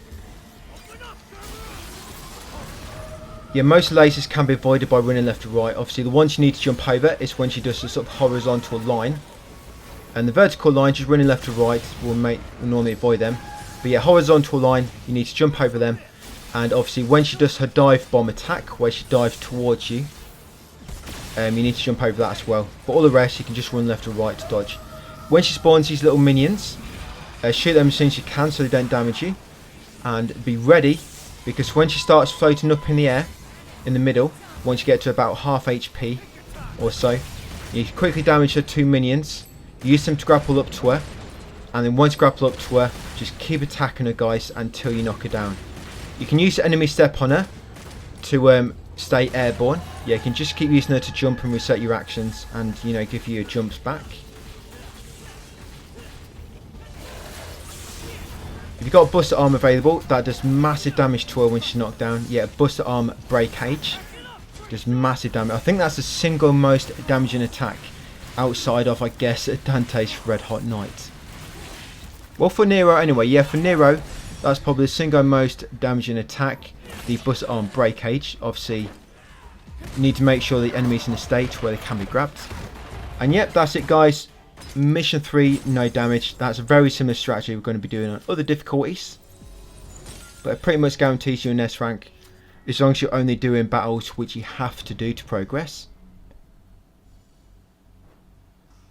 Yeah, so mission 4 next is V. So V is quite easy to S rank. I mean, I've got auto assist on here. I'd advise turning auto assist off. Yep, I do start doing it a bit later, but this first few missions as V, you'll see I leave it on. Yeah, you want to turn auto assist off and get used to it. Basically, you don't want auto assist on for anybody at all. That little penalty it gives is not a massive penalty, but sometimes that can be basically make or break your S rank on higher difficulties. So yes, you do not want auto assist on.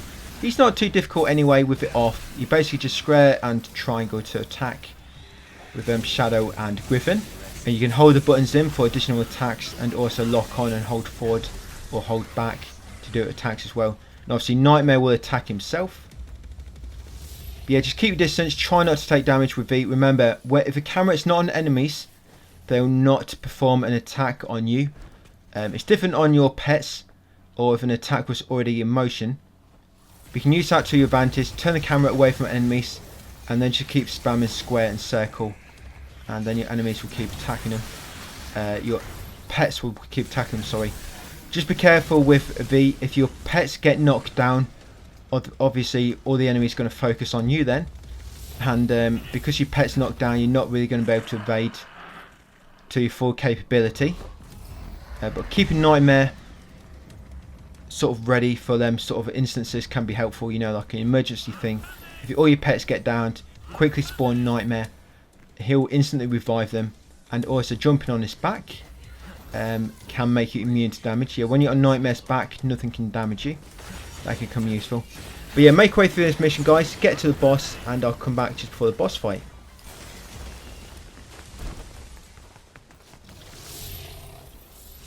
Not allow him to gain any more power.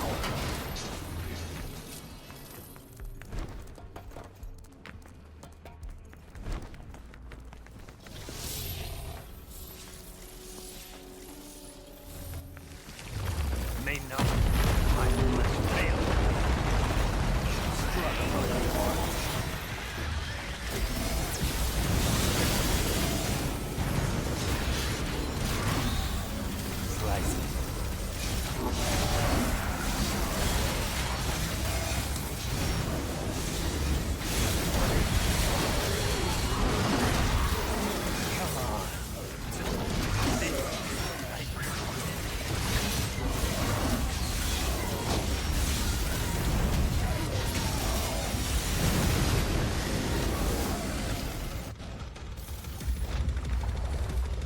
Is the source of his strength. I must cut off his supply.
This boss fight can be a little bit annoying on high difficulties just because there's so many. There's like 4 different enemies which can attack you, and if all your pets get knocked down, that means they're all going to focus on you, so you've got to be very careful here. I mean, if you've got auto assist off and you've been pretty good with your S ranks, because it's quite easy to S rank as V, you can still take damage more or less and still get an S rank even on high difficulties, especially Dante Must Die, where you need 6,000 points for an S rank. Yeah, of course you need to be careful on your on the highest difficulty, because one hit and you're dead. And if you die and revive, there's no checkpoints on highest difficulty, by the way. So either have to redo the whole mission again, or use a gold orb, which will give you a little bit of a penalty. So you've got to be really careful with S ranks. But no damage on the mission pretty much guarantees an S rank no matter what. And on the prologue and mission 8, defeating the final boss on the prologue or mission 8 guarantees an S rank because of the 15,000 points bonus. But killing him on mission 8 is not a possibility, especially not on high difficulties. You'll see in Dante Must Die, it's mega difficult to kill. Yep, and this boss will die quick enough. He's got to keep moving around the area. If you, like I say, if you jump on Nightmare's back, you can become immune to damage, and it makes it so you can't be hit. And there you go, got an S rank on that mission. Yeah, so mission 4 is next, guys. Sorry, not mission 4, mission 5, sorry. Yeah, so there's a missed trophy on here, which we didn't get on LDK mode, just because at that point your pets were too weak. And there's too many enemies, making it too tricky. But now we're on human mode on mission 5. There's a trophy for completing this mission, guys, without any of your pets getting knocked down. Yeah, so do not let any of your pets get knocked down on this mission. If they do, and you've already been past the checkpoint, just close app and reload, and that should reset them being downed and the game saving it. Yeah, just close app quickly and reload it, and that should reset it. But yeah, complete this mission without any of your pets getting downed. And the 4 legs, you're going to have the 4 legs that burst through the ceiling on this mission as well. And make sure you destroy all 4 legs. You know when you've done enough damage because there'll be a blue flame coming from them. Just remember the final leg, the 4th leg which appears, you have to destroy that gas tank to destroy it, but you have to wait for it to swing close and then quickly shoot it with Griffin. Yep, so get through this, guys, this mission. Like I say, destroy all the 4 legs on the way through, and I'll see you at the boss. Again, try not to take damage if you can, but if you've got auto assist off, so you don't get that penalty, you should do not too bad. You can still get S ranks quite easily on this mission, even if you take a little bit of damage. As long as you don't have auto assist on, you don't use any continues, and you keep your S ranks quite high most time.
This way, I guess.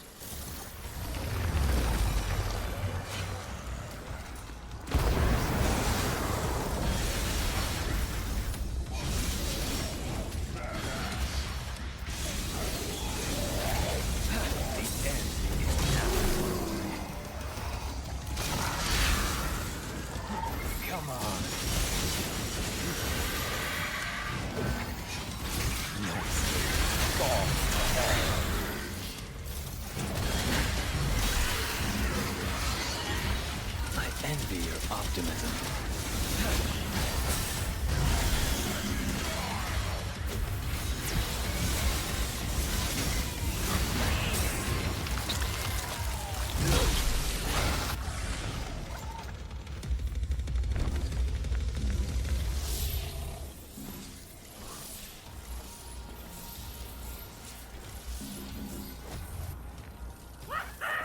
Finally outside. And look at that, a boss.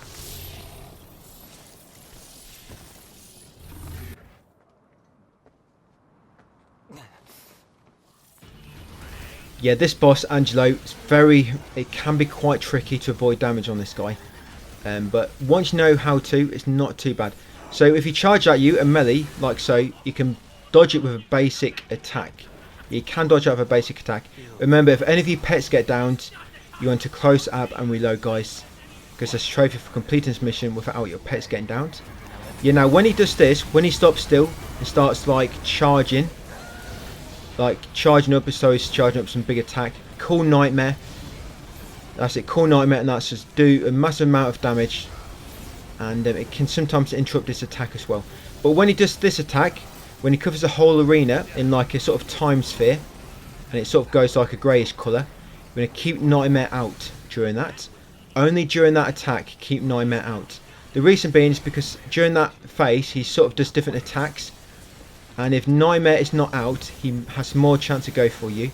And what he can do, he can like use the slow sphere on you, and then quickly teleport you and do an attack which will be very difficult to dodge because you're inside the little tiny slow sphere. But when you're in when that arena is not around and the arena gets its colour back, despawn Nightmare and just save him. So again, he's made the area go grey. Spawn Nightmare, keep him out. But when he goes back to normal, despawn Nightmare, and you only want to spawn Nightmare, guys, when you start charging an attack, because like I say, it can interrupt that attack and do a lot of damage. Always despawn him unless he's doing that attack where he's sort of covered the whole area in the sphere, the slow sphere, and it's gone grey. Keep him out during that attack, like I say, to keep aggro off you. But during any other attack, make sure Nightmare is despawned to keep your Devil Trigger high, and then spawn him in to interrupt the boss and despawn him straight after, unless, like I say, it's in that massive sphere which makes the area go grey. And of course, when he charges at you, just jump over his sword with a basic attack. Yeah, so this mission, guys, what are we on? Mission 5? Or is it mission 6? Yeah, we're on mission 6 right now. Yeah, so mission 6, depending if you know them 4 legs on mission 5, if you dealt maximum damage to all 4 legs, when this boss gets knocked down, you'll get knocked down for longer. And for this fight, you want to take in 7 overtures and 1 buster arm. Yeah, 7 overtures and 1 buster arm. And as Nero, you can get an S rank on every difficulty on this mission and take damage. But to do so, you have to keep pressure on the boss. You have to constantly be on the offensive. Keep attacking him. The reason being is because you do not want your stylish rank to drop down too much, and if you don't attack him for a long period of time, obviously the rank will disappear. So you have to constantly keep attacking him to get an S rank, even on high ranks, and even if you take damage. Yeah, so to begin with, what you want to try and do is use your overture, but charge them up and put a breakage into the weak points to put a bomb, basically put a bomb inside it. As you see, when they detonate, you'll do massive damage. I did take damage just then. Yeah, when you're on his back and you see the spikes about to come out, you want to jump up, time it well. Just be careful, because when you do put a bomb into him, into his weak point, it will make you dodge back a little bit. And buster arm, you're basically saving buster arm for when he falls down at the front of the ship. but you might kill him before that. Yeah, when he does the blue laser on top of the ship, you can get behind his weak point on the opposite side, and that will take the hit for you. And again, when the spike's going to come out, get ready to jump, guys, and avoid them. Use taunt in the air for extra air time. Yep, and just keep attacking the weak point. You can use your devil trigger, guys, to do more damage. And eventually he'll fall down. Yes, I didn't quite get 6,000. You need 6,000 points for, not for human. Human, I think you need 4,000 points. It's either 4,000 or 4,500 for S rank. But in Devil Dante Must Die, you need 6,000. But the thing is, oh, I used auto assist. No wonder. It's because I had auto assist on. I didn't even realise. I think I did take it off, but yeah, I knew I was going to get S rank anyway. Yeah, but if I didn't have auto assist on, I would have got over 6,000 points. That would have covered me on every difficulty. Yeah, so that mission ain't too bad. But this one, guys, mission 7. So there's a trophy for doing this as Nero and as V. We already did it as V on our LDK playthrough. So we're going to do it as Nero now. But it's also a trophy for doing this mission as Nero without any Devil Breakers equipped to begin with.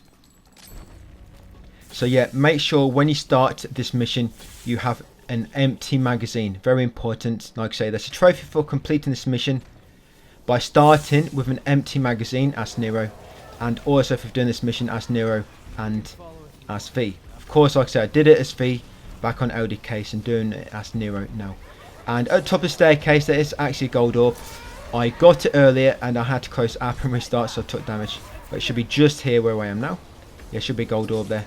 Yeah, but go through this, guys, without taking damage. I wouldn't really say I need to give you any advice on the boss. The boss is really easy on this difficulty, on this mission. It's not really a boss, it's just normal enemy types. You've got Proto Angelos and Scudo Angelos as well, which is a bunch of them. Occasionally there'll be an enemy spawner blocking your way. You don't have to kill the enemies unless a sort of the area gets walled off, you know, like a gauntlet appears. So in that case, just destroy the enemy spawner blocking your way and then carry on. But when you do come to a gauntlet, first destroy the enemy spawners before you focus on the enemies. And again, just play it safe, kill the enemies from a distance. I'm getting a bit cocky sometimes, guys, getting close, but I advise just keep your distance. This is what kept getting me damaged on this mission. I kept getting cocky, getting in close.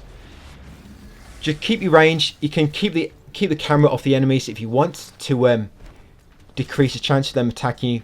Just keep the camera off the enemies and keep shooting. You'll sort of lock onto the enemies automatically, even though the camera is not on them and you're not locked on. Obviously, grab any Devil Breakers on the way for the trophy for getting 100 Devil Breakers. Yep, and just make your way through this, guys. Like I say, I don't really need to give you any more advice here. Just get through, keep your distance. The boss is fairly simple. As long as you've done this as V and Nero, and without any starting Devil Breakers, you should get 2 trophies at the end of this. So yeah, get through this, guys, and I'll see you at the end of the mission. Gotta push on ahead.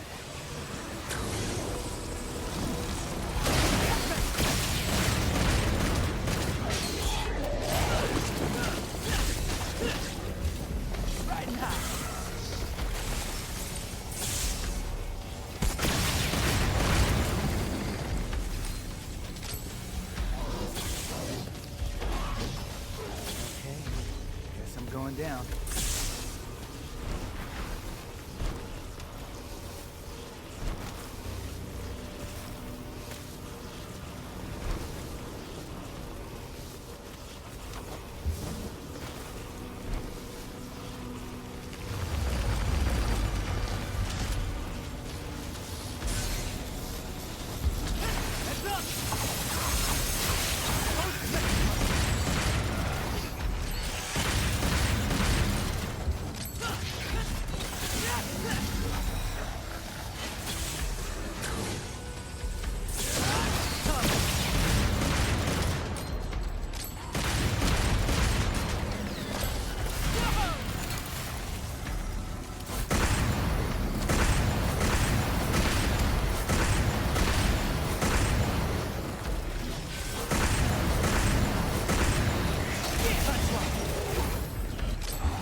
Right, so mission 8, guys. This is perhaps one of the hardest missions to get an S rank on. Because it's too hard to... This is the hardest mission to no damage on high difficulties, so it's not really an option. So this is your loadout. You want Ragtime, Jabira times 2, Buster Arm, Ragtime, Jabira times 2. That's the loadout you want for this mission. You can find that linked in my text guide if you just want a list of it. So like I say, Ragtime 1, Jabira times 2, Buster Arm, Ragtime times 1, and Jabira times 2. This strategy is more or less the way we're going to do it on high difficulties. But I'm just going the enemy placement is going to be a little bit different. Obviously, enemies will take longer to kill. So strategy is going to be a little bit different, but more or less, this is the way we're going to be doing this on high difficulties. So yeah, we're only going to be doing the fights you have to do.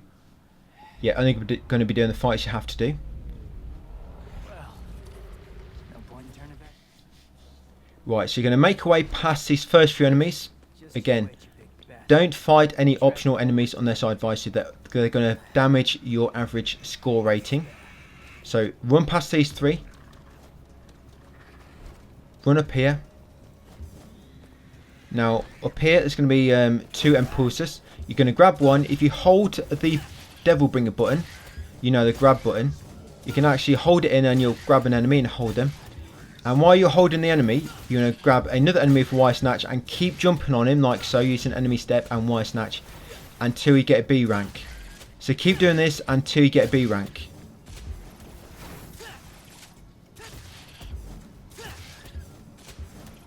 So once it gets to B rank, you're going to use an air taunt and land on this platform to the right, out of reach of the other enemies. So doing an air taunt just increase your rank a little bit more. And once you get here, you're going to do X Provocation.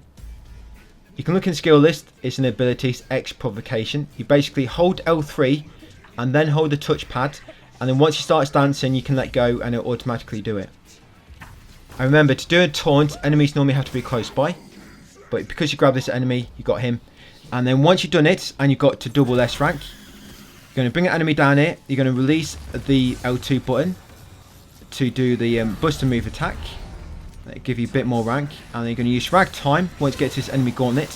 Use Ragtime, and then once everybody is frozen in time, you're going to use Devil Trigger and then use the Showdown skill. The Showdown skill gives you a massive point of stylish points as well. You can look in skill list, you have to do it.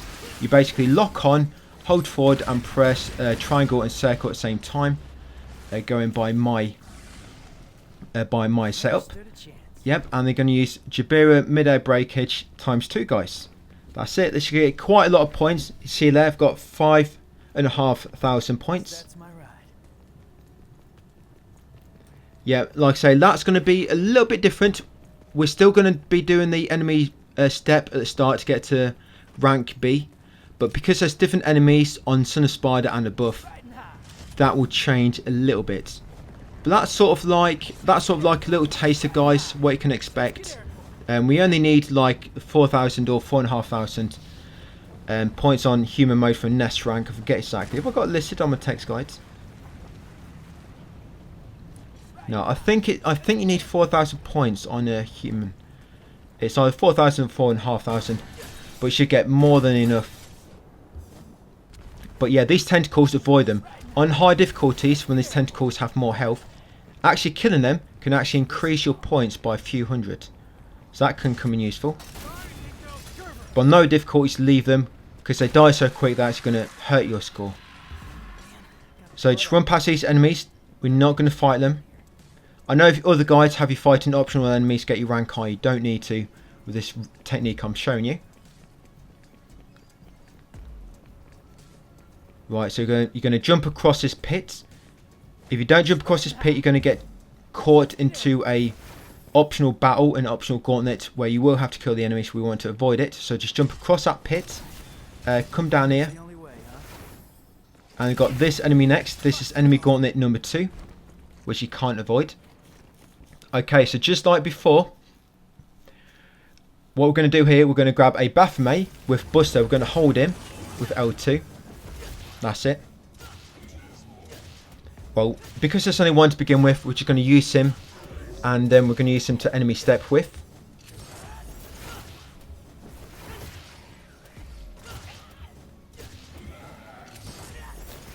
Yep, and then once you got to B rank, you're going to grab him, and you're going to run to a wall somewhere, and they're going to start doing air taunts. You can use once you got to B rank with the Y snatch and enemy step, like I say, grab him, do air taunt, just increase your rank a little bit more. And because he's the only enemy to begin with,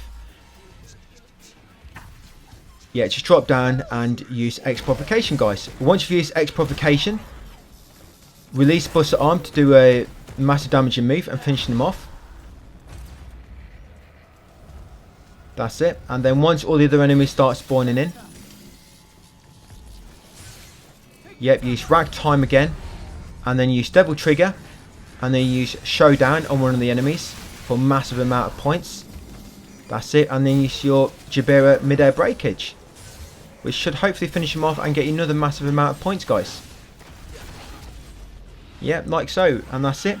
So that's, like I say, that's how I'm going to be doing it on Human and Devil Hunter, Son of Spider, down to Must Die, and Hell in Hell. It's going to be different enemies, so it's going to be slightly different setup.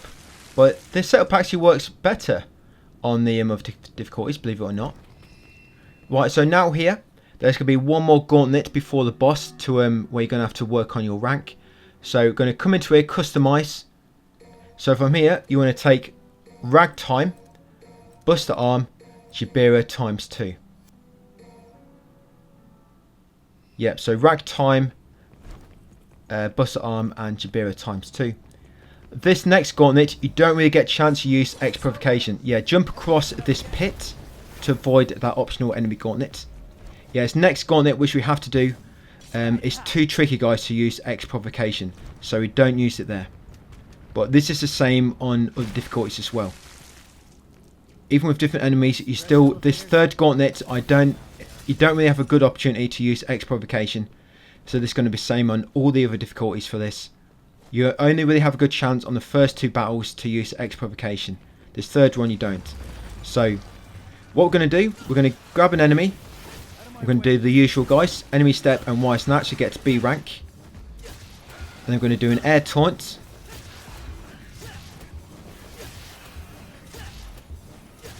You're not going to do a grab attack. Yeah, just use enemy step to get to B rank. And then use air taunt. Yeah, if you just see what happens. If you try to grab them, you might mess things up on this third one. And I took a bit of damage. It doesn't matter, you can still get S rank.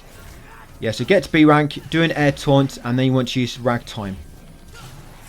Yeah, so I keep messing it up. I keep losing my rank.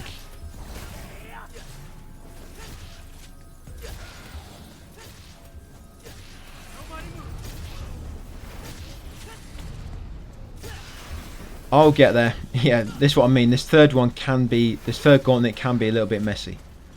So once you get to B rank, air taunt, and then use Ragtime. Yeah, but you don't need to do that. Like I say, you don't need to Buster Arm him. Sorry, you don't need to use your Devil Bringer. So what you would do, as soon as you've used Ragtime, you want to use Buster Arm on one of the enemies. And then you go into Devil Trigger. Yeah, then you go into Devil Trigger and you use Showdown. And then use Jabira Mid-Air Breakage ×2, guys. Yeah, so slightly different to the others. I just mentioned that again because you got a little bit messy there at the end. So use enemy step and Y snatch to get to B rank. And then use air taunt. And then use Ragtime Breakage to freeze time for about, like I say, about 8 seconds. And then you use Buster Arm charge up quickly, Breakage on one of the enemies. And then use Devil Trigger. and Showdown on another enemy, and then use Jabira mid-air breakage ×2 to finish him off, guys. And that should keep your rank relatively high. On some Spider and above, my strategy for them doesn't really include Jabira mid-air breakage, just because it doesn't do much damage there. But yeah, mainly just spam Buster Arms on the difficulties. But yeah, that's the third gauntlet, guys. And then just make way to the boss. For the boss on mission 8, all you need to do is destroy the crystal to begin the second phase of the boss fight, and then you can let him kill you.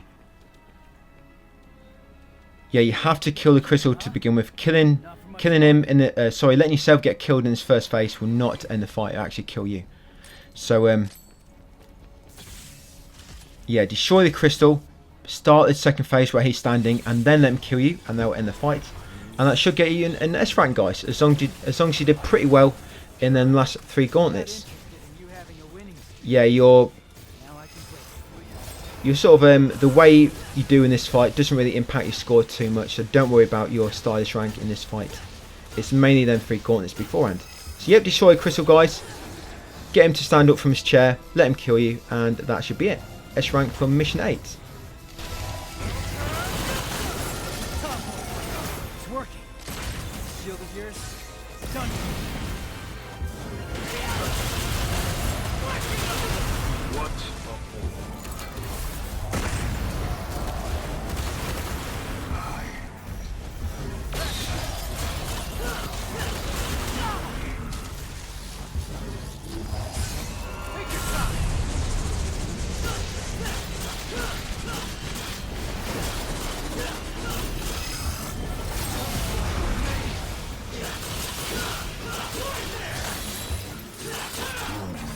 Thing about humans is that we scatter like dust.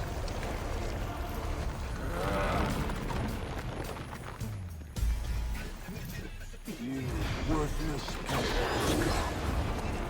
Nowhere to go.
Yep, so that's it, guys. S rank on mission 8. It's not too bad, is it? I mean, that got me over 6,000. That would have been an S rank on Damn It Must Die.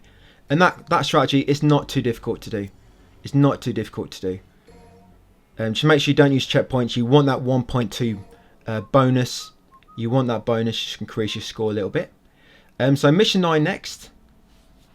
So playing as V again. I think, is this where I decide to turn off auto assist? I can't quite remember. But if you turn off auto assist, you should be able to take a bit of damage here and still get an S rank, as long as you do pretty good with your combos, and as long as you don't actually use any of your checkpoints, so that you keep your 1.2 bonus. But remember, if you do get hit, or you maybe get killed, for example, if you close the app and reload it quickly, that will spawn you back at checkpoint, and any damage or anything you took will be reset. But like I say, as long as you got auto assist off, and you do pretty good in your fights, you can pretty much do this mission and still get an S rank on all difficulties, so it don't matter too much. There's not really much to say on this mission. I mean, the boss again is quite a simple boss. It's you've got 3 nobodies, at the end of this mission on LDK mode, there's literally about 20 nobodies you had to beat, and that's a lot more difficult. But it's only 3 now. I think this will be the same on all difficulties going forward. So yeah, it won't be too bad. But yeah, get through this, guys, and I'll see you at mission 10, where we're going to be Dante.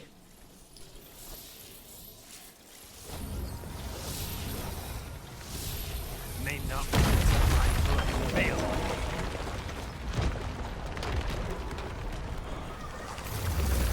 I have to keep going. At your pleasure. Come on.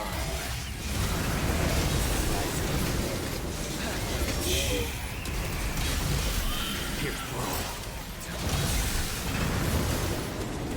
At your pleasure.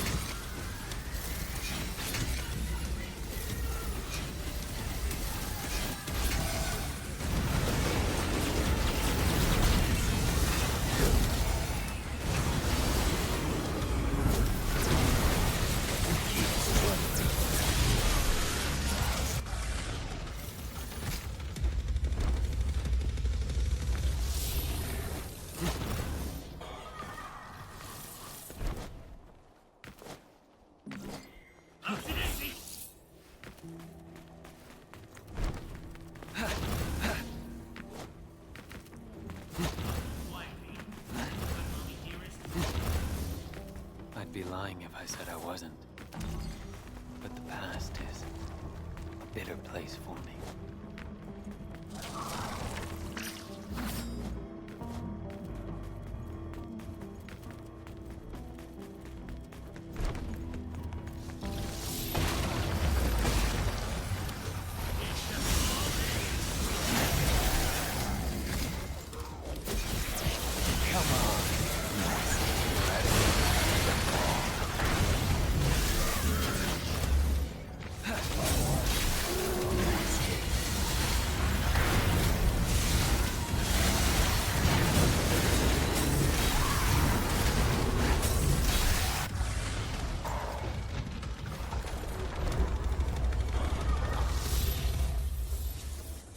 Get a bad feeling about this place. Think it might be where we need to go.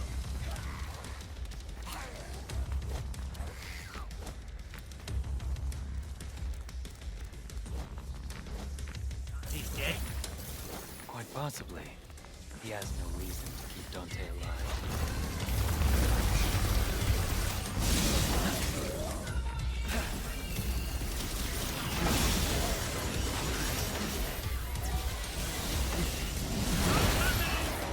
I have to keep going.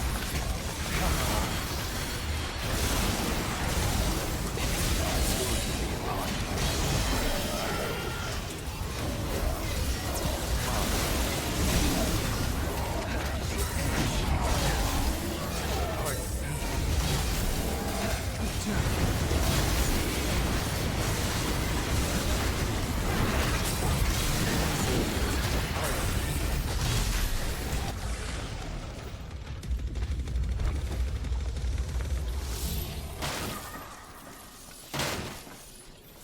If we had the double sword Sparta, Nero might just be able to... Almost there. Hey, you gonna make it, me? It's your turn. Gouge it now. Pierce away.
This presence. You're at it.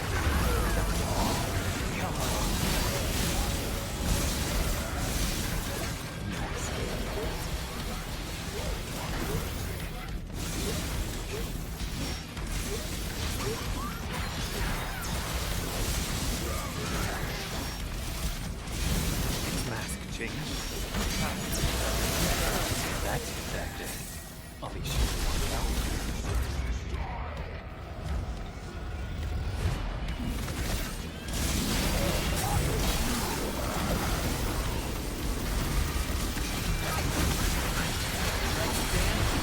Floor is yours.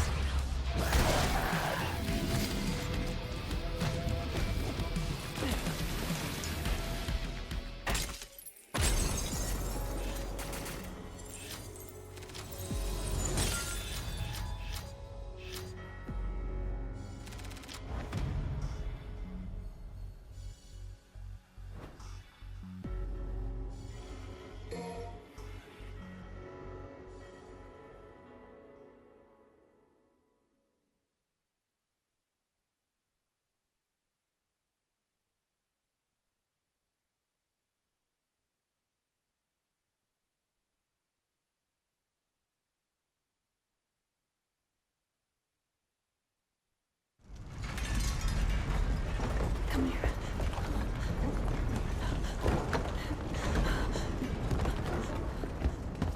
You need to hide, Dante. No matter what happens, you mustn't leave. I need to find Virgil. I promise I'll be back. I know this is hard. Yeah, so once mission 10 begins, first we're going to customize. We're going to buy all the skills we can with Dante, and you should get the trophy there. Be the legend, acquire all of Dante's skills. And we actually want to complete this mission without taking damage. You want the no damage bonus with Dante. But it's quite easy with him. As long as you've got plenty of red orbs, like millions, it's not too difficult. If you use Red Hot Knight, that uses 150,000. And the red shot uses quite a lot as well. But because we can get 5 million in 1 minute, red orbs is literally no problem at all. If you're playing on PS4 version, it's quite a bit different because it takes a lot longer to farm red orbs. But if you've got PS5 version, it's literally no problem at all because you get so many so quick. Yeah, get a trophy, guys. So that's for buying all skills with Dante, like I say. So yeah, just unlock all skills and then begin the mission. So yeah, we're doing this without taking damage. So for the most part, when it comes to a Fury, you need to be very, very careful. I'm just reloading checkpoints, so I just turned off auto assist. Yeah, when there's Furies, you need to be really careful. But with Dante, what you can do a lot of time, you can obviously, you're always going to be using the hat with him. And like I say, either using red shot in the air, which is hold L1, or use Red Hot Knight if you get time to use it. But you can actually face a wall, have the camera facing the wall so the enemies aren't in view, and then just keep using red shot from there, you know, at the L1 attack with the hat. And they won't be attacking you because they're not on camera, but you'll be killing them at the same time. That can actually work quite well with the Furies as well.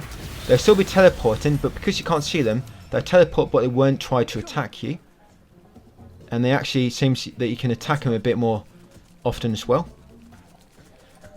But with Dante on this mission can be quite hard to S rank, even with no damage. So occasionally you do probably want to try to just get your rank a little bit high, just by using your X provocation like I'm doing here. It's not a must do. I mean, especially on the human mode, human road, you will get enough. If you do no damage, you will still get enough points. But on like Dante Must Die, it can get very close. I think here I get like 6,030 points, and for Dante Must Die you need 6,000 or more.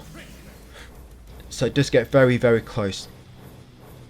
But you can do it without, you know, using normal combos, by just using your Dr. Faust cheese abilities. So again, this attack, try to use X provocation to begin with if you can.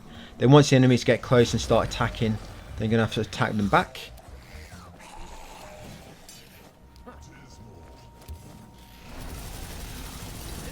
This mission, if you haven't got a blue orb fragment or a secret mission already, because she didn't do it on ODK mode, because you couldn't kill the enemies in time before they opened, before the time doors closed.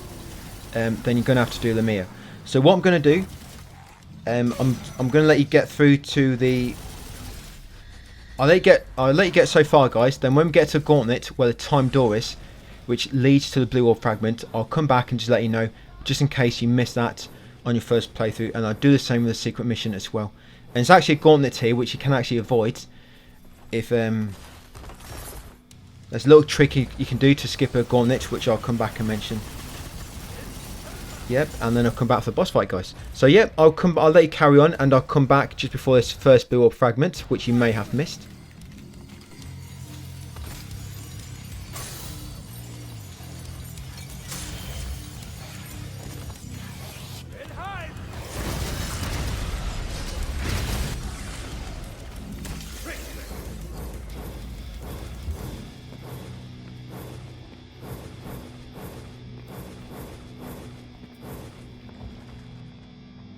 Nothing's gonna close if I don't.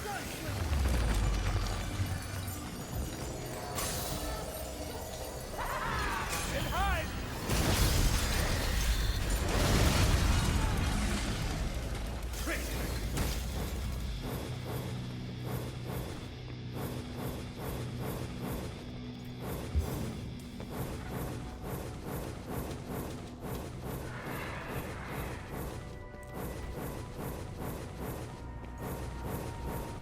Yeah, so in this gauntlet, guys, that time door just there on the left, that leads to a blue orb fragment. Hopefully you got it on your first playthrough, but if not, quickly kill these and then go to that time door before it closes, follow the path upwards, and it will lead you to the blue orb fragment.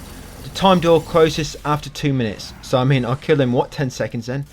So yeah, if you didn't get that blue orb fragment, guys, go back through there and go and get it. I'm just going to show you, you can skip this next enemy gauntlet. So if you jump into this small hidden room, this actually had a purple orb earlier, trigger the enemies and then run out, and then sprint down this corridor, and it will let you skip this enemy gauntlet here. So you trigger them enemies in that small room to appear, and then quickly sprint down here. Basically what it lets you do, it lets you get past the gauntlet trigger sort of zone, and lets you get past it before that previous enemy encounter sort of despawned. And so I think when there's one counter in progress, you can't trigger another. That's how it lets you skip it. Yep, and then we get to this fight, guys. So again, there's 2 time doors in this room. The one on the right, you see that ramp up ahead, that ramp is the exit you need to take. The time door on the right, as you look at that leads to a secret mission. So if you have not done that secret mission, quickly kill these enemies and take that time door on the right.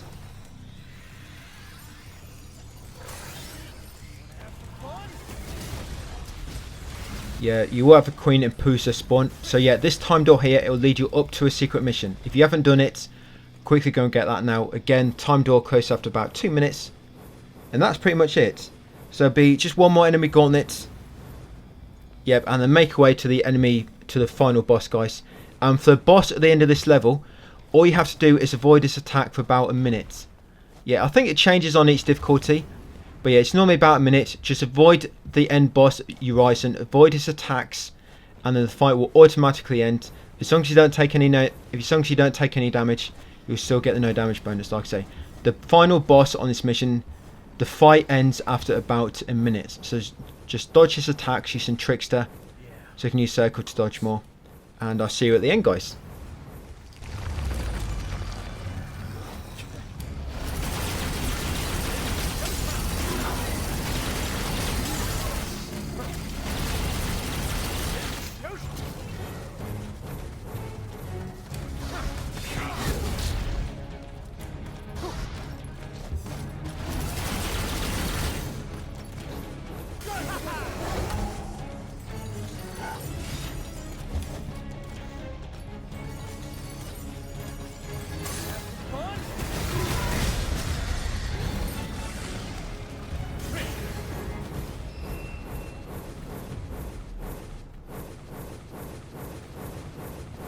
Oh yeah, I'm feeling it.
So mission 11 next, guys. There is actually a misc trophy on this one, but it's quite hard to do. So what we're going to be doing, we're going to wait until we've unlocked the super suits later on after completing Dante Must Die, and then we'll come and do it then, and it will make it so much easier. So yeah, the misc trophy for this mission, don't worry, we're going to do it much later on in the guide. Like I say, after doing Dante Must Die mode, it's much easier with the super suits. So again, we're going to do this without taking damage. This is going to be good preparation for all the high difficulties later on. There's not really too many gauntlets in here. It's quite a small mission. Yeah, it is quite a small mission. Enemy gauntlet, the first one's easy enough. Enemy gauntlet 2, you got that HOH HAH, that purple enemy which sort of teleports around. You need to watch out for them. And then the third gauntlet, you just got loads of them Angelo enemies and some Hellbats. That's not too bad either. But yeah, beat them guys, and then I'll come back on the boss. Just give you a little strategy to beat the boss quickly. Remember, don't take any damage.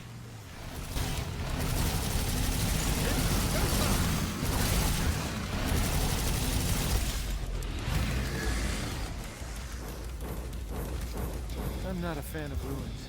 Like my city's lively. What a pain in the ass. Just gonna take it down.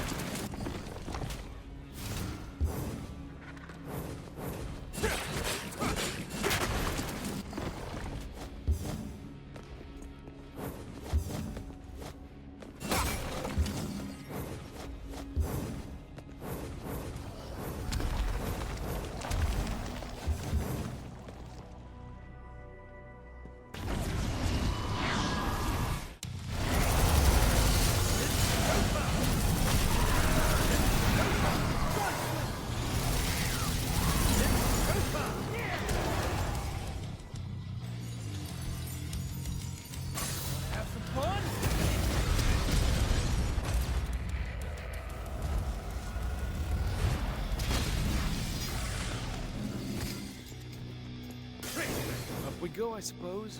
Seems like the fastest route. Well, that's gonna collapse. What?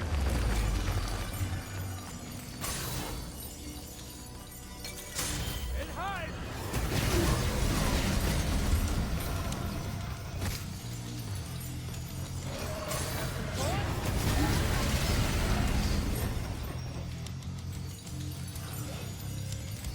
Wanna have some fun?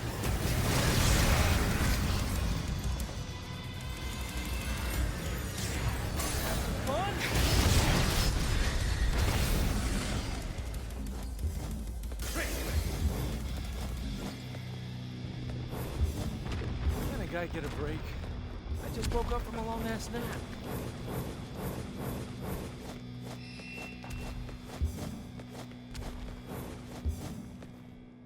Oh, they're just gonna let me through. Boy, wouldn't that be the... Yes, this fight, it's not too tricky.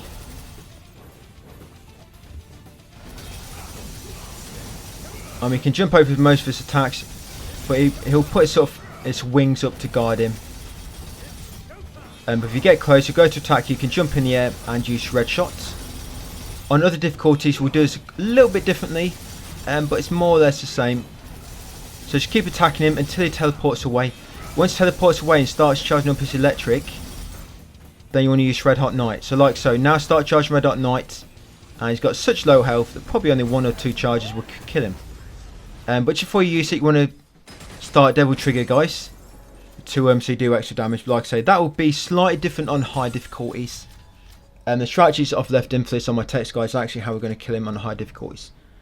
But that works for this. Like I say, no damage. That should easily give you enough points.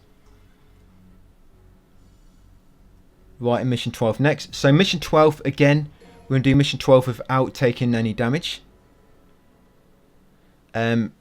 But one thing, you can skip most of the enemies here, of course, by doing them little skips in the courtyard. But when it comes to your Devil Trigger gauge, do not convert anything into your sin Devil Trigger gauge. So you want your Devil Trigger gauge to be full before you get to the end boss. The reason being is because when you start the boss at the end of this chapter, you will automatically start it with a full sin Devil Trigger gauge, no matter what. So there's no need to fill it up. Like I say, you'll start the final boss in Sin Devil trigger form and you'll have a full gauge automatically. So all you want to do on this one is just focus on killing enemies and build up your Devil trigger gauge. That's all you need to do. But if you remember how to jump high as Dante, you use the Cavalier and the high side skill. The high side, to do that you lock on, hold forward, no, you lock on, jump, you have to be in the air, then you lock on, hold back and press circle, and you do this. Yep, high side. So you'll just use Dante's jumps, his trickster dash and the high side to get height. That's how we're going to skip all these little jumps and skip most of the fights in this mission. There'll be one fight you have to do shortly where you have to destroy the enemy spawner. You want to destroy the enemy spawner first and then focus on the rest. But yeah, get through this guys, get to the boss, and I'll come back at the boss, just give you a bit of a strategy for that.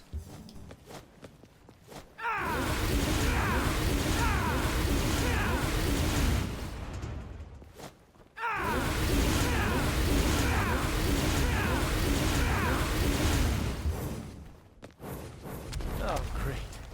Crossroads. Decisions.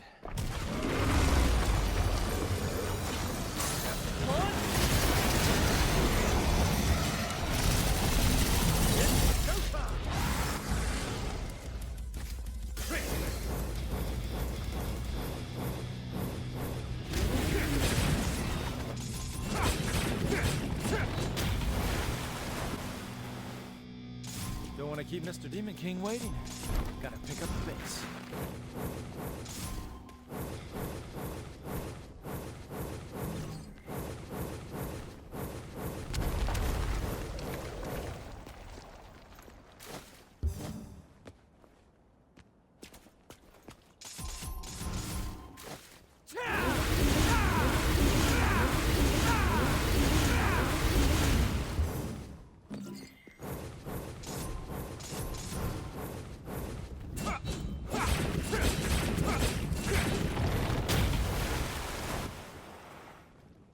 Whew. That should be all of them. It's been a while since I used my brain this much. Man, this brings me back.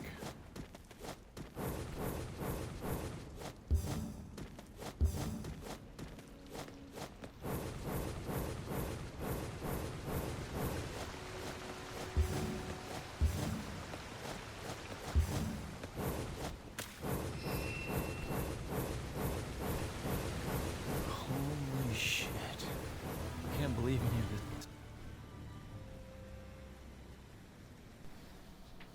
So this boss fight will pretty much be the same in all difficulties. So you want to begin by using Judgment straight away. Yeah, straight away use Judgment. That should destroy the crystal and do a bit of damage to your Horizon. Yeah, then move to the back of the area. Dodge your first tentacle. These can be tricky to dodge. What you need to do is sort of dodge forward and past it, and then dodge behind it. Yep, and then once you dodge that first tentacle, then go into Devil Trigger and just spam red shots. And that should finish him off, guys, like so. Yeah, it's a little bit different on other difficulties. It starts off the same, but then once you stagger him, you have to use Red Hot Knight. But yeah, that's how you get rid of him quickly, guys, and do no damage. So what's my score? Yep, so got 7,000, way over the 6,000 you need for S rank on Dante Must Die. Yeah, next going to be mission 13. So mission 13, that's a trophy for doing it with every character. It's the only mission where you can play as each of the 3 main characters. I do it as Nero on human, but you might want to do it as V. The thing is, I mean, V is one of the easiest characters, but with Nero, obviously he's got his ragtime, and it comes in really useful here, because you don't actually have to kill any enemies here. All you have to do is just destroy the blood clots, which will spawn the tentacles, blocking the hole in the middle, and then you can drop down it. So yeah, all I'm doing, I'm just taking loads of ragtime with me on this. Yeah, this way it might be best. You might want to do V now. Get rid of him when it's on. Get rid of his playthrough when it's on human mode. Like I say, there's a trophy for completing this mission with all 3 characters. Yeah, so probably want to do V first, guys. Like I said, it might be better. You still need to get an S rank on this, but it's quite easy to no damage anyway. Yeah, the problem is, I mean, this first gauntlet, yes, you do have to kill it. Sorry, yeah, this is the only enemy you have to kill. All the other sort of rooms, you have to destroy the blood clots. But some blood clots, they're guarded by an enemy spawner. You have to destroy the enemy spawner to gain access to the blood clot. Like this one here, for example, the blood clot is beneath the enemy spawner, so you've got to destroy the enemy spawner first. But using the ragtime comes in useful. You can just use your ragtime, destroy the enemy spawners, then go back and destroy the blood clots. I say destroy the enemy spawners first, because normally when you've destroyed an enemy spawner, you have to wait a few seconds before you can actually attack the blood clot beneath it. You know, as the spawners disappearing, and you normally have to wait a few seconds as well before the tentacles in the middle disappear. So yeah, just get through this, guys. If you're playing as Nero, try not to take any damage. Just use ragtime each time you enter a different room, or each time it stops working. Destroy the enemy spawners, then go back and destroy the blood clots, and then jump down the middle once it opens up. So that very first chamber from the start, we have to kill that first enemy, and then this first big room, there's 1 blood clot. This second big room, there's 2 blood clots. Then there'll be a checkpoint and a divinity statue where you can get more ragtimes if you want to. And then the final big room, there'll be 4 blood clots you have to destroy. And there's actually 6 blood clots, but you only have to kill the 4 blood clots, which are the innermost 4. So the 2 on the outside, you don't actually have to destroy them. It's just the 4 on near the hole in the middle. There are 2 sort of hidden holes on the outside of this room. Don't worry about dropping down them, you don't need to. But I'm just letting you know about them in case you drop down and get confused about where you are. Yeah, it's only the hole in the middle you want to destroy. So yeah, choose ragtime. That's it. Prevent enemies attacking you. It's because also it makes it easier to lock onto the enemy spawner if the enemies are sort of frozen. Yep, and once you've done this and drop down the hole, guys, that will be the end of the mission. Next will be mission 14.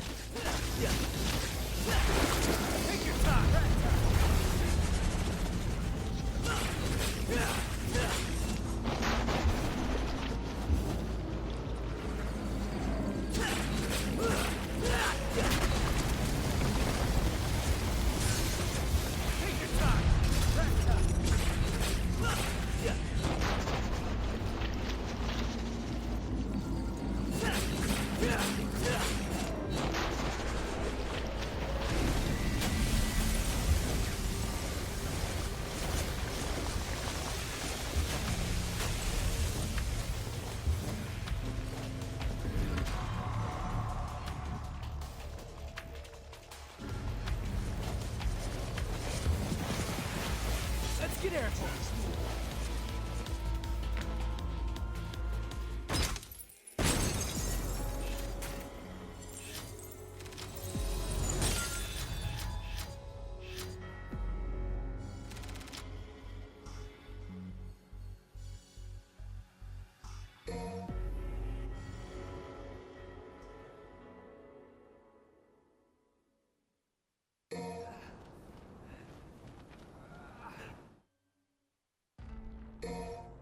So this is that mission with the 3 bosses as V you have to fight, if you remember. I think this is the last mission that you play as V, if I remember correctly. Yes, there's no like normal enemies, but you have to fight Artemis again, you have to fight Goliath, and you have to fight Angelo. But each time you face one, you've only got 1 pet, then you've got 2 pets, and then you've got 3 pets. So the order has not changed to what we did on LDK mode. This is what I think is the easiest order. I've tried in different orders, reviving different pets to begin with, and this seems to be the easiest way. So first of all, we're going to go for Artemis in the middle. Again, you want to have auto assist off. If you've got auto assist off and you press L2, if you hold L2 in and press, I think it's L2, it's L2 or L1. There's one button and you can press for devil. Oh yeah, L1 spawns nightmare. Yeah, I mean, sorry, L2. If you press L2 and press one of your pet's commands, like Griffin is square, you press L2 and square, then it will cover their gauge in like a devil trigger, the devil trigger purple colour. And when that happens, it makes them attack automatically and it doesn't count as auto assist. So that can actually really help, because then they can just focus on, you know, dodging yourself, and the enemy's going to do their own attacks. Yeah, so if you hold L2 and press square now, it will actually cover her gauge, her health gauge in purple, and that means she's in Devil Trigger form and she's going to attack herself. But yeah, the attacks are the same as Nero, guys, Artemis. All the attacks are just going to be the same for every enemy. So just keep running left to right, jumping over the attacks you have to, the horizontal lasers, these ones, and then when you just a dive. And yeah, just keep that up, guys. You've got auto assist off. As long as you take no damage, you should still be able to get a few points. Get enough for S rank. You can't use X provocation on this enemy, just because her attacks cover too much of the area. But on Goliath and Angelo, you can still you can try to use X provocation while they are damaging the boss. Just give you more of S rank. You'll see me doing so. Yeah, also build your Devil Trigger gauge as well. But when it comes to spawning Nightmare, when you've got Nightmare back on Angelo, you want to wait until, preferably, until your enemies, your pets are knocked down. When your pet's knocked down, then you want to spawn Nightmare. You know, or when you're using X provocation, you might want to use Nightmare as well. Just make sure the enemies are not, you know, he's not going to go for you. But just be very careful, because Angelo can kill your pets really quick. Same with Goliath here, so be very careful. But you can try to use X provocation on Goliath and Angelo when getting opening. But yeah, just get through these guys with them tips I've mentioned, and I'll see you at the end of the mission.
Best we avoid it if possible, especially given my condition.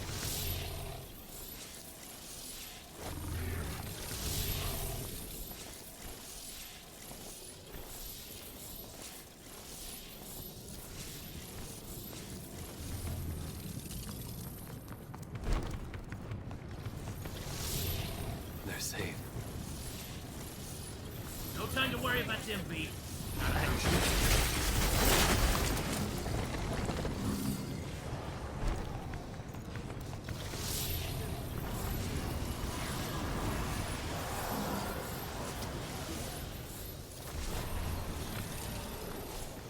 Go. Go. Here's Rome.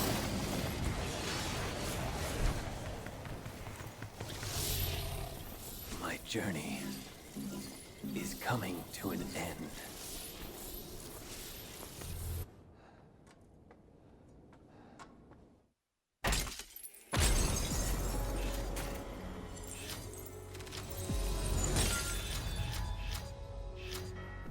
So yeah, you see, I still got S rank there, and I took damage. So you can still get an S rank and take damage on there, as long as you got auto assist off.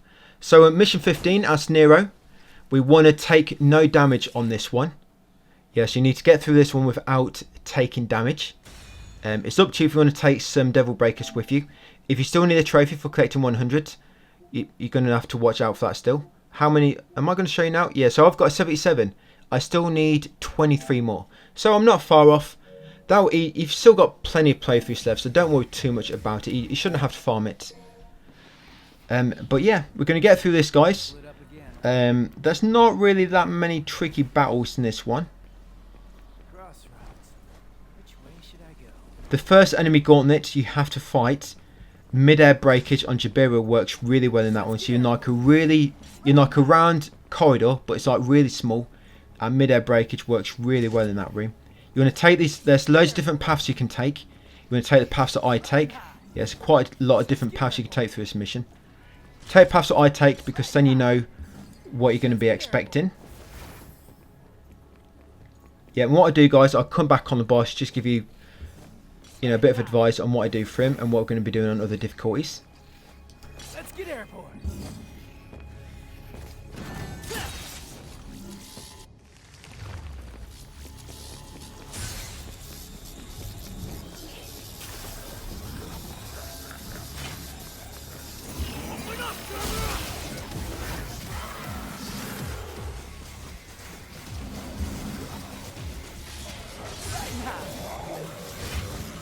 Get airborne.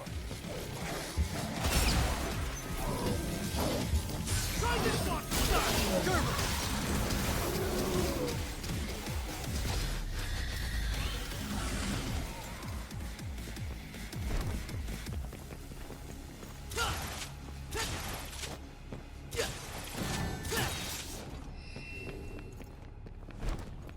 Sorry, Dante. The Demon King's mine.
Right now.